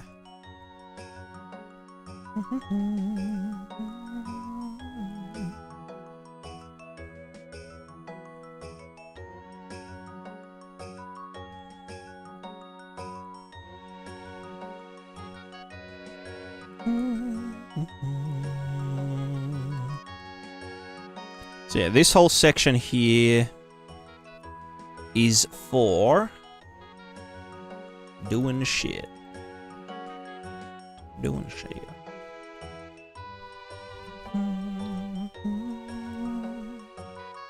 Yeah, that just like yeets it straight into position. So this was like, so wait, where's player start? If we started in here, then it will, yeah, it'll relax itself into the desired state pretty quickly as well. Which means we should see less fuckery with the edges. Which again, it's not that important. I don't think it's impacting it that much. It's just confusing because it's like, why are the edges, you know, so different?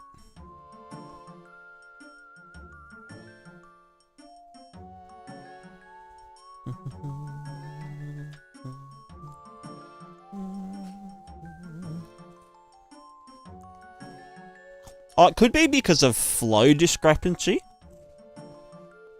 Nah, that makes no sense.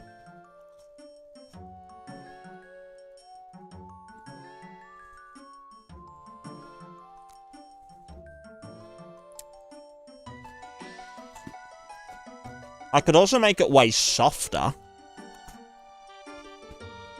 Like the fall off area. Again, I can see a tiny little bit. I mean, again, for my game, it doesn't fucking matter at all.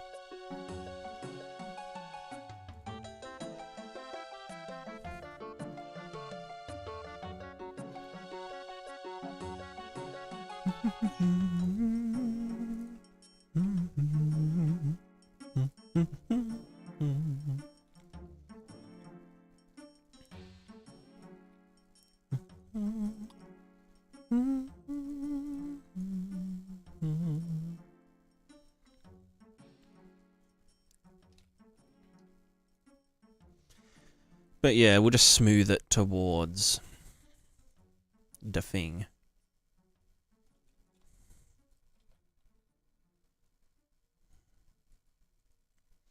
What a fucking mess. Alright, let's see if I put our velocity interchange back.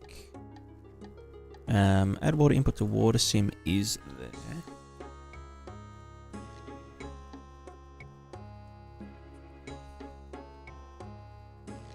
I see. Why is this?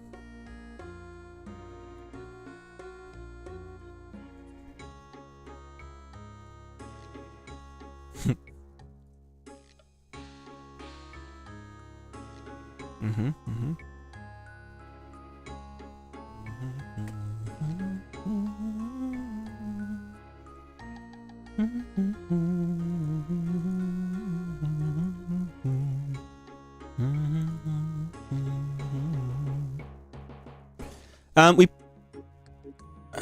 add water input to water sim. Water velocity. Should probably do that here. But then in domain data, we also want to like get. So fucked up.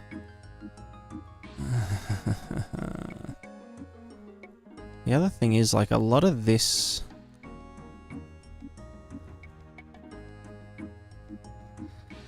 There's like static and dynamic domain data. Like a lot of this stuff, the static shit, doesn't need to be gotten every single frame, and I'll probably optimize that so it only does it when we move. Because currently we sample everything every frame. But again, let's just get it working. Let's just not worry about that weak ass shit. Like what?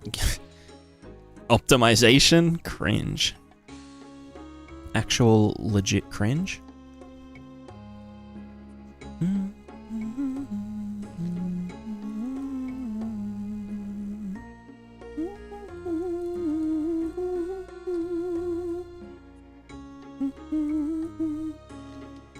Water velocity is a twofer. Twofer doofer. And if we can just zero it out for now. But what we would do is input the river velocity RVT to the edges, you know?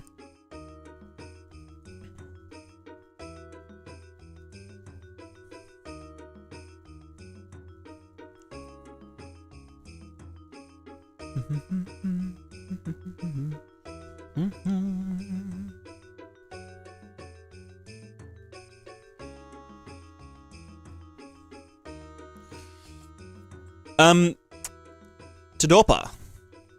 No worries. Always happy to answer questions. As it is my occupation. Professional question answerer.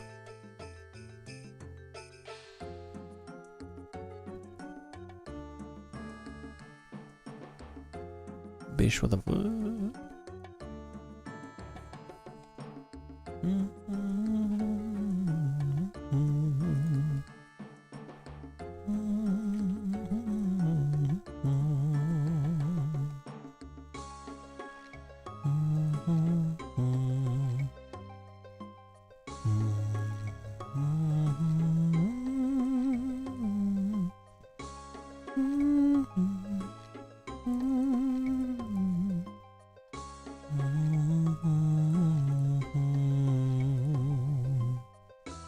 So where are these coming from?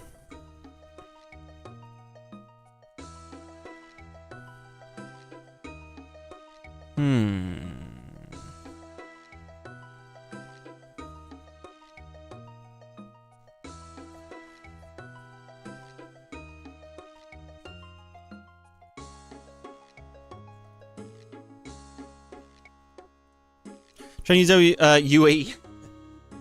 Decide if water is wet or not. Yes, that is correct.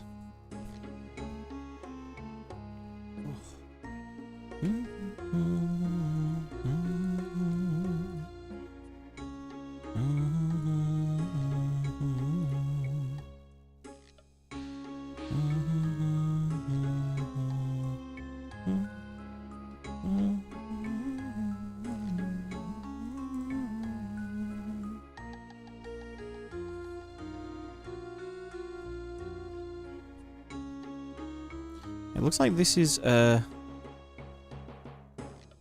interchange bug.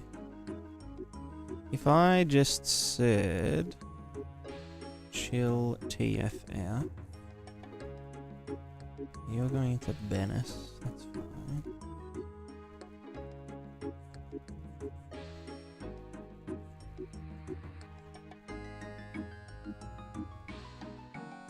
That's damping the velocity outside of the water zone. Oh, no, that's column height. Yeah, that's fine.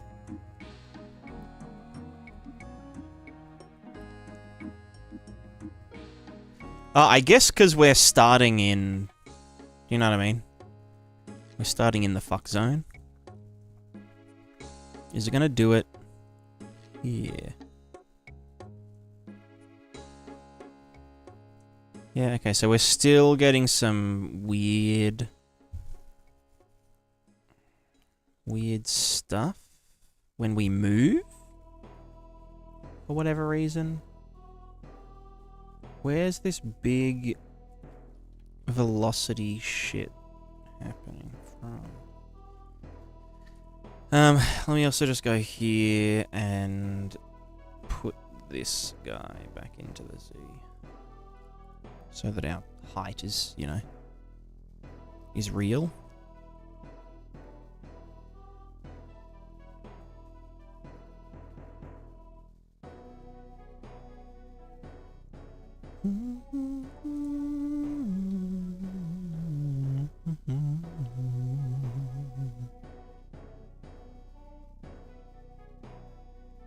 So where's this fucking weird ass inlet coming from?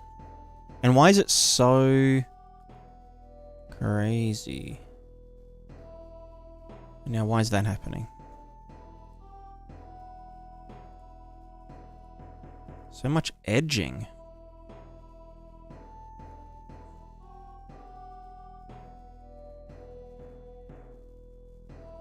What are main data? Oh, you know what I didn't do?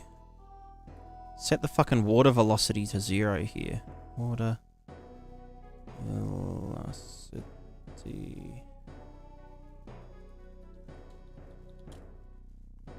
Maybe that's all it needs. So just set water velocity to 0 when edging.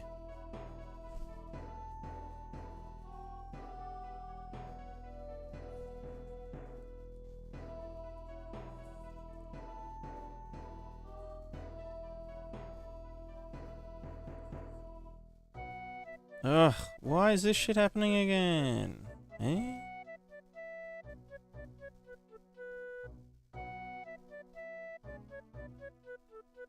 Why is it so circular? That's not usually what I do.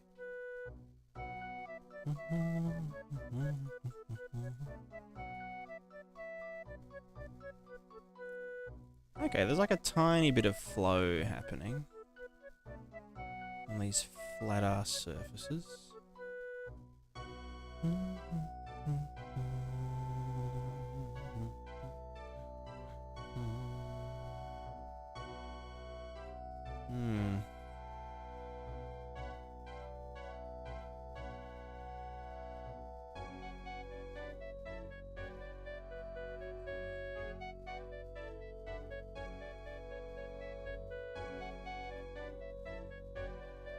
Where is this coming from?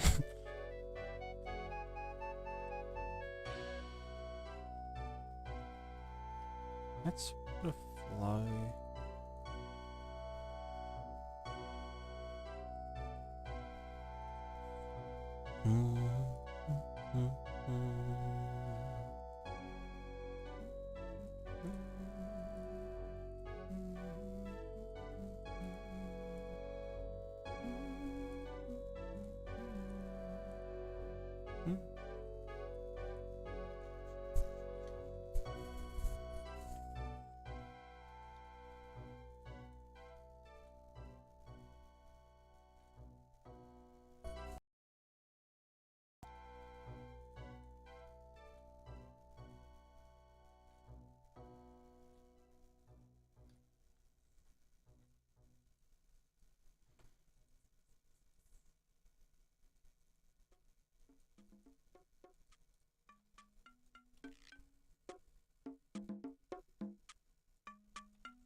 Why am I not getting stuff?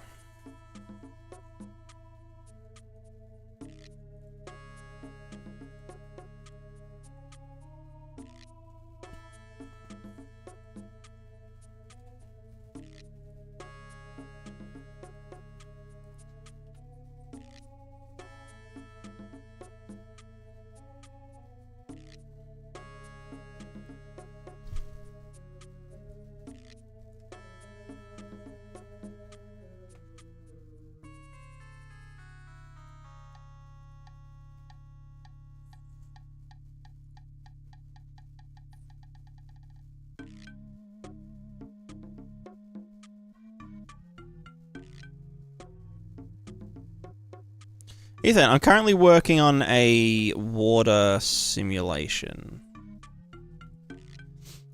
Which is like... It's pretty chill, but at the same time, not very chill. There's just some really, like, annoying things happening. Where the fuck am I? Render touch.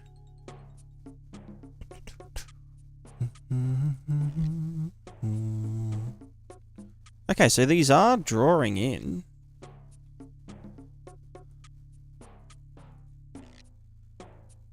So then what the fuck?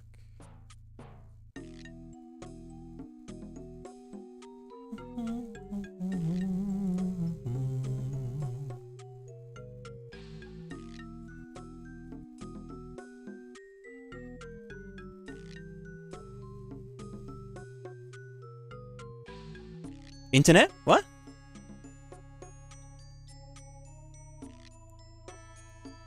It's been a little bit fucky, but it hasn't been too bad.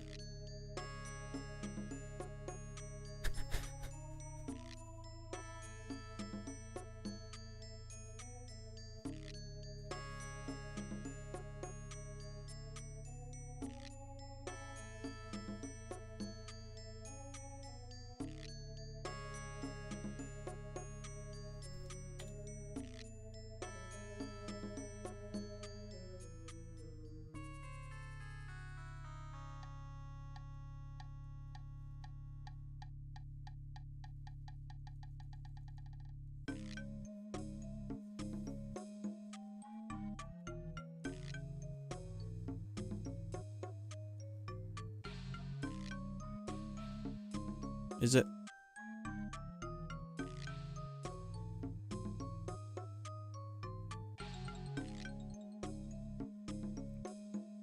Eh? Am I live or?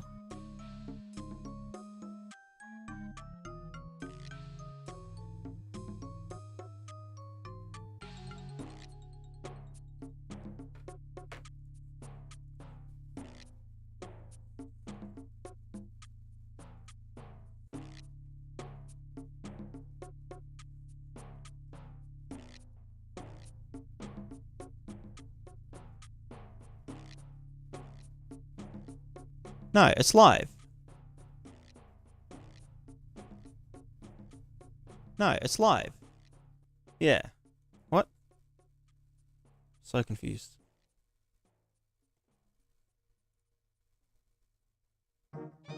I'm like, okay. Yeah, maybe my internet died for a bit. Alright, interesting. Ever have to figure out banding with RVT? I did. It's the compression.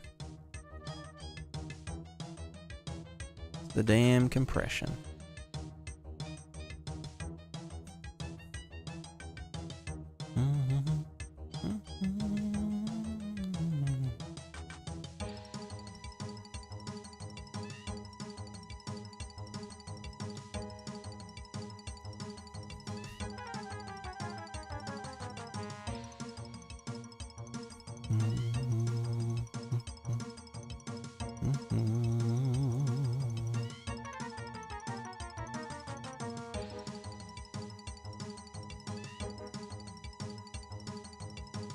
Why is none of this drawing? What the?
Where's it? Land height.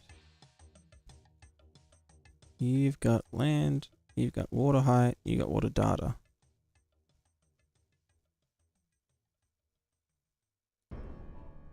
Let me go back to the old map and just see what the fuck's going on.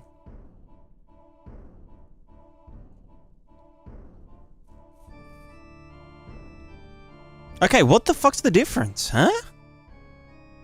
It's the same one I'm using. Okay, so what about this guy? Water data, land interaction height. Does it need water data?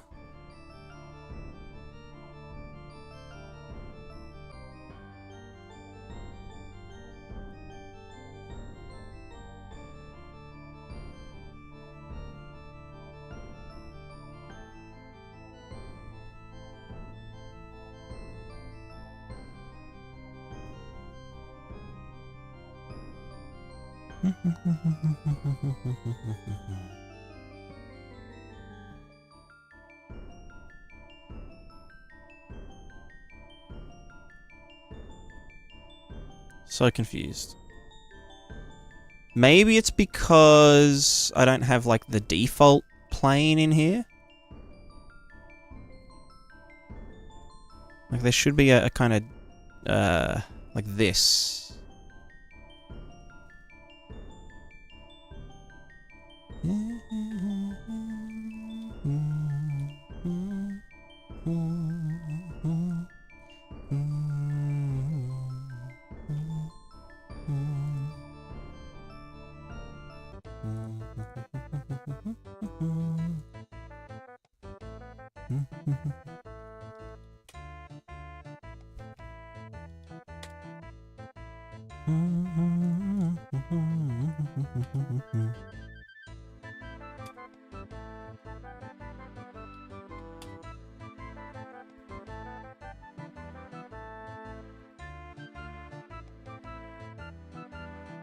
Could it be that it doesn't work on negative? No, that's not true.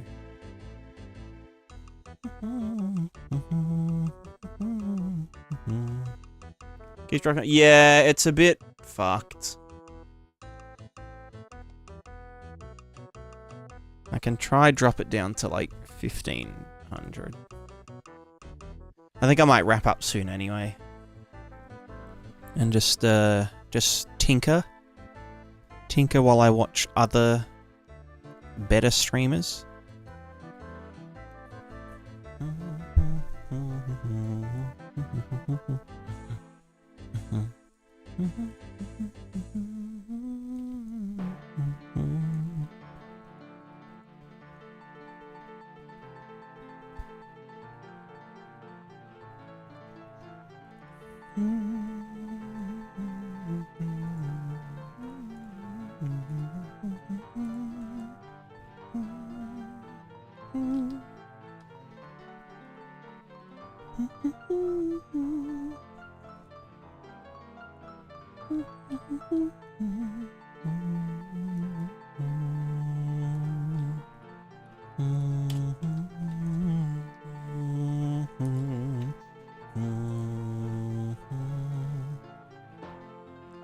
Where the actual fuck is my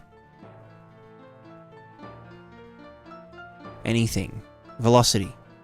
Where are you? Show yourself. Show yourself.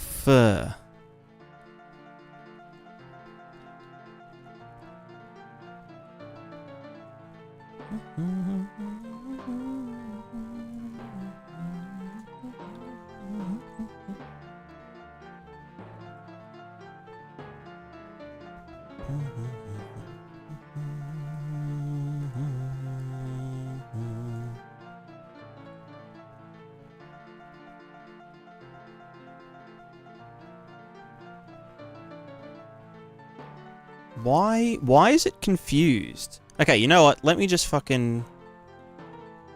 Let's just get all this shit. And just... Yeet. Yeet it up into positive land.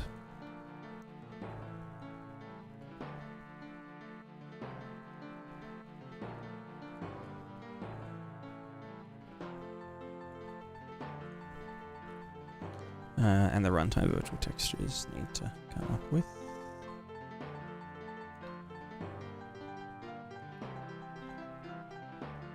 Oh, it could be that that fucking thing wasn't in bounds. This thing. Yeah, let's test it both ways.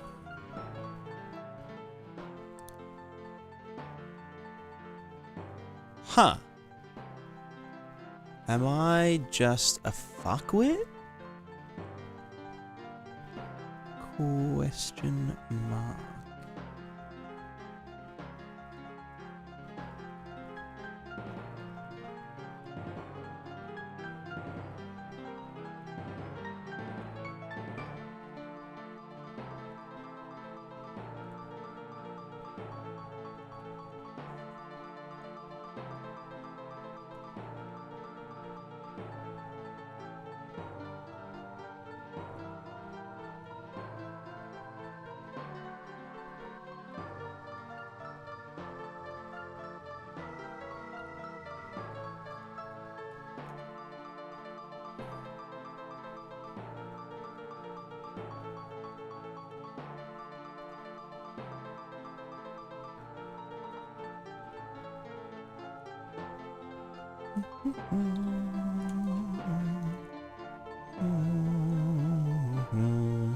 Right, okay, that's interesting.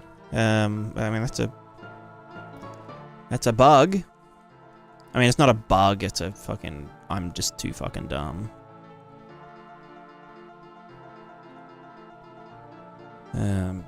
But it is an issue.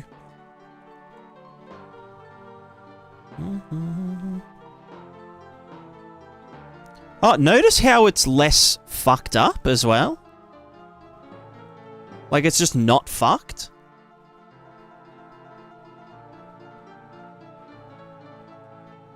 Now that I'm in positive land? Huh.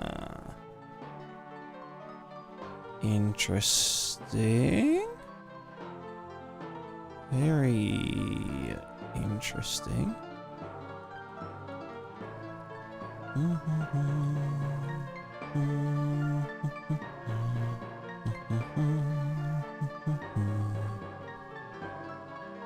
Alright, that's... Right. What's the end goal with the water? So the end goal is to essentially do like a really lightweight water simulation, but only around the player. So centered around the player. Now the water simulation can be used for things like...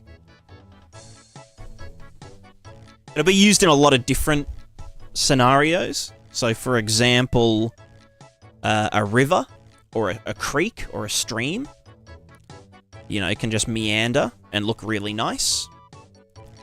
And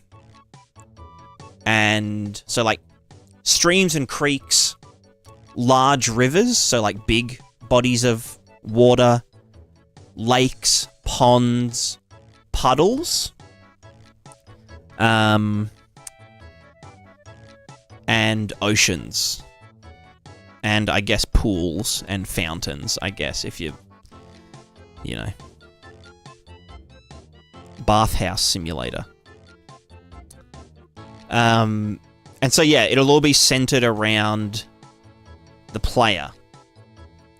So we have these, like, you know, normal water planes and whatnot. But as we... Oh, that's going in a weird direction.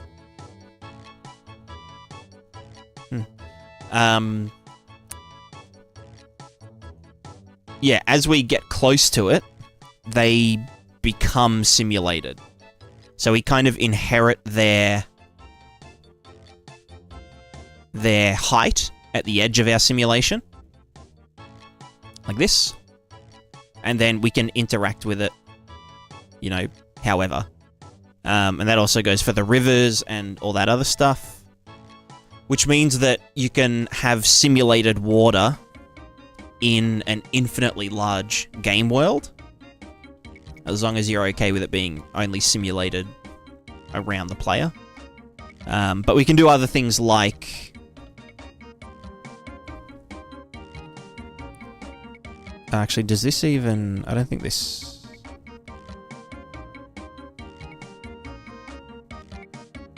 No, it probably won't.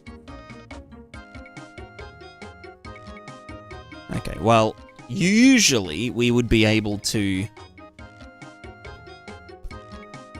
simulate ocean... I could just get the fucking ocean shader. What was it even called? Ocean Testo FOMO? Priz Ocean Testo? Okay, here we go. So yeah, usually we'd have like a WPO-driven water shader. This is what most games will be doing. However, we can kind of copy the wave height, or the wave height shader, into our simulation. That's what I'm doing right.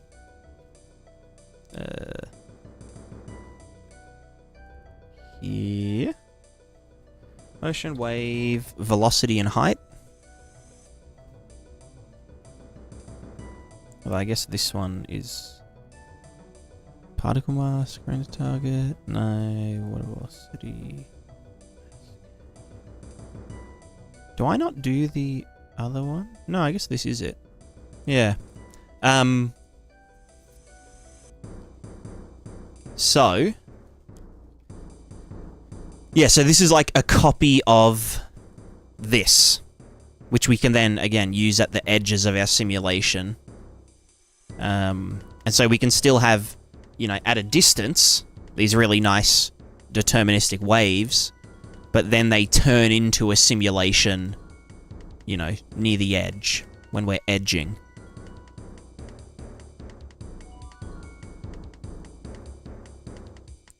But it also means that the waves are also, you know, they react to, like, large ships and stuff as well.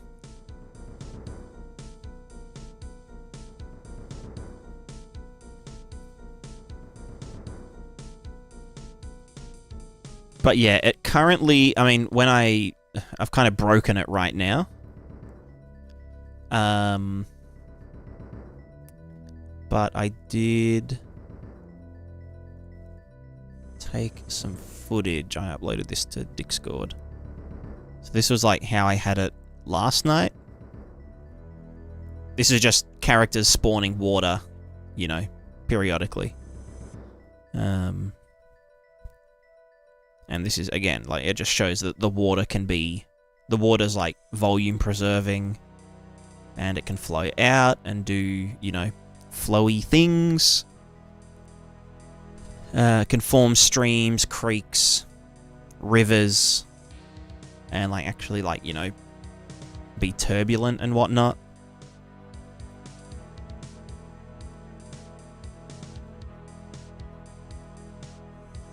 This is how I had it just before doing that update, which this was using a non-physical, non-mass preserving. I mean, obviously the shader is completely different. This is just a 2D material shader.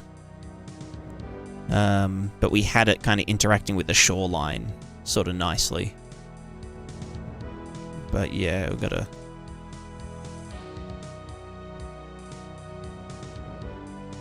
There's a bunch of stuff to kind of dick around with. Just to get my head model into MH 5.6. And it's really complicated. MH.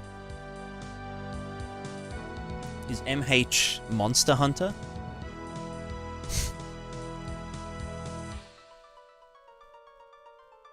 Metahuman. Metahuman 5.6. I see. Yeah. I'm like, are we... Isn't this an Unreal Engine stream?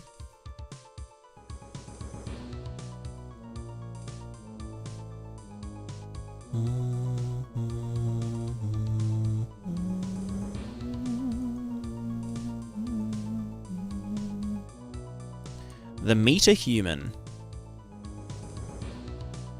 Metahuman seems pretty cool.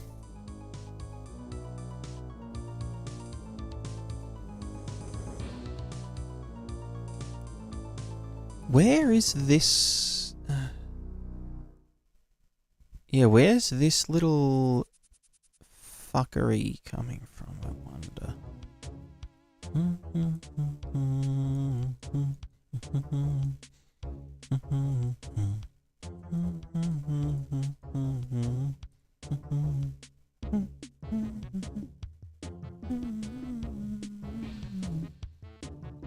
Simulation would work in caves or dungeons. Does that change? Like we want a plane of water in a dungeon area under the landscape.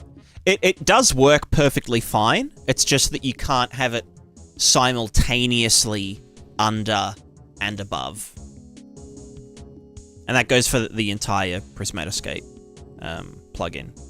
So like if you could go into a cave and you could just disable the landscape from drawing to the RVT and just have the underneath stuff drawing to the RVT, and then it would work perfectly fine. And then when you come out of the cave, you would turn the landscape back on. And yeah, that would become the new interaction height.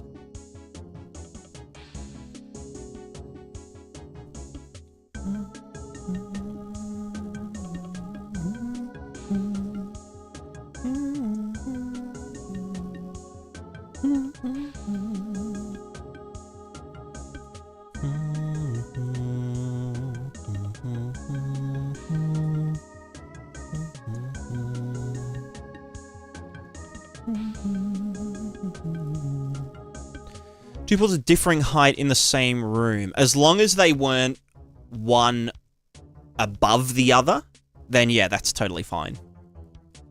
You can see me do that, you know, here.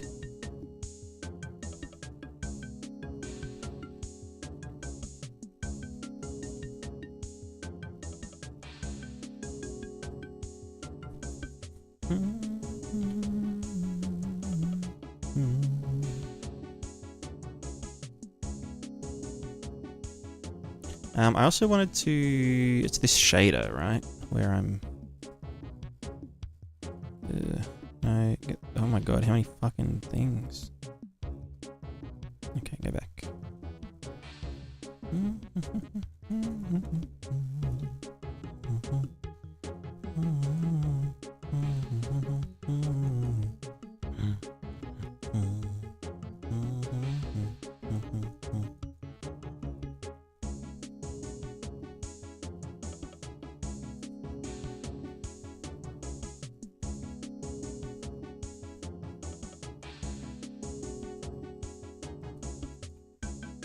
Alright, there it goes.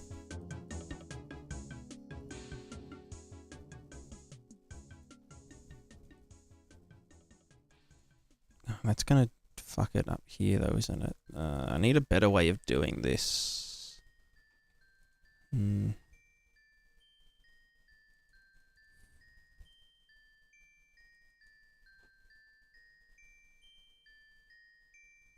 Why is it? Is that not...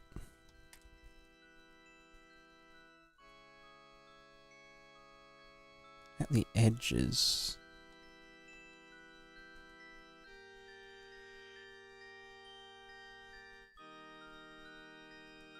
Right, that's just not big. Do you know how to do runtime procedural generation for worlds? Everything I read seems so vague. I'm not too sure. Yeah, I'm really not too sure.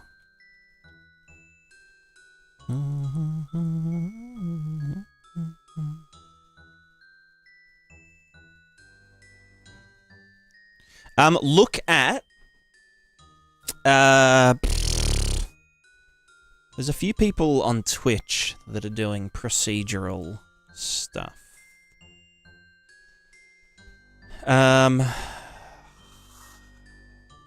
Mydrong, I think,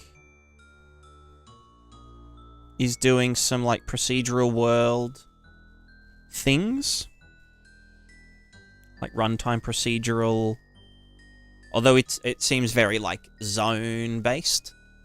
Illegal. So like large chunks rather than kind of like seamless. But aside from that, I don't really know anyone that's gone into like entire world proc gen. But yeah, there is also like PCG, which is more for doing like the placement of objects within a world.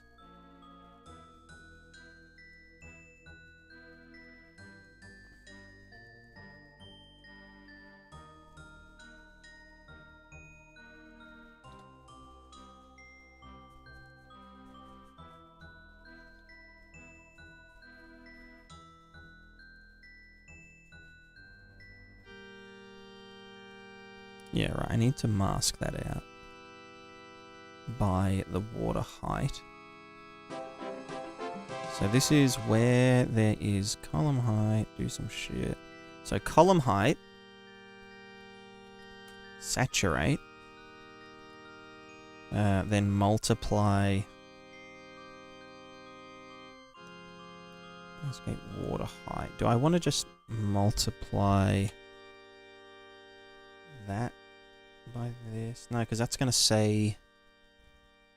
I just guess multiply this by negative 20... Well, the inverse of this by negative 25 and add that to the water displacement.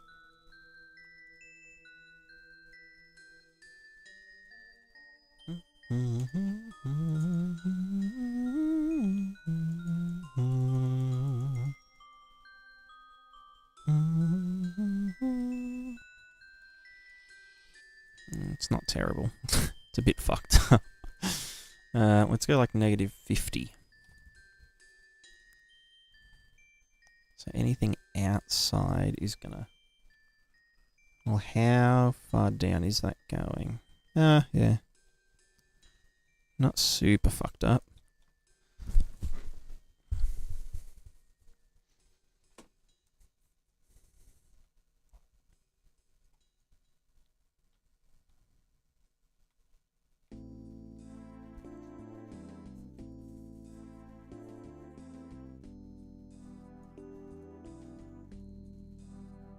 Maybe I could do height divided by 10.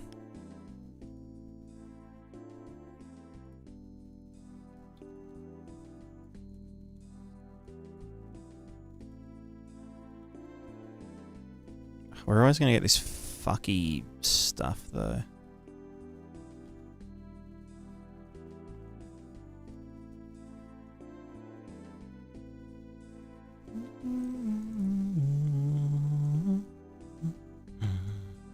I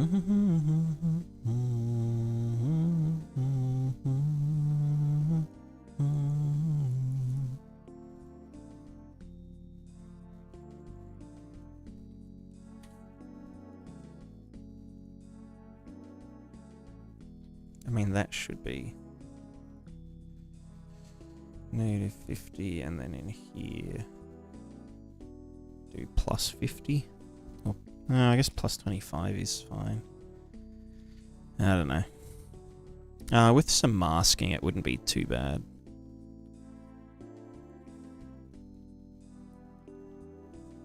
And also, if I did a blur,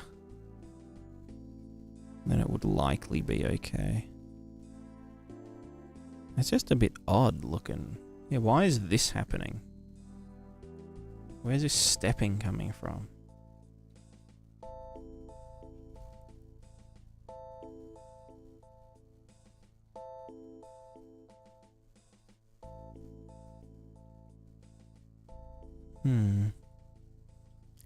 Is that just like height RVT shit?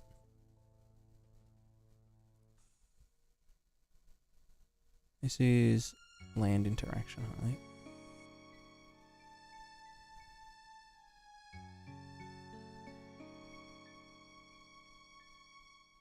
Is that the cause of it? No.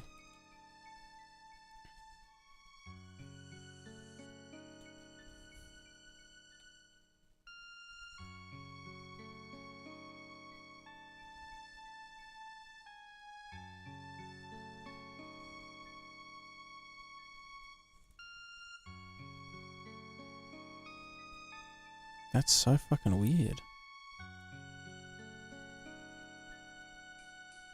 What's causing it to step so much? I guess it's just fucking precision, right?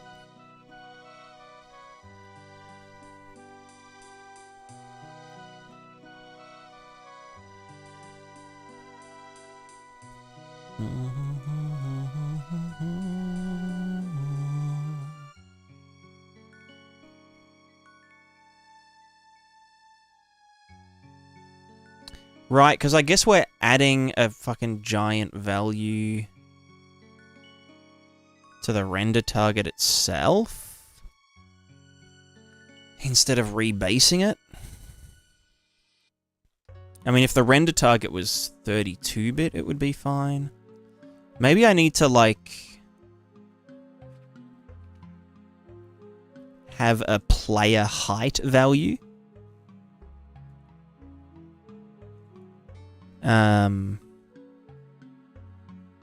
And then just put in the absolute world height of the water minus the player height into the render target.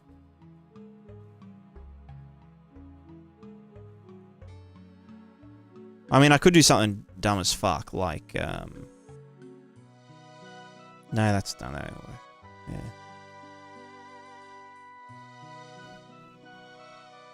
But generating seems like gig complicated stuff that probably some masterminds sit and figure it out for months. To do more of a coding sorcerer thing. I don't think it's actually like that. Well, it's probably a lot simpler than you'd think. Like, if you know about like noise and you know, like texture masking and all that kind of stuff, then you're already like 90% of the way there. Judging by my Ghost Waves, move towards the pivot.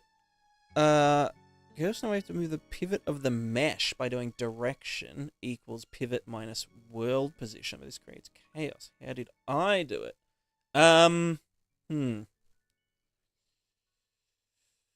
World position create chaos. How did you do it? Try normalizing the pivot minus world position for just the direction. Just chuck a normalize after that.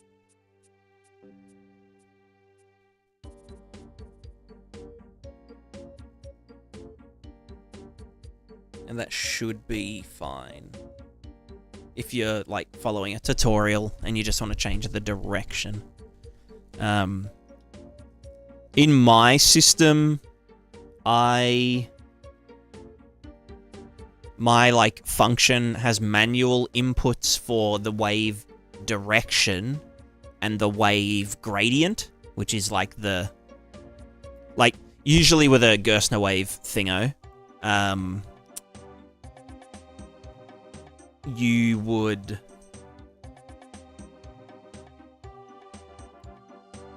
just dot the... Oh, you do normalize. Okay, okay.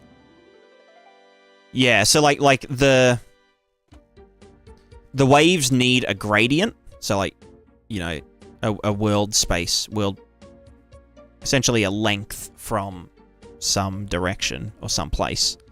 To then, if it was just a sine wave, you know, it would go like this. So for, you know, 0, it's 0. For this one, it's that. For this one, it's that. And blah, blah, blah. Oh, wrong button.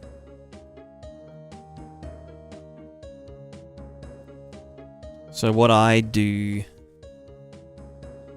is...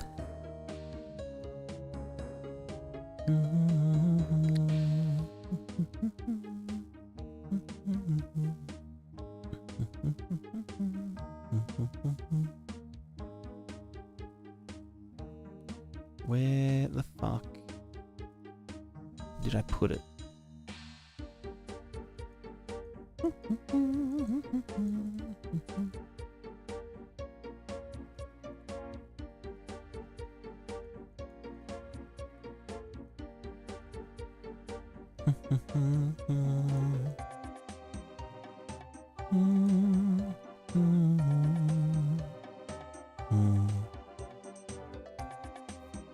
So here's what I'm doing, Headsman. Ocean direction is...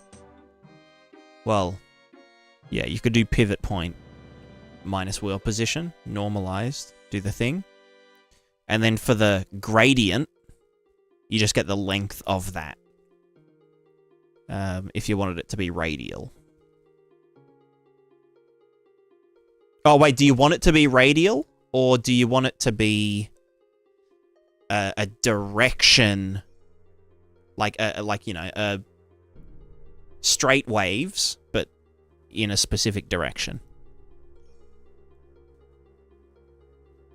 Because in that case, it would be radial. Okay, okay, yeah. So in here, direction, gradient, ocean wave, blah, blah, blah, blah. Yeah, I do mine manually so I can do the shoreline using an RVT. Because it has to, like, yeah, specify some shit. But yeah, this is doing gradient. So the gradient gets multiplied by the wavelength. Well, 2 pi divided by wavelength. So that's where that part goes in. And then the direction is the bit that goes into the multiply for the circularity of it. Does that make sense?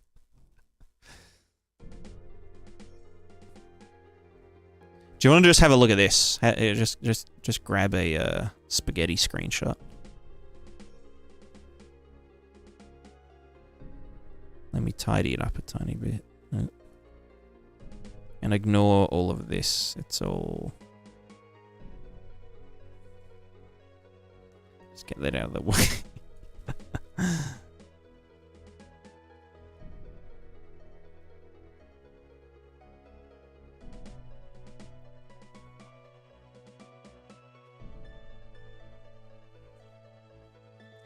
The gradient is just the length, or like the distance. So if we were doing If we were doing pivot point minus world position, just get the length without normalizing it, because a normalized length is always 1. But this is like the distance from that middle point, and that's what you actually use to generate the waves.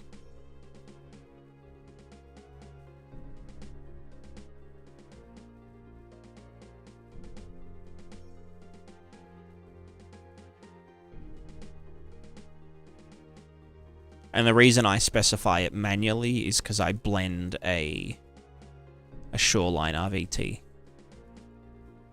which has a fixed, like, the shoreline RVT, the RVT can obviously only store 0 to 1. So I have to remap that in here. Tried a new MetaHumans. It's wild. I haven't. I've actually never used MetaHuman at all. But they do look really nice. They do look very, very real. Realistic. Real-ish. Real-ish dick. Yeah, I think I'm running into floating point error territory. Let's just, for now... there's so many, like, little fucking bugs I need to... Let's just make it 32-bit. No, I don't want it to be 32-bit. I think you guys are use primarily low poly stuff. Yeah, same here, same here. Or, like, medium poly. Like, what are my characters are, like, 10 or 20k verts once they're fully clothed and armored up and stuff. And have hair.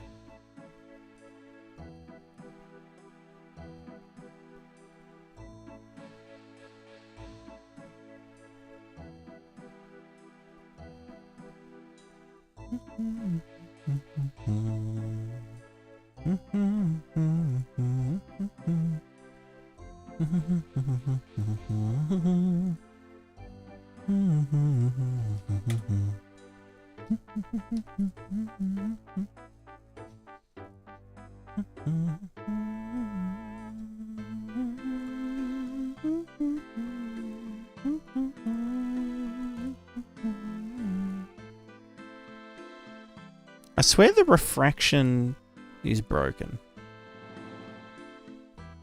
I don't know. 2-6 track. Yeah.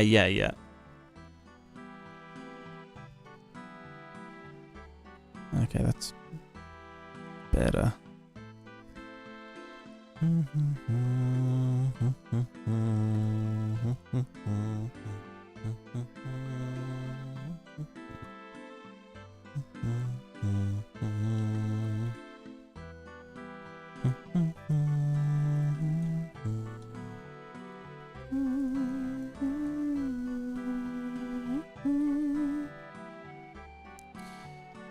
Yeah, this is definitely a... no, but the simulation shouldn't be... Yeah, no, it is definitely just the render target.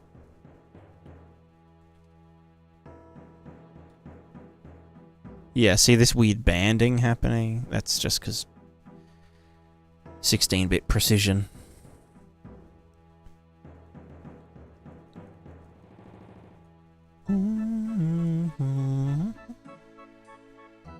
Any more sound design video, better sound, attenuation, reverb, procedural? Yes, in the future. I tend to just make videos about what I'm doing at any given moment, like for my project, which is a lot of Niagara stuff currently.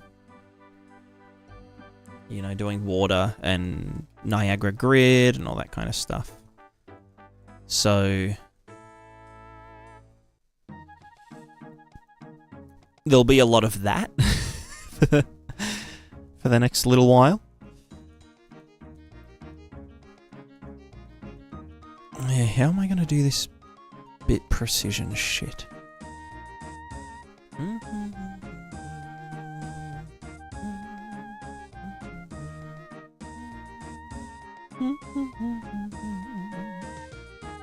I could do it as an... I could do...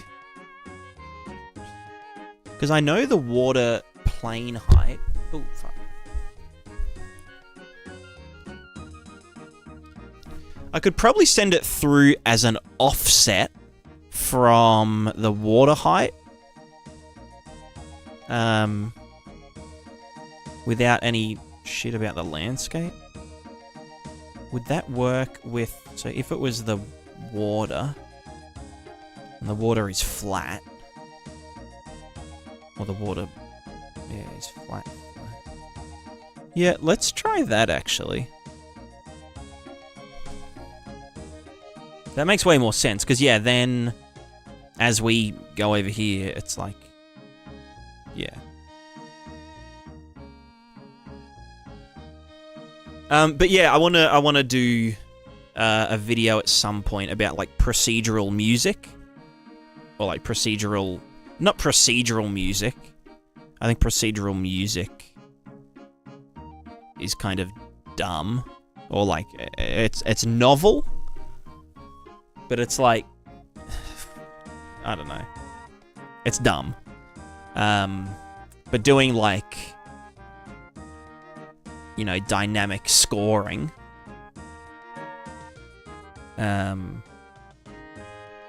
So, you know, how to write tracks with dynamic scoring in mind and all that kind of stuff. Although for that,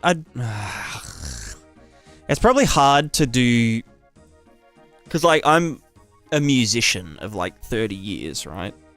Like, that's what I did before GameDev. Like, audio and music and shit. But it can be very... I kind of wanted to do, like, you know, the basics of writing music or producing music for your indie game.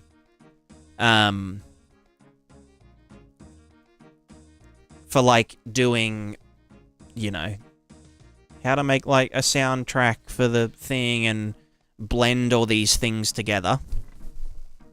I mean, for the tutorial, I'd probably, like, supply the stems so that people can set something up and whatever. But I wanted to go through, like...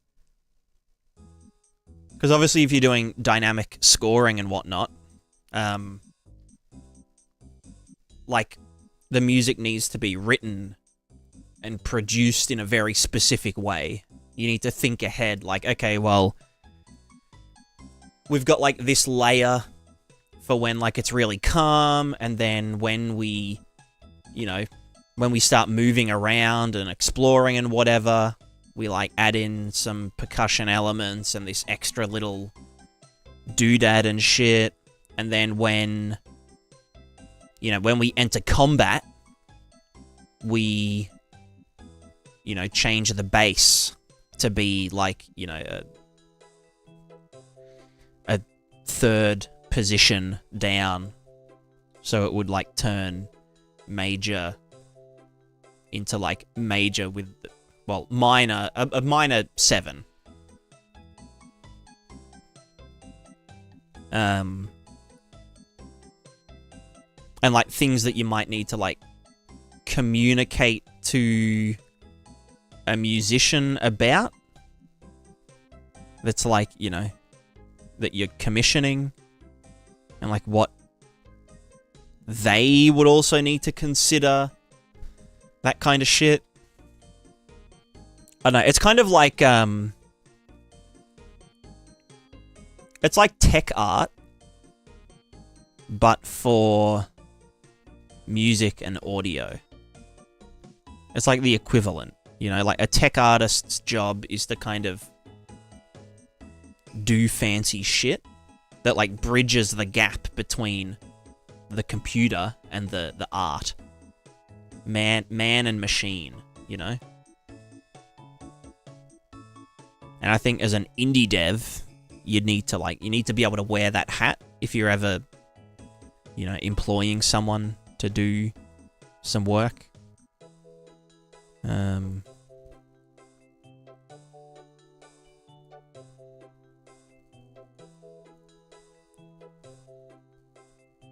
So yeah, I wanted to make a video about that specifically. How do I make this less fucked? Oh, the opacity is really high, isn't it? Yeah.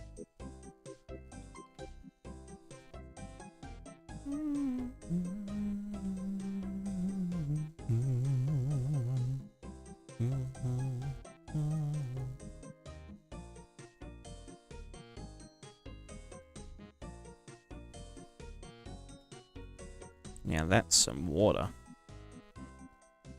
If ever I have seen.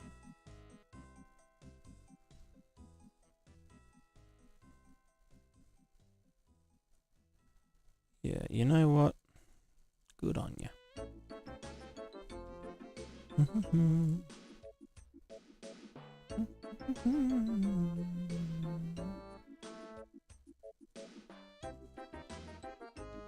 Do you have a deep passion for coding interactive rope? Do you mean like the noodles? These noodles here?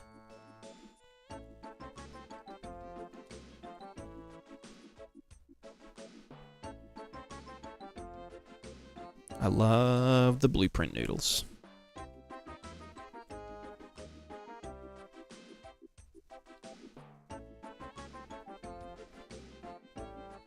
And that should make this a bit less fucked up, yeah.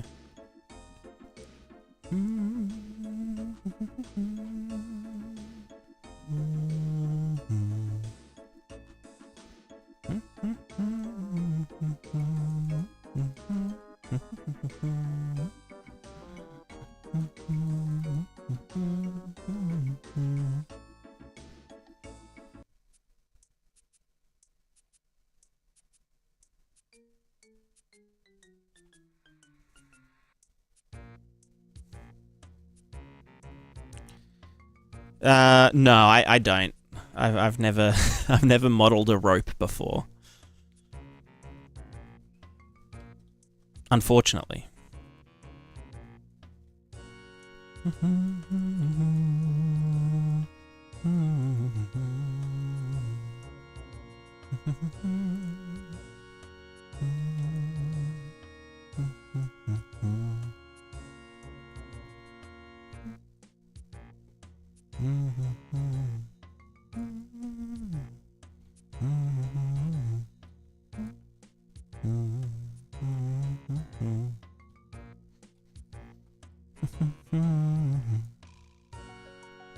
Something I could do, right, is hide. If I hid this under here. Oh no, that'll get fucky because this. I'm just trying to think of the best way to do surface flow. Whether it is better to set an absolute height rather than an offset value. Because if there was an offset value, it would mean that if I wanted to do this, where like we've got water and I'm letting it flow down, you know, into this other one, without any guide mesh. So like the guide mesh for this is, well, under here, and it's snapping itself up to the landscape and whatnot.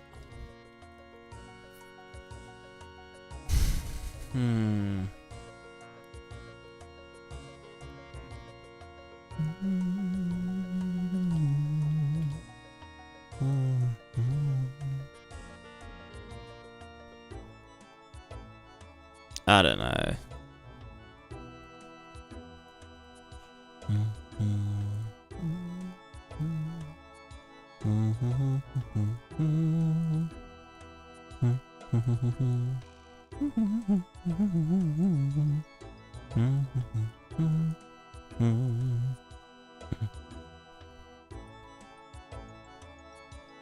Oh wow, I'm dumb as fuck. That's linear color.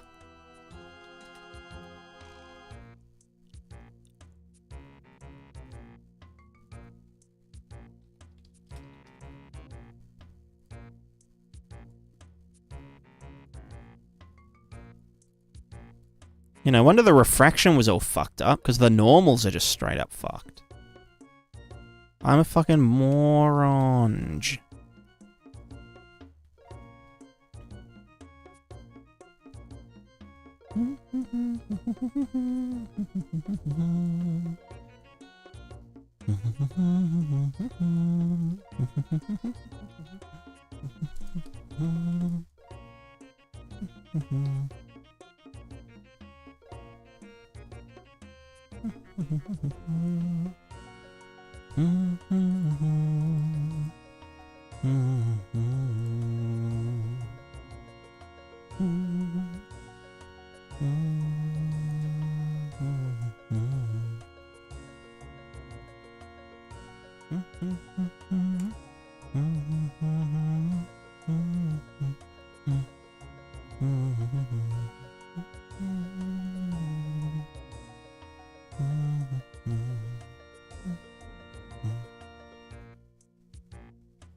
Yeah, where's it all disappearing to? I don't know. Anyway, I'm super brain dead. I need food. I need more coffee. I need rest. I need to watch other Unreal streamers.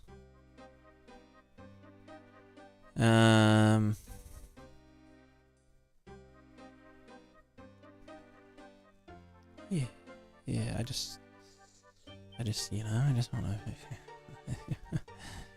you know.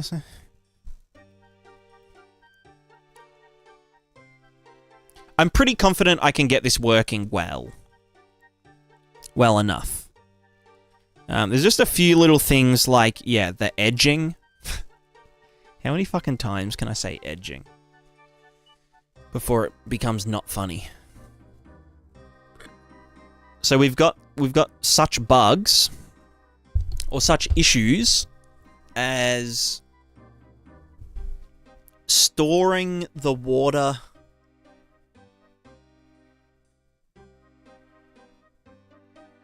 like, how do we want to store the water?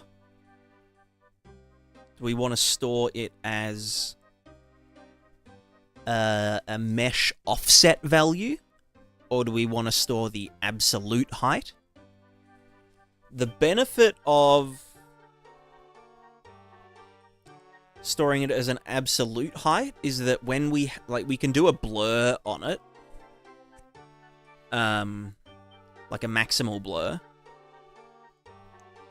or, you know, blur and lighten, where if there's like a big spike or like a big jump in offset, so for example, it's water going down a steep cliff, we can blur the higher value out by, you know, some fucking value without affecting the higher, you know, the one that's supposed to be up here.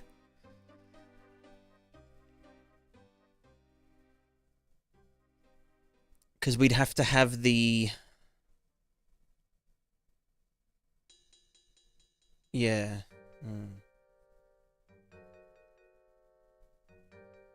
But then it's also like, when would I ever want to do what I'd just done in that little example, where I have like water under the landscape to account for, you know, like if anything, for like a river, we'd have the mesh always there and it would all be like continuous.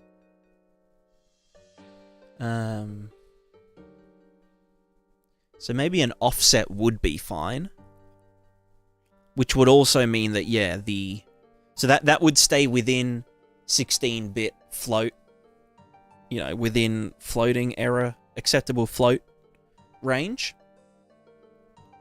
And we can do a maximal blur to get the overhanging water doing better stuff.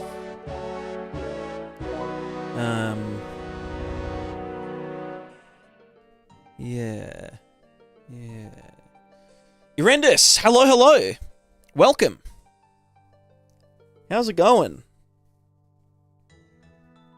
Ugh.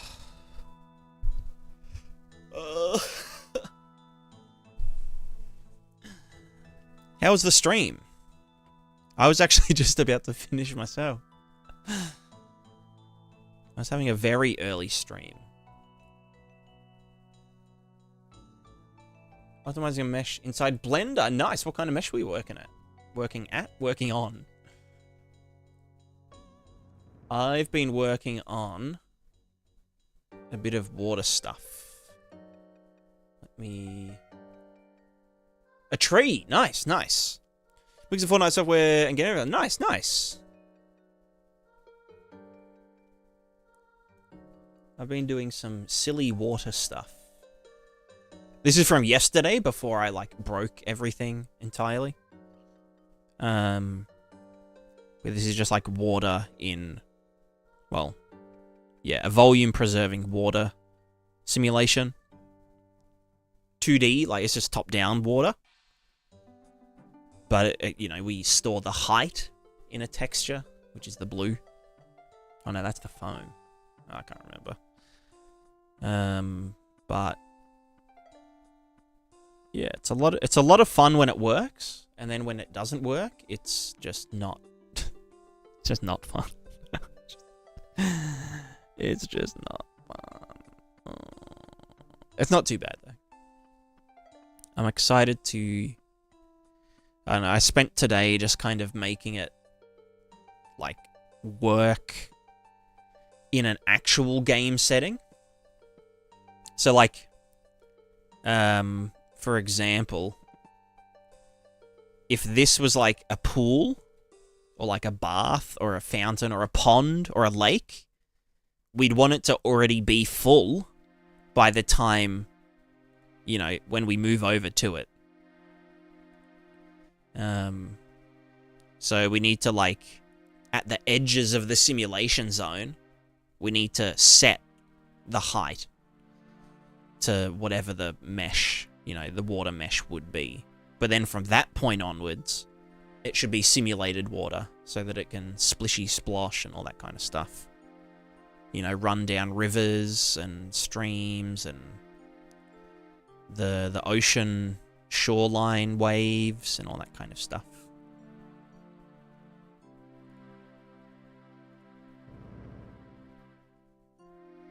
So it's been fun, but there's a lot of challenges because it's pretty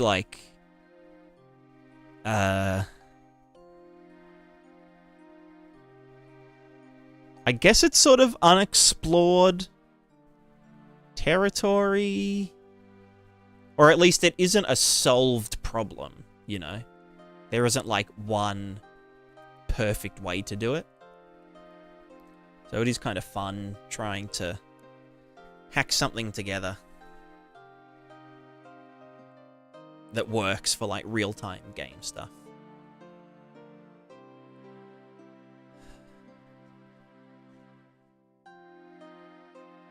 Go from 29 triangles to 9k for Fortnite. Yikes.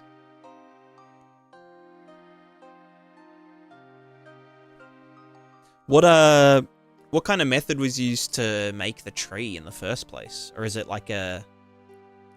an existing asset? That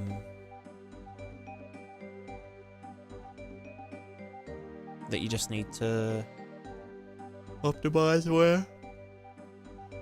Oh god. From the marketplace. Gotcha. Yeah. Yeah. Were you doing it, how were you approaching it? Were you doing it manually, dissolving loops, or just hitting the decimate function in Blender? Just decimate it.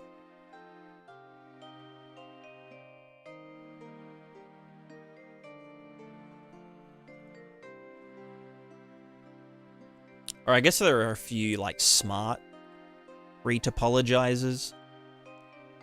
I guess the trunk, you could probably do some kind of, like, smart, you know, retopologizer. For the leaves, the leaves, it can get a bit more difficult. Because, like, if the leaves are already planes, it's like, okay, well, how do you optimize that? I guess you just need to, like, delete half of them and then make the existing ones twice as big to compensate.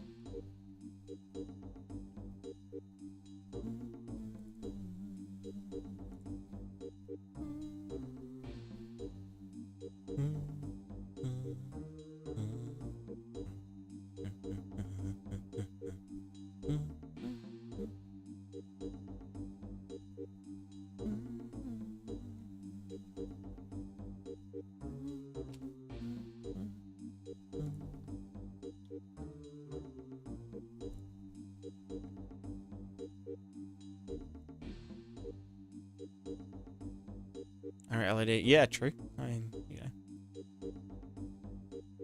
know. Separate trunks, branches into vertex grew, then decimated it still enough. Just gotta go removing some branches manually. Right, like actually change the geometry.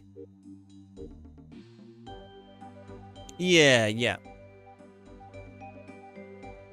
Yeah. Yeah. It's tough. Especially depending on the style of the asset. Like, if it's a photorealistic asset, it's like, it has that many triangles for a reason. But yeah, anyway, I think we're going to raid Mizu. Because I am brain gone. I'm brain gone, and I also am hungry. I'm thirsty. So, thanks everyone for watching. I might stream again tomorrow. It's only Thursday. Yeah, you know what? Fuck it. I'll stream tomorrow. I wanna get this water, like, you know? I want it to be cool.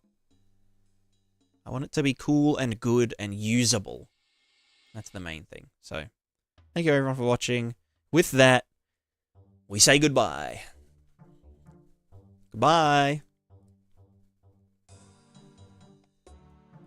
And to all the YouTubes, thank you all.